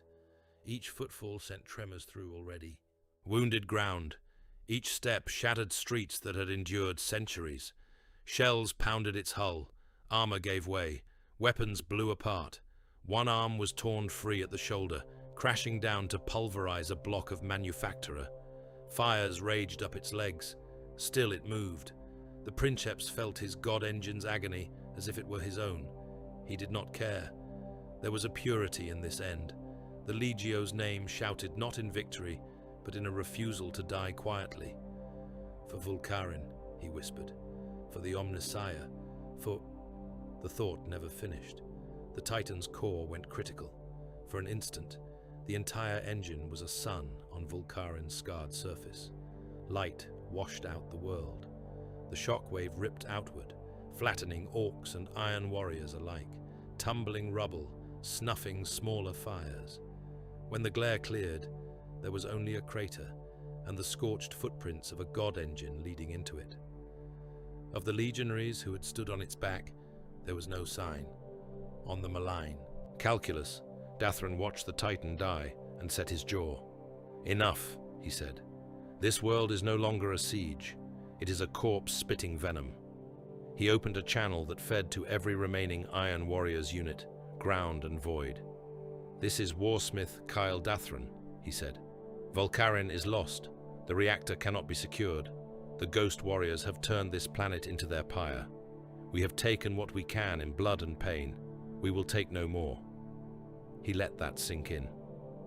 "Abandon all peripheral objectives," he ordered. "Fall back by cohorts to designated extraction zones. Destroy any assets you cannot carry. Deny the Orks anything useful. Kill any Imperial or Greenskin forces that block your path, but do not waste yourselves on grudges. We will withdraw, regroup, and remember."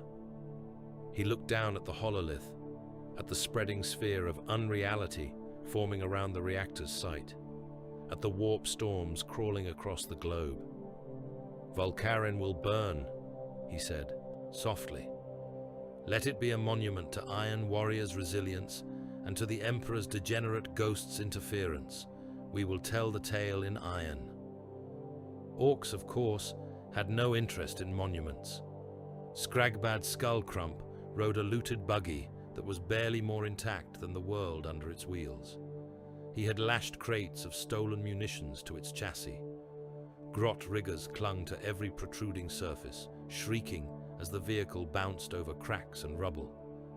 He did not know where he was going, away from the biggest fissures, toward any rock still flying, toward any pile of loot that had not yet been smashed. That was enough. As he roared down a shattered avenue, the ground on either side fell away into magma. The buggy skidded, tires spitting sparks. One of the grots lost his grip and tumbled into the glowing chasm, his scream brief. Ahead, through the smoke, Skragbad saw shapes, black armor, bone flames. A squad of legionaries stood at a crossroads where the street simply stopped, its far side having collapsed into a yawning hole. They did not move as the buggy skidded toward them. They simply watched. Skragbad's grin widened. "Oi!" he bellowed over the engine's roar. "Bernie boys, you lot is all right. You made a good scrap. Next time we have round 2, yeah?"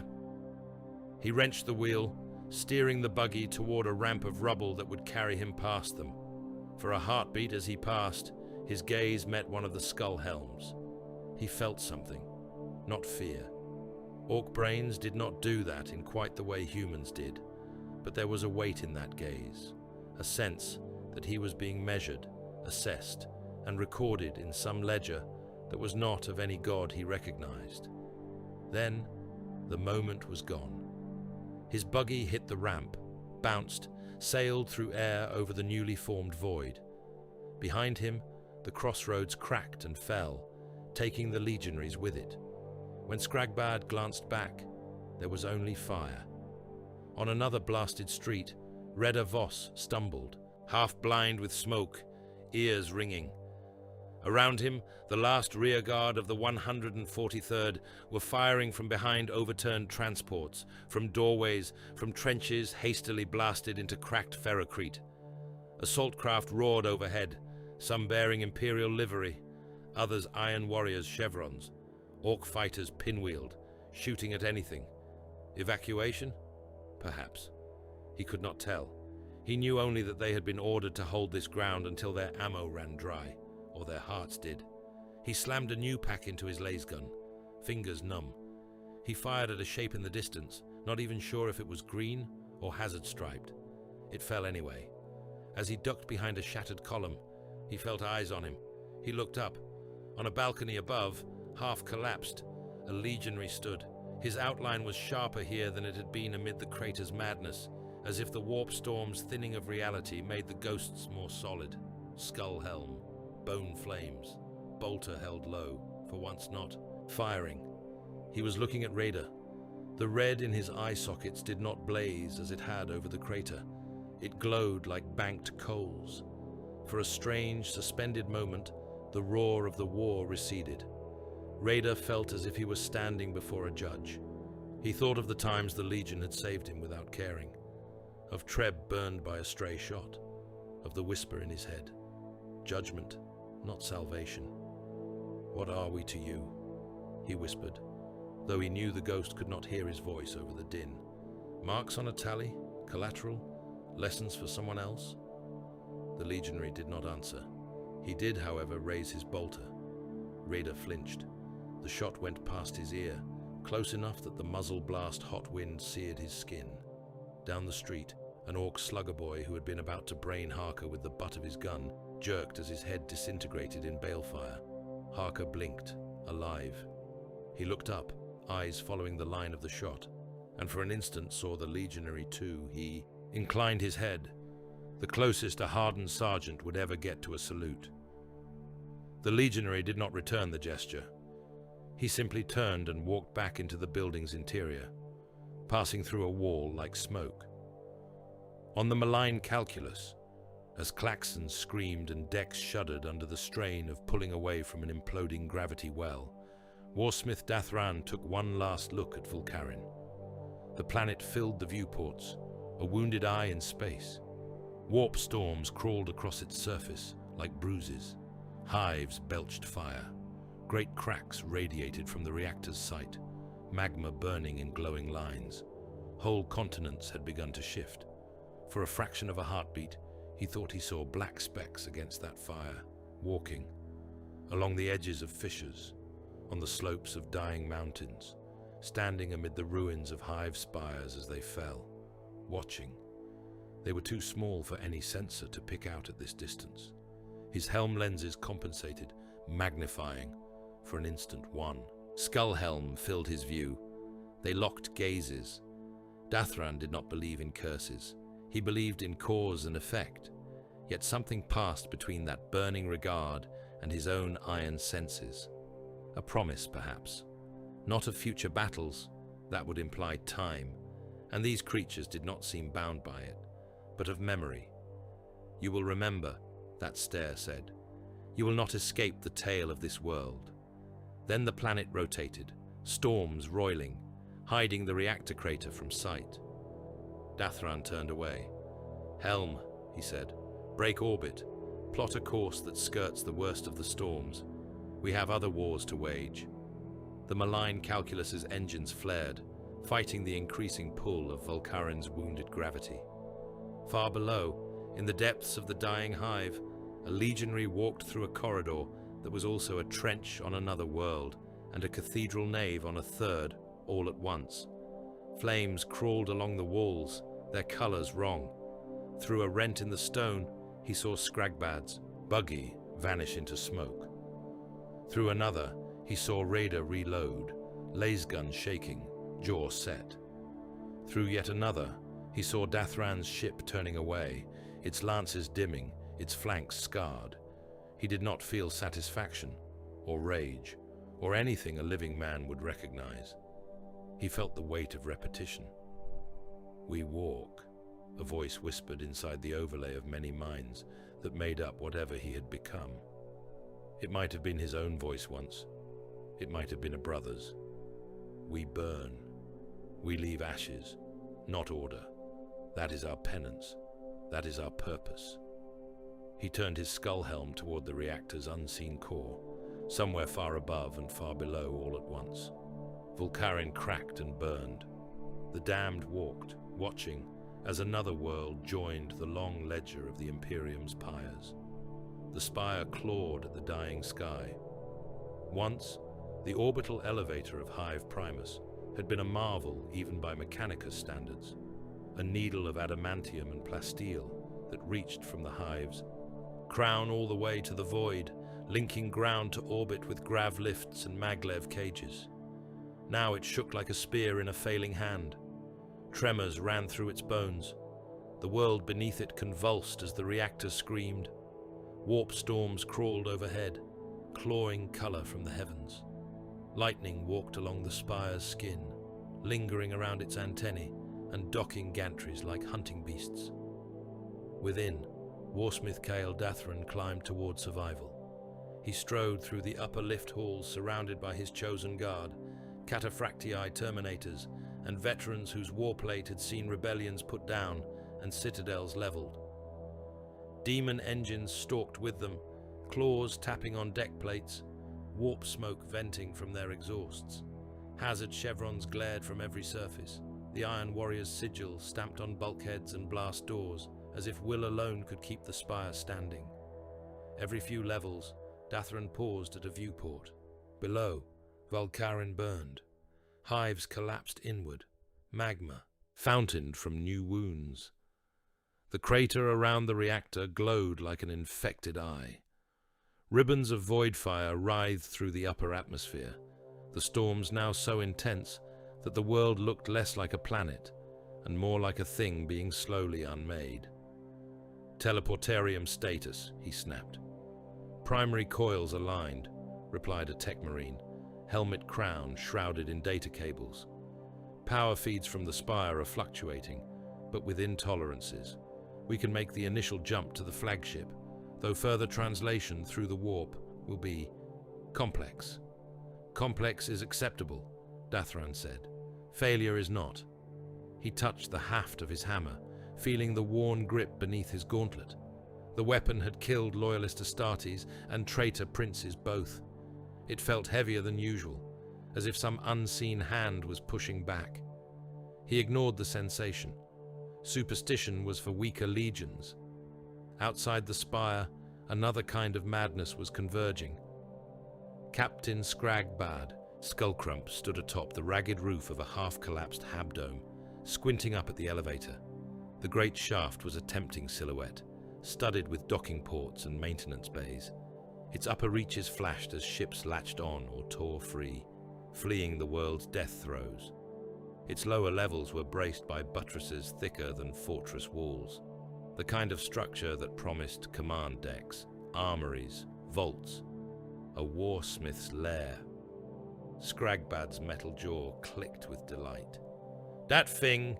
he shouted to his gathered knobs and flash gits, jabbing his chopper toward the spire. "That long spiky thing that goes up into the sky? That's where the boss of the spiky humies is running to. You know what that means?" "Loot," growled a knob, eyes gleaming. "Big fight," another grinned. "Both," Scragbad said. "Warsmith's got the best bits. Shiny guns, fancy armor, lots of trophies. We is not letting him take it all up into space where we cannot reach. We go there. Now. Any lad who gets to second gets what is left. Any lad who does not get there at all gets nout." He turned, raising both shooters. "Spread the word," he roared. "Spire fight. Every orc with a slugger and 2 legs head the way. If you do not know which way, follow the loudest noises. If you see any other boys running somewhere else, hit them until they turn round." The order rippled through the freebooter mobs like fire through dry scrap. Warbands that had been intent on raiding fuel depots or falling hives swiveled, noses turning to the spire like predators scenting blood. Trucks and buggies bounced over rubble, engines howling. Rock crews adjusted trajectories to come down near the elevator's lower clamps. The orbital link became a beacon for green and iron both. At its foundations, the last men of Volkaren took their places. The lower levels of the spire were a maze of cargo halls, grav shaft junctions, and custom stations. Once they had been crowded with workers and servitors processing tithe shipments and promethium consignments. Now they were filled with barricades and gun nests. Reda Voss stood behind a pile of overturned cargo containers welded into a crude redoubt. The plating shuddered every few breaths as the spire flexed. Dust fell in thin rain from the ceiling. Somewhere above, metal screamed as a docking arm failed and tore away. His lasgun felt very small. Commissar Mulden stalked the line like an executioner at a gallows, greatcoat snapping in erratic gusts that found their way even this deep. His cap was stained with dust, his uniform scorched, but his posture had lost none of its rigid disdain. "Remember why you are here," he said, voice carrying over the murmur and clatter. "You are the gate between the traitor's escape and the Emperor's judgment. Every second you hold, every step you deny them, buys more time for ships to land, for men to board, for gene stock to be preserved." He paused beside a trooper whose hands shook so badly he could barely keep his lasgun level. Malden watched him for one heartbeat, two. The man's trembling did not cease. The commissar drew his pistol in a single, unhurried motion and put a round through the man's chest. The shot echoed, louder than the surrounding rumble. Blood splashed across the container wall. The corpse slumped. "Cowardice spreads faster than fire," Malden said, holstering the weapon. "I will not allow it to infect this line. Any man whose nerve fails will meet the same fate. Better a dead coward than a living contagion." Walls shook harder. Outside, the sky could be seen through high, narrow windows, a smear of colors, as if someone had dragged knives through a fresco. Lightning crawled across it like veins. For a moment, a crack opened, and through it Redder thought he saw stars where the atmosphere had torn aside. Then shutters slammed down, sealing the view. The first Iron Warriors' advance came like a tide of metal. They pushed down from higher levels, using freight elevators and maglev shafts, disciplined in their retreat even now. Hazard-striped armor moved through the gloom in ordered ranks, bolters ready. Portable turrets and shield generators were set up with mechanical precision, making each intersection a temporary fortress. Daemon engines jabbered, metal limbs clanging on railings as they clambered down walls, seeking new meat to rend. Behind them, orcs howled. Scragbad's call had not gone unheard. Freebooter mobs came crashing up from the sump levels and in from the side access ways, pouring into the spire like an infestation. Some tried to flank the Iron Warriors to get at the humans first. Others simply attacked whatever was closest. The lower halls became a swirl of three-way fire. Reader fired from his position until the heat from his lasgun's barrel scorched his palm through his glove. Ork slugs smashed into the containers, punching through to explode among the men sheltering. There. Iron Warriors' bolters hammered, cracking armor, tearing bodies. Malden walked the line even as it crumbled, his bolt pistol barking, taking traitors, orcs and faltering guardsmen alike. He bellowed litanies at the top of his lungs, drowned out only when a shell tore a hole in the ceiling and dropped half a demon engine into the next bay. Into it all, the ghosts came.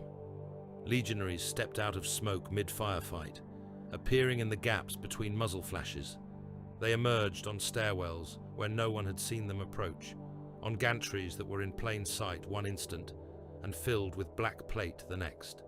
They phased into existence behind Iron Warriors' firing lines, bolters raised, shots already leaving their muzzles. In Auspec's blind spots, in corners of the eye where nothing should have fit, they appeared. Their bolter fire ignored cover. Shells curved round corners in ways that made no ballistic sense, guided by some invisible geometry. They slipped through seemingly solid walls, bursting out on the far side inside Ork ranks. They passed between guardsmen by hair widths and drilled into Iron Warriors' eye lenses, into exposed cabling, into the mouths of screaming warpsmiths. One shell missed its intended target by the breadth of a breath and hit a Volcaran trooper in the throat, burning through spine and lung. The legionary whose weapon had fired it did not even glance in his direction. Another burst took an orc's arm and the head of a traitor sergeant behind him in the same instant, as if the trajectory had been plotted in more dimensions than the human mind could comprehend. Raider saw one legionary in a stairwell, his boots planted on a step that had just crumbled away, hanging in midair as he fired downward into a mixed mob of orcs and Iron Warriors, trying to force the climb. Flames crawled up the walls where the shells struck, wrapping around metal and flesh with equal hunger. Imperial Vox units died trying to name them. In the spire's upper sanctum, far above that slaughter, warpsmith Dravak Cole worked a last, desperate blasphemy. The chamber had once been a control nexus for the orbital elevator, a cathedral of cables and cogitators where runs were planned and traffic coordinated. Now its walls were buried under new machinery, rune-etched coils, warp capacitors, sigil-encrusted conduits. Cables as thick as a man's waist ran from floor to ceiling, connecting the spire's own power grid to something far below and something far above. In the center of the chamber, projecting up from the floor in a column of dirty light, the image of the reactor seethed. It was not a pic mapping. It was a direct warp projection. The reactor's presence pushed up the conduits their rituals had carved. Its caged energies swirled, colors too bright and wrong for mortal eyes. Tendrils of light stretched outward, caressing the chamber's machines, licking at Cole's armor. He basked in it. "Behold, Warsmith," he crooned, mechadendrites weaving patterns in the charged air. "The wound we have unbound, the star in chains. We cannot cage it again, but we can redirect the scream." He gestured upward. Above the spire, the malign calculus held position against the storm, its hull battered, its guns scarred, but its core intact. Cole's ritual had tied the ship to the reactor through the spire, turning the elevator into a conduit. Energy flowed up the link now, a torrent of raw, howling power. "If we open the way fully," Cole said, "if we allow the core's death throes to flood into your flagship, its machine spirit will be remade. Its hull will become more than steel. It will live. It will hunger. You will command a ship that is also a demon, a weapon no Imperial or Xenos captain will ever truly understand until it eats them." Even Dathran, for all his skepticism, felt a flicker of something at the thought. Not belief in gods, but the cold appeal of a greater engine. "How many of my warriors will survive such a rebirth?" he asked. Cole's lenses flickered. "Some," he said. "Enough. The rest will become part of the machine. Is that not a fitting end for them?" Before Dathran could answer, the temperature dropped. Spectral fire crawled along the floor, racing in from the chamber's edges. It climbed the conduits, licking at the cables. It did not touch the reactor's projection, but it pressed close, flaring where the two forms of flame met. Legionaries stepped out of the warp light. A full squad manifested around the ritual circle, encircling Cole and his machinery. Their presence warped the chamber's architecture. Walls seemed to breathe. The cables twitched, trying to withdraw from their boots. Lumen strips flickered, their light dimmer than the pale blaze along the legionaries' pauldrons. For the first time in a long while, Cole felt something beyond professional curiosity. "You are not demons," he rasped. "I know the warp's taste. You are something else." The nearest legionary turned its skull helm toward him. The red light in its eye sockets was a furnace now, brighter even than the reactor's projected glow. Cole raised his axe, warp energy gathering along its teeth. "You cannot stop this," he said. "The circuit is already drawn. The song is already sung. At worst, you can only change the tune." The legionary did not speak. He raised his bolter. The first shot hit Cole square in the chest. The shell punched through ceramite and plasteel as if they were parchment. It did not explode in the usual sense. It unfolded. Balefire poured into Cole's torso, not blasting outward, but burrowing inward, seeking the points where flesh and machine and soul had been bound. It crawled along nerve pathways, raced up augmetic spines, burned through cogitator nodes implanted in his skull. Cole screamed, but the sound was thin and distant, like a Vox transmission losing signal. He felt the fire reach his mind, the core of himself that he had buried under layers of metal and data. Memories flared and burned, campaigns and equations and ritual successes snapping into ash. The sensation was not like being killed. It was like watching himself be erased from his own records. He tried to flee his body, to slip his consciousness into the machine network as he had done in lesser emergencies. The fire followed. It raced out along the cables, hunting his imprint, burning it wherever it found a trace. The legionaries fired again and again, each shell a hammer blow against something that did not entirely reside in the materium anymore. As Cole's body sagged, His armor blackening and cracking, the reactor's projected image flickered.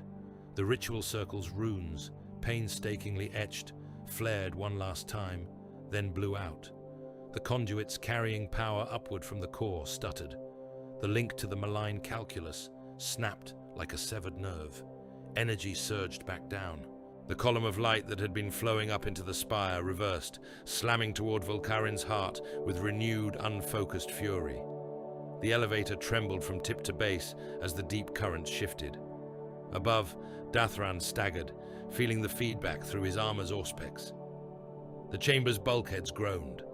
One of the tech marines burst into spontaneous flame, his augmetics sparking.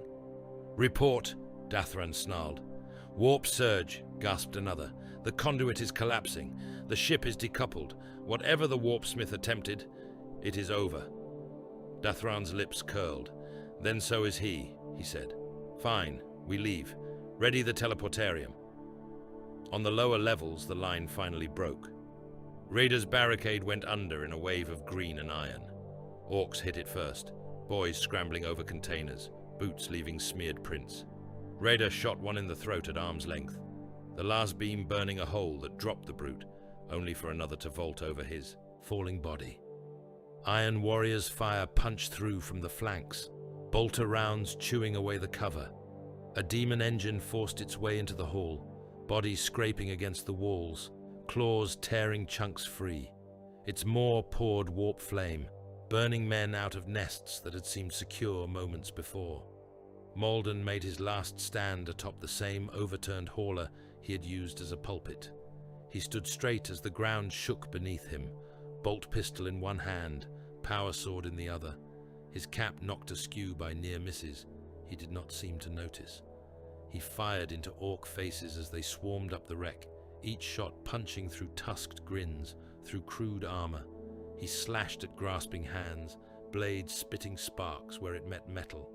"By his will!" he roared, voice raw. "By his wrath! You shall not profane!" An orc reached him. Its chopper came down, catching him in the side. The blow cut deep, armor parting.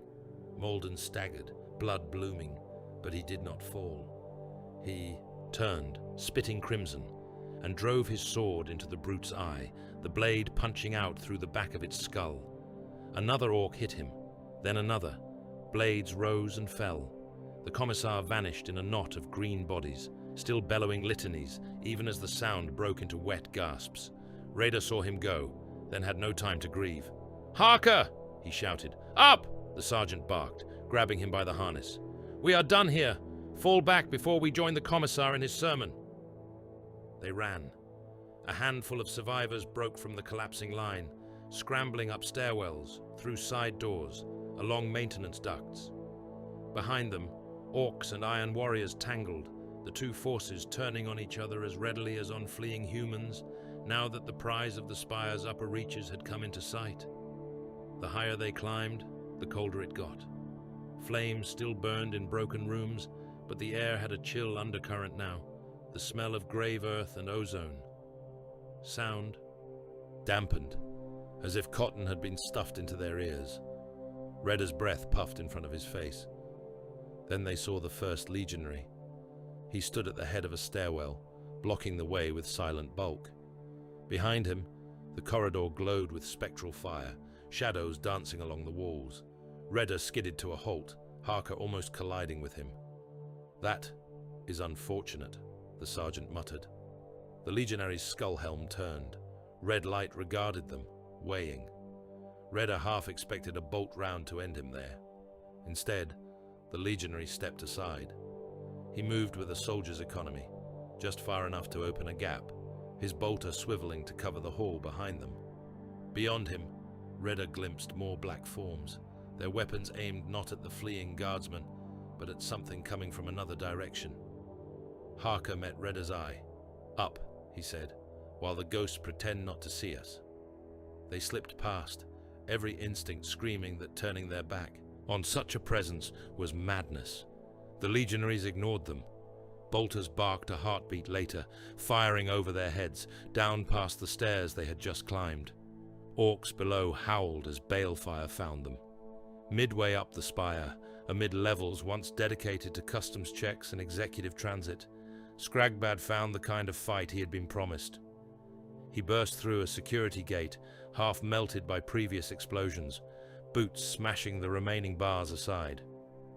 His armor was scorched, his jaw smoking from a glancing blast, but he grinned as he saw the figure waiting in the hall beyond. The Iron Warrior's Terminator stood like a statue in a shrine, Stormbolter lowered, Chainfist idling. Hazard stripes banded his pauldrons. Campaign studs dotted his gorget. A trophy rack bristled above his back, hung with the helms of fallen foes. "Big spiky," Skragbad said appreciatively. "Now this is a proper boss." The Terminator did not waste words. He opened fire. Storm bolter shells whipped across the hall. Skragbad dove, surprisingly nimble in his heavy plate, slamming into a wall, plaster and plasteel cracking. Slugs tore past, smashing chunks out of the structure, punching holes in smaller orcs who had been too slow. Skragbad came up roaring, both shooters spitting. Rounds hammered at the Terminator's chest and pauldrons, ricocheting off thick plate, some finding joints and sparking. The champion advanced through the hail, each step a thunderclap on the decking. They met in the middle. The first blow was Skragbad's, chopper coming down in an overhand swing that would have split a tank hull. The Terminator caught it on his vambrace, the impact sending a judder through his frame. Chips of paint flew. The chain fist rose, motor whining as its teeth spun to life, and came in low, aiming for the orc's gut. Skragbad twisted, most of the blades gouging a furrow through his thigh instead of cutting him in half. Sparks and blood sprayed. He laughed, headbutting. The Terminator, metal jaw crunching against helm. The champion staggered, then drove his armored shoulder into Skragbad's chest, pushing him back. They crashed through a wall, stumbling into a side chamber full of tumbling debris. The ceiling had partially collapsed, leaving the outer skin of the spire exposed. Gravity did something uncertain as the structure trembled. Their fight became a rolling brawl amid falling girders and shattering glass. The chain fist bit into orc pauldrons, tearing plates loose. Skragbad's chopper carved gouges in Terminator plate, sparks bursting. They exchanged blows that would have pulped tanks, each refusing to fall. A final tremor decided for them. The floor beneath them tore away, opening into the burning hive below. For an instant, they hung on the edge, locked together, snarling into each other's faces. "This was worth it," Skragbad said, grinning wide. The Terminator's only answer was a wordless roar. They fell, locked together, armor scraping, weapons still snapping at each other. They tumbled out of the spire in a spray of glass shards and twisted metal, down toward the inferno of Hive Primus's corpse. High above, in the teleportarium chamber, Dathran stepped onto the dais. The room pulsed with residual energy from Cole's interrupted ritual. Teleport coils hummed, lights flickering as they struggled to draw stable power from a grid that was buckling under planetary death throes. Chaos outside thundered against the spire's skin. "Coordinates locked," intoned a tech marine, though his voice shook. "We can put you aboard the malign calculus. Beyond that, the storms. Beyond that is another battle," Dathran said. "One we will fight on our terms." He felt the translator field building, making the air vibrate. He began to speak the words that would seal this war in his ledger, some bitter oath about returning with greater engines. Black fire bloomed. A legionary appeared inside the teleportarium's circle. He materialized as the coils reached their peak, stepping out of a filament of ghostlight that tangled with the teleport field. His plate was scorched, his skull helm cracked along one cheekbone. Beneath the soot and bone markings, faint, almost erased, Dathran saw a different symbol etched into one pauldron. A lightning bolt divided into three, half scoured away. For a heartbeat, in the legionary's stance, Dathran thought he saw another war, another siege, another legionary's posture on a battlement long ago. "You," he breathed. The legionary raised his bolter. Dathran moved. He was old, but he was not slow. His hammer swung up, intercepting the first shot, the impact detonating in a burst of warped flame that washed past his helm. Shrapnel of something not quite metal tore through the tech marine behind him, cutting the man down. They closed. The legionary's movements were precise, economical, devoid of fury. Dathran fought with the brutal grace of one who had learned his trade under Perturabo himself. Hammer met bolter, ceramite crashed against ceramite, sparks and ghost fire flew. The teleport field built around them, reality thinning. A bolt shell slipped past Dathran's guard, smashing into his side. Armor dented, ribs cracked, something inside tore. He grunted, refusing to fall, and brought his hammer down on the legionary's shoulder. The blow cracked plate, bone motif splintering. The legionary staggered for the first time Reda Voss or any other mortal soul would ever have seen. Flames guttered, then flared brighter. "Stubborn," Dathran snarled, blood wetting his teeth. "You should have stayed buried with the rest of the Emperor's mistakes." He tried to step toward the control lectern, to trigger the teleport manually, even if it carried his enemy with him. The legionary moved with him, shadowing his step, refusing to be left behind. Bolter fire and hammer blows traded across the shrinking circle. Teleport energies whined, the pitch climbing beyond normal hearing, pressing into bone.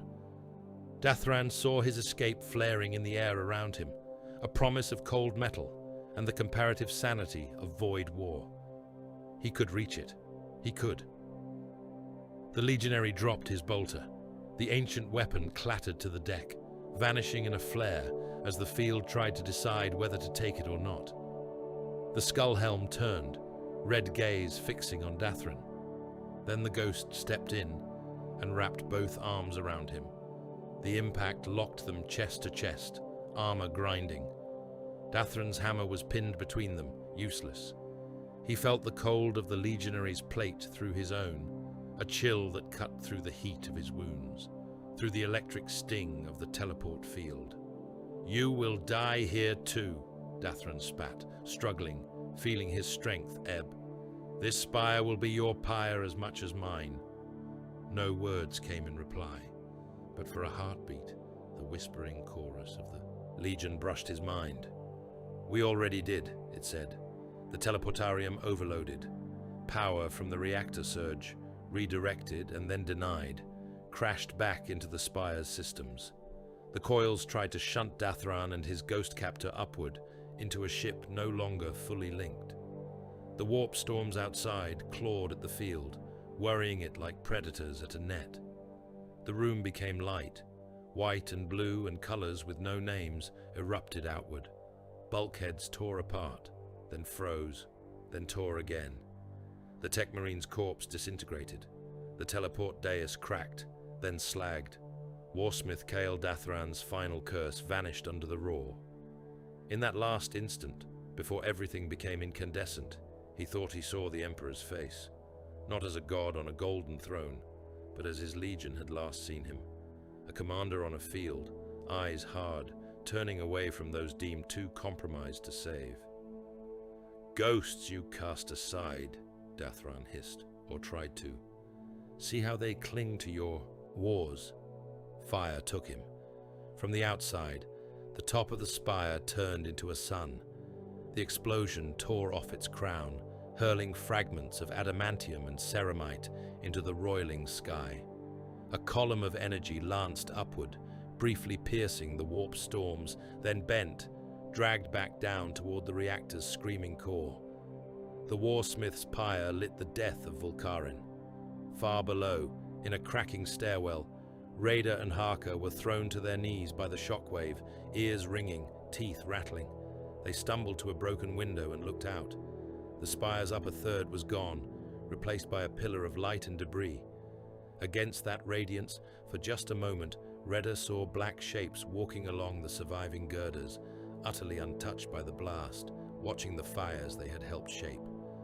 Then smoke folded over the view, and the world continued to end. Vulkarin died hard. When the warp reactor's howling heart turned its rage inward, the wound at the world's core tore. Wider. Chains of sigils and steel that had bound it for uncounted years snapped, flared, and were gone. Energy that had been caged and bled off in slow, careful eddies rushed out in a single, convulsive surge. Fault lines the Mechanicus had mapped and catalogued as harmless curiosities became screaming mouths. Entire continental plates juddered, slamming against one another like drunken giants in the dark. Mountain ranges slumped and flowed, their stone turning to viscous slurry. Oceans boiled, their surfaces whipped into scalding vapor by the heat from below. Firestorms spread. Not simple wildfires, not even the deliberate city burnings of orbital bombardment, but continent-spanning walls of flame driven by hurricane winds. They rolled across hive belts and ash wastes alike, devouring the air itself. Cities that had somehow clung to life amid siege and invasion now collapsed in hours, their spires softening, their ferrocrete foundations cracking as magma thrust up through their lowest levels. Hive Vulkarin Primus, already gutted, slid. The ground beneath its remaining districts gave way, sinking whole hab sectors into chasms full of molten rock. Tower stumps toppled like rotten teeth. Transit lines snapped and fell in glowing arcs. The spire where Dathran had died became a jag of wreckage jutting from a vast caldera, its upper third torn off, its middle sagging as the rock around it melted. For a brief, terrible span, the warp flash from Vulkarin's death throes was visible across the sector. Astropaths in distant choir vaults dropped from their thrones as a wave of light no mortal eye could see swept through the immaterium. Voices speaking 1,000 prayers were cut off mid-word as minds recoiled, their owners gibbering about a black sun blooming and then collapsing. Navigators woke with bleeding eyes and the taste of ash in their mouths, muttering the planet's name, though none had been plotting a course there. On a dozen faraway worlds, men and women looked up at their evening skies and saw stars dim and brighten in strange patterns, brief reflections of a reality buckling and then trying to heal around a new scar. Later, in cold Administratum Scriptoria and Mechanicus data crypts, the event would be filed and catalogued. There would be no recorded exterminatus order, no inquisitorial seal authorizing cyclonic torpedoes or virus bombs, yet the result would be the same. Vulkarin, lost. Its surface broken beyond reclamation, its atmosphere tainted by warp scouring, its mantle unstable for any mining operation larger than a grave-robbing expedition. The entry would be marked with the same sigils as worlds deliberately scourged. Effective exterminatus by its own hand. On the ground, as long as ground and sky could still be told apart, the Legion of the Damned finished what they had come to do. They moved through the last pockets of resistance with the same implacable rhythm they had shown in the siege's first days. Only now their focus had shifted. They no longer clustered around the reactor, no longer simply blocked those who reached for it. They hunted. In a half-collapsed Iron Warrior's bastion, clinging to the side of a newly formed canyon, a handful of traitor marines and servitors worked frantically to stabilize their position, bolting new braces into walls that buckled under fresh tremors. Black fire crawled along the ceiling. Legionaries stepped down from cracks in the rock that had not been there a moment before. Their bolters spoke, shells tearing through Iron Warriors who spun and fired back with commendable discipline. Their rounds passed through black ceramite as if through smoke.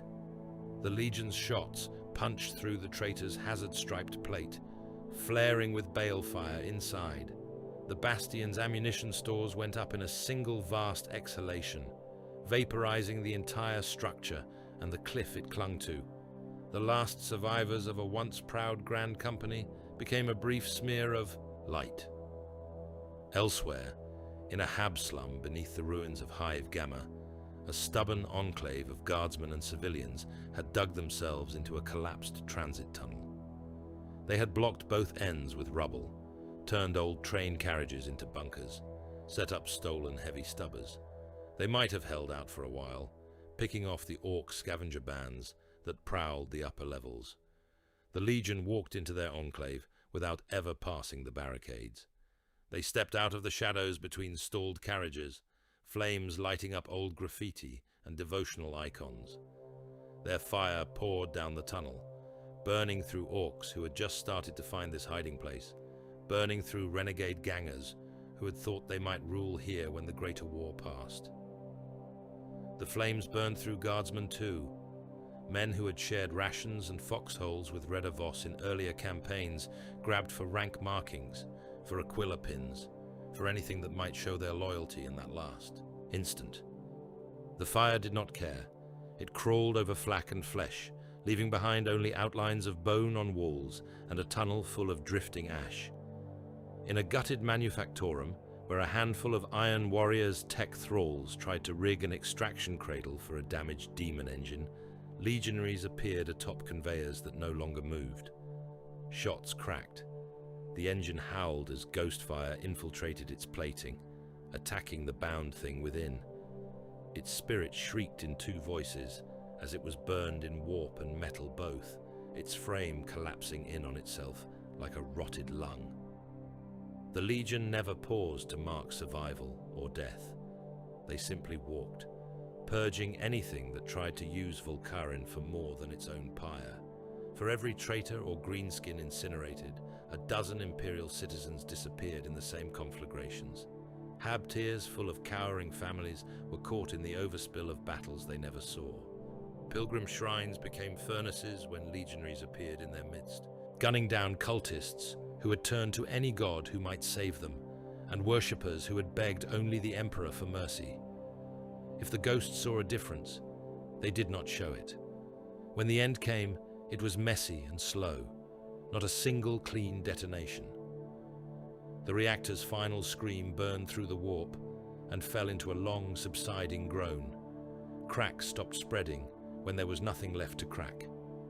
Magma lakes and rivers cooled at their surfaces, even as they boiled beneath. The atmosphere, stripped and scorched, began to settle into new, poisonous layers.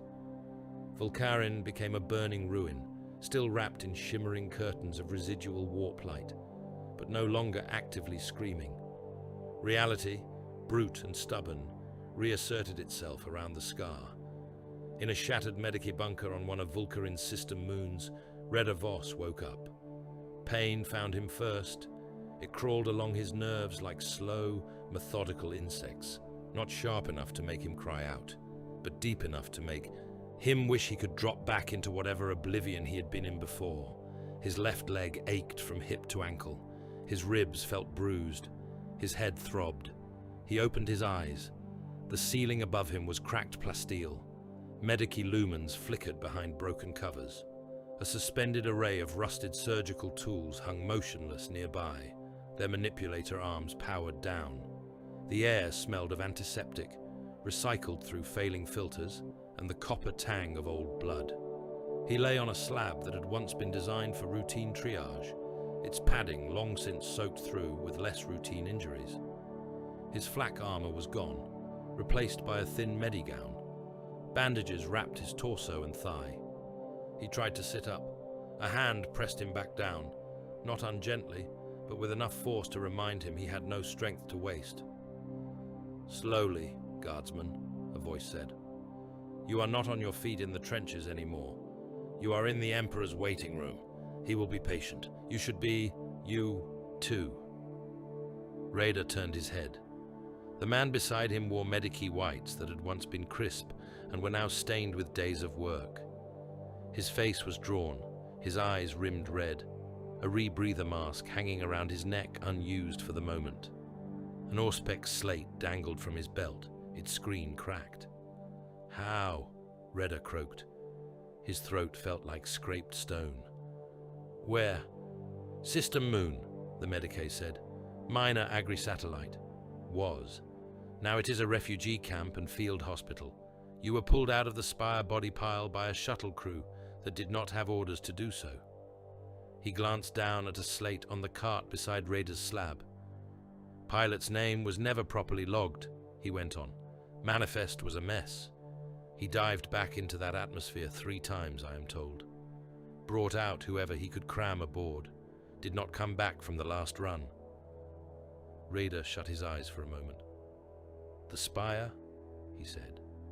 Gone, the Medicae replied simply. The whole hive is gone. The whole world might as well be. We watched it through the bunker's observatory ports. Looked like a sun trying to claw its way out of a planet's skin, then giving up and dragging the skin with it. He hesitated. Out of everyone down there, he said quietly. Of the billions who lived on Volcarin before the war, we have a sliver, a shaving, a fraction of a fraction, enough to fill some ships and some bunkers, enough to make a list that can be read in less than a lifetime. Reader swallowed. Harker? He asked. Kuehl? The Medicae's silence said enough before his mouth did. I do not have those names on my recovered list, he said.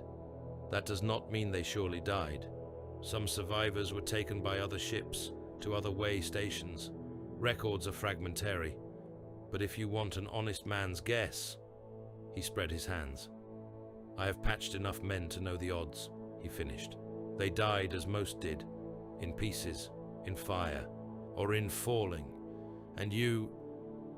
He looked down at Raider with something like professional irritation and reluctant admiration. You refused to die when any reasonable body would have done so, he said. You are a stubborn one, Voss. Raider let out a low, humorless laugh that turned into a cough. Sergeant would be pleased, he managed. The Medicae moved away to tend to another slab. Raider lay there, staring at the cracked ceiling, listening to the groans and murmurs around him. He heard snatches of conversations, names, curses, prayers. He heard the distant rumble of engines as shuttles came and went, ferrying the saved and the wounded between bunkers and orbit. He also heard another sound, faint but distinct, the clank of ceramite, the whir of servos, the cold rasp of something more disciplined than any mortal soldier, inquisitorial boots. The debriefings began soon after he could sit. They did not wait for full recovery. The Ordo's time was precious, and Raider was alive, which was more than could be said for most witnesses. That was enough. They brought him to a chamber that had once been an agri-hab meeting room, and had now been turned into an interrogation cell. Its walls were lined with Auspex arrays and data slates. Servo skulls drifted in the air, their empty eye sockets filled with lenses, their teeth chattering faintly as they relayed audio. A pair of stormtroopers flanked the door, hellguns at ease but ready. The interrogator sat at a plain metal desk. He wore dark robes without ornament, save for the stylized letter of the Inquisition on a chain around his neck and a rosette resting on the table. His hair was close cropped, his face unremarkable save for the cold focus in his eyes. An auto-quill scratched beside him, already noting details before Raider spoke. Guardsman Raider Voss, the interrogator said. His voice was not unkind. It was simply efficient. Formerly of the Volcarin 143rd. Formerly attached to Hive Primus Defense. Formerly resident of a world that no longer exists in any meaningful form. He tapped the slate. Tell me, he said. From the beginning, if you must, but I am especially interested in the angels. Reader hesitated. Angels, he repeated. The interrogator's mouth twitched. Not quite a smile. Not quite a sneer. Call them that if it comforts you, he said. The black-armored Astartes. The ones wreathed in unnatural flame. The ones who walked through fire and void. Some call them the Legion of the Damned. Others call them nightmares, or lies, or just one more horror in a galaxy already full of them. He leaned forward slightly. I call them a problem, he said, because they appeared where my Ordo did not authorize their presence. They acted beyond any known chain of command. They killed traitors, yes. They also incinerated loyal Imperial citizens by the thousands. They interfered with the operations of an Astartes. Legion Even if that legion was fallen, they meddled with a Mechanicus artifact of extreme significance. He tapped the table lightly. We cannot ignore such things, he said. We must classify them, box them, deny them, use them, something. So tell me, guardsman, what did you see? Redder thought of Treb, reduced to a smoking hole by a bolt meant for a traitor, of Harker's brief, unspoken acknowledgement to a spectre on a balcony, of orcs and iron warriors alike turned to ash in the same sheets of fire that had burned his comrades, of the whispers in his head, layered voices promising judgment, not salvation. He thought of Malden's pistol cracking in a briefing room, killing a man for calling the ghosts demons. They saved my life, he said slowly, more than once. They also killed men beside me without looking at them. They fought orcs and traitors. They never spoke, not in words I could hear. The interrogator nodded. And what do you think they are? He asked. Demons? Lost sons of some broken chapter? A manifestation of the Emperor's will? A story your mind told itself to make sense of a battle no one should have survived? Redder's mouth was dry. He took a breath. I think, he said carefully, they are real. Whatever else they are. They were there. They bled sometimes. They cracked. I saw one stagger when a Terminator's hammer hit his plate. But when the world started to tear itself apart, they walked through it as if it were just another battlefield. And their purpose? The interrogator pressed. Redder stared down at his bandaged hands. They did not come to save Vulkarin, he said at last. If that was their goal, they failed. They did not come to save us either. They made sure the traitors and the orcs died with us, that the world's death would hurt as many enemies of the Imperium as possible, even if it meant burning billions of the Emperor's own subjects along the way. He lifted his gaze. They are not angels, he finished. Not in the way priests tell it. They are something the Emperor left behind when he went to his throne, a curse on those who betray him, a warning to those who fight in his name that his justice does not distinguish as much as we might wish. The interrogator watched him for a long moment. Interesting, he said. He made a note with his quill. Others have called them demons. Some called them a new form of chaos incursion. Those men are currently in other rooms being corrected. You, at least, have the sense to frame them as loyal, however, ruthless. That will make your continued existence less inconvenient. He flicked a hand. Again, he said. This time with dates, locations, unit designations, any identifiers you recall, every helmet mark, every flame pattern, every snatch of high Gothic you thought you heard. We will see what matches existing records. Redder began to speak. The quill scratched. Somewhere, behind walls and warded sigils, other interrogations echoed his, the Ordo piecing together a mosaic of horror and half-truths that they would later file, redact, and perhaps weaponize. As the Imperium tried to decide what had just been set loose in its records, other, less structured stories spread. In the cold void between systems, in freebooter holds, and on the decks of kill cruisers, orcs drank stolen promethium and shouted tales over the roar of engines. Disworld, one captain boasted, thumping his chest with a meaty fist. Dishumi world, it was mad. Proper mad, spiky humies and ghost boys, all crumping each other while the ground fell away. He munched on a strip of some unidentifiable meat, bits of gristle sticking to his tusks. The ghost boys, another said, eyes going wide. With the burny skulls. You shoot them and the bullets go through. They look at you and your brain starts feeling all itchy. Then everything goes white. Ha! The captain laughed. You would know about itchy brains. But he is right. They was there. Big black lads on fire, not even shouting, just shooting. The world did not like 'em. It got so upset it crumped itself.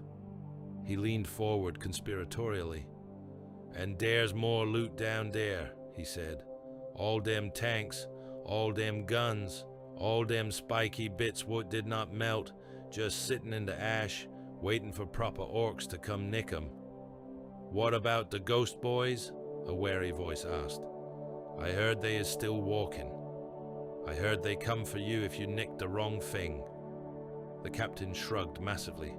Then we crump 'em again, he said. Or they crump us. Either way, good scrap. I am going back. Any boy what thinks he is hard enough can come with me. We find that dead world. We fight ghost boys.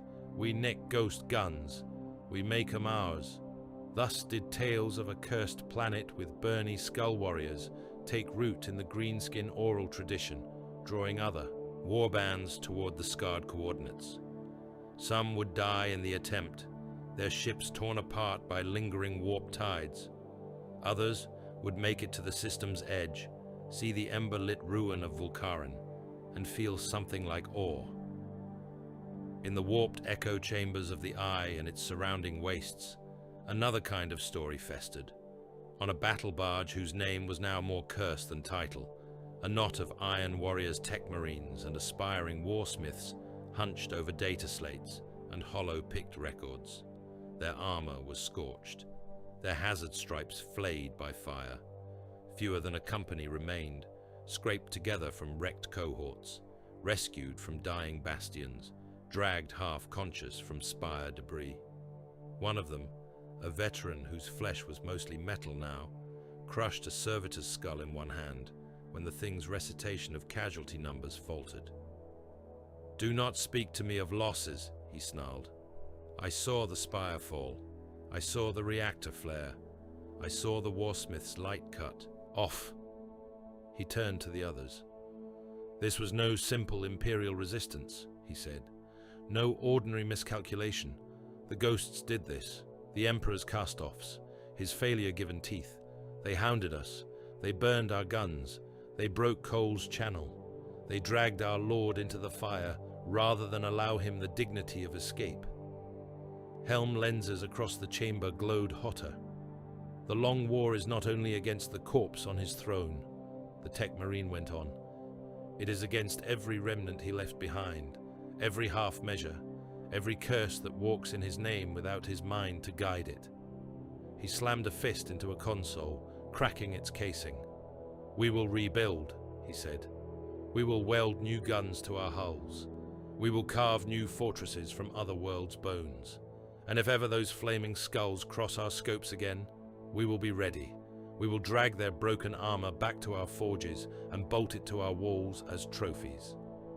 They raised their voices in harsh agreement, the words iron within, iron without, cutting through the ozone haze with renewed bitterness. Vulkarin would be remembered in their annals not as a mistake, but as a grievance, another entry carved into the ledger of the long war. On the moon, time moved in its own broken way. Redder healed, or at least scabbed over. The aches dulled to constant background complaints instead of knife-sharp spikes. He was deemed fit to move about the bunker, then fit to stand under a full gravity load, then fit to leave. There was nowhere to go back to. Instead, he went to the shrine. The memorial had grown quickly, as such things did in the Imperium. There had been no time or resources for grand architecture. It occupied a compartment that had once been a storage cavern under the moon's agridome, cleared of its racks and pallets, and filled with whatever symbolic weight the survivors could drag into it. The walls were hung with tatters of regimental banners scorched at the edges, the colors of dozens of worlds and units mingling. Broken Aquila icons had been bolted together into a single, jagged bird above a makeshift altar. Names had been carved into the plasteel floor until there was no space left, then etched up the walls, a forest of letters climbing toward the ceiling. The air smelled of cheap incense and candle smoke. Redder walked between crude statues made from welded scrap, each representing a hive or a world that had stood beside Vulkarin on campaign, now watching its death from afar. He wore his repaired flak jacket, the Vulkarin 143rd's patch sewn back onto one shoulder with thread scavenged from medici stores. It felt like a lie. He stopped before the altar. Someone had placed a chunk of hive spire there, a piece of fused stone and metal recovered from a shuttle's landing skid. It was glassy on one side, bubbles caught within it. Bone fragments were trapped inside like insects in amber. He reached out and laid. What those ghosts wanted until it was what those ghosts wanted until it was too late to matter.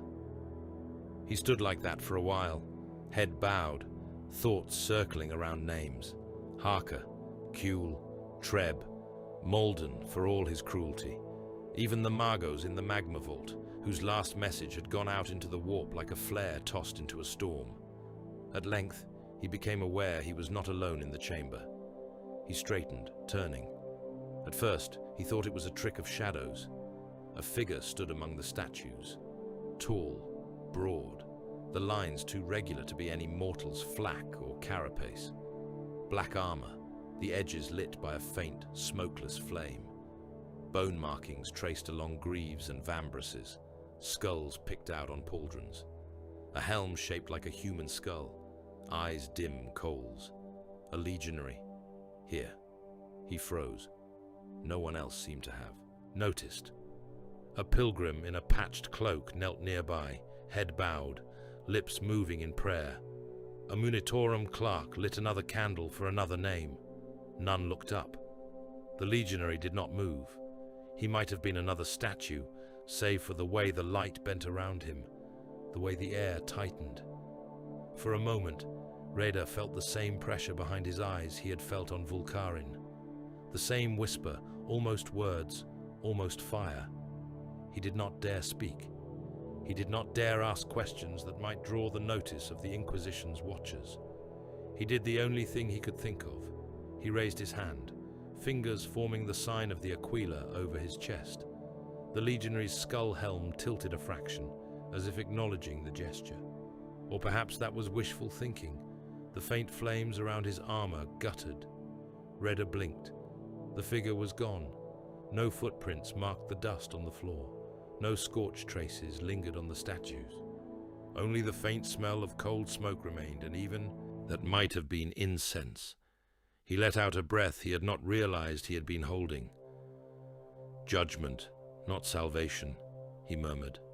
Very well, but you left us something to remember you by. Outside the shrine, the larger Imperium set about remembering in its own way. Mechanicus archivists in red robes gathered in a sealed data vault aboard a passing forge ship. They wore filtration masks and rune-etched gauntlets. Their cogitator altars hummed, data streams dancing across their screens in Nuspheric script. Hololithic records of the Vulkarin reactor floated in the air. Schematics, energy readings, warp projections, pic captures of the Legion's interventions, corrupted, flickering, but still dangerous to look upon for too long.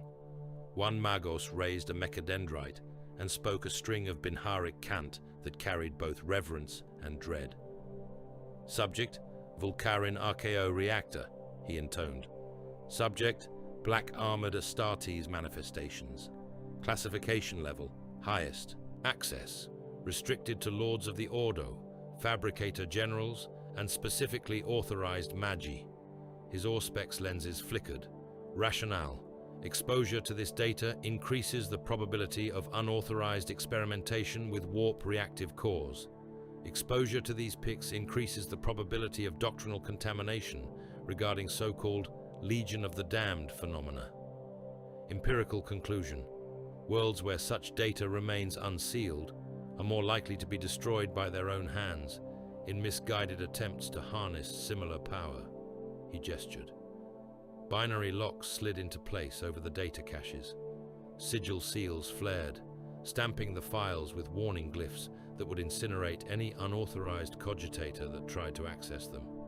Servo skulls drifted forward to inscribe sigils on the physical record cases, chanting fragments of litanies. Resolution, the Magos finished. Seal and forget. If the Emperor's ghosts wish to burn worlds to save sectors, they will do so. With or without our help. We will ensure only that fewer fools try to light similar fires. Far away, where the void was dark and Vulkarin's ruin was a distant ember, other ghosts moved.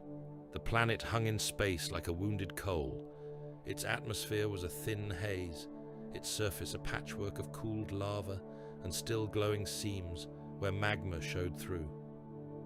Warp storms had faded to faint auroral veils that rippled across its night side, lingering scars in the fabric of reality. Between that dead world and the stars, for a span too brief for any mortal auspex to catch unless it was already looking, shapes flickered. Ships, perhaps. They were smaller than modern Imperial cruisers, their hull forms archaic. Their lines bore the hint of legions that had marched in another era, before chapters and codexes. Their prows were adorned with carved skulls and flames. Their plating was blackened, not by enemy fire, but by something older, as if they had sailed through suns of ash. Fire crawled along their flanks, spectral and pale, the same balefire that had wrapped their infantry brothers. It did not consume their metal. It clung, marking them. They phased in and out of real space, as if the boundary between warp and void meant little to them. One moment they were there, half real, halos of ghostlight around them. The next, they were gone, leaving only faint after-images in the immaterium, where astropaths might whisper of ships with no Geller fields. For a heartbeat, they seemed to turn as one. If any eye could have read intent from the tilt of void-worthy hulls, it might have said they were looking towards some distant, unseen war. Another beacon of distress. Another world drawing too close to its own ruin. Another siege that needed not heroes, but executioners. Then, as silently as they had appeared, they slipped sideways into the warp. Vulkarin burned alone, an ember in the endless dark, its story sealed in data vaults and memorial shrines.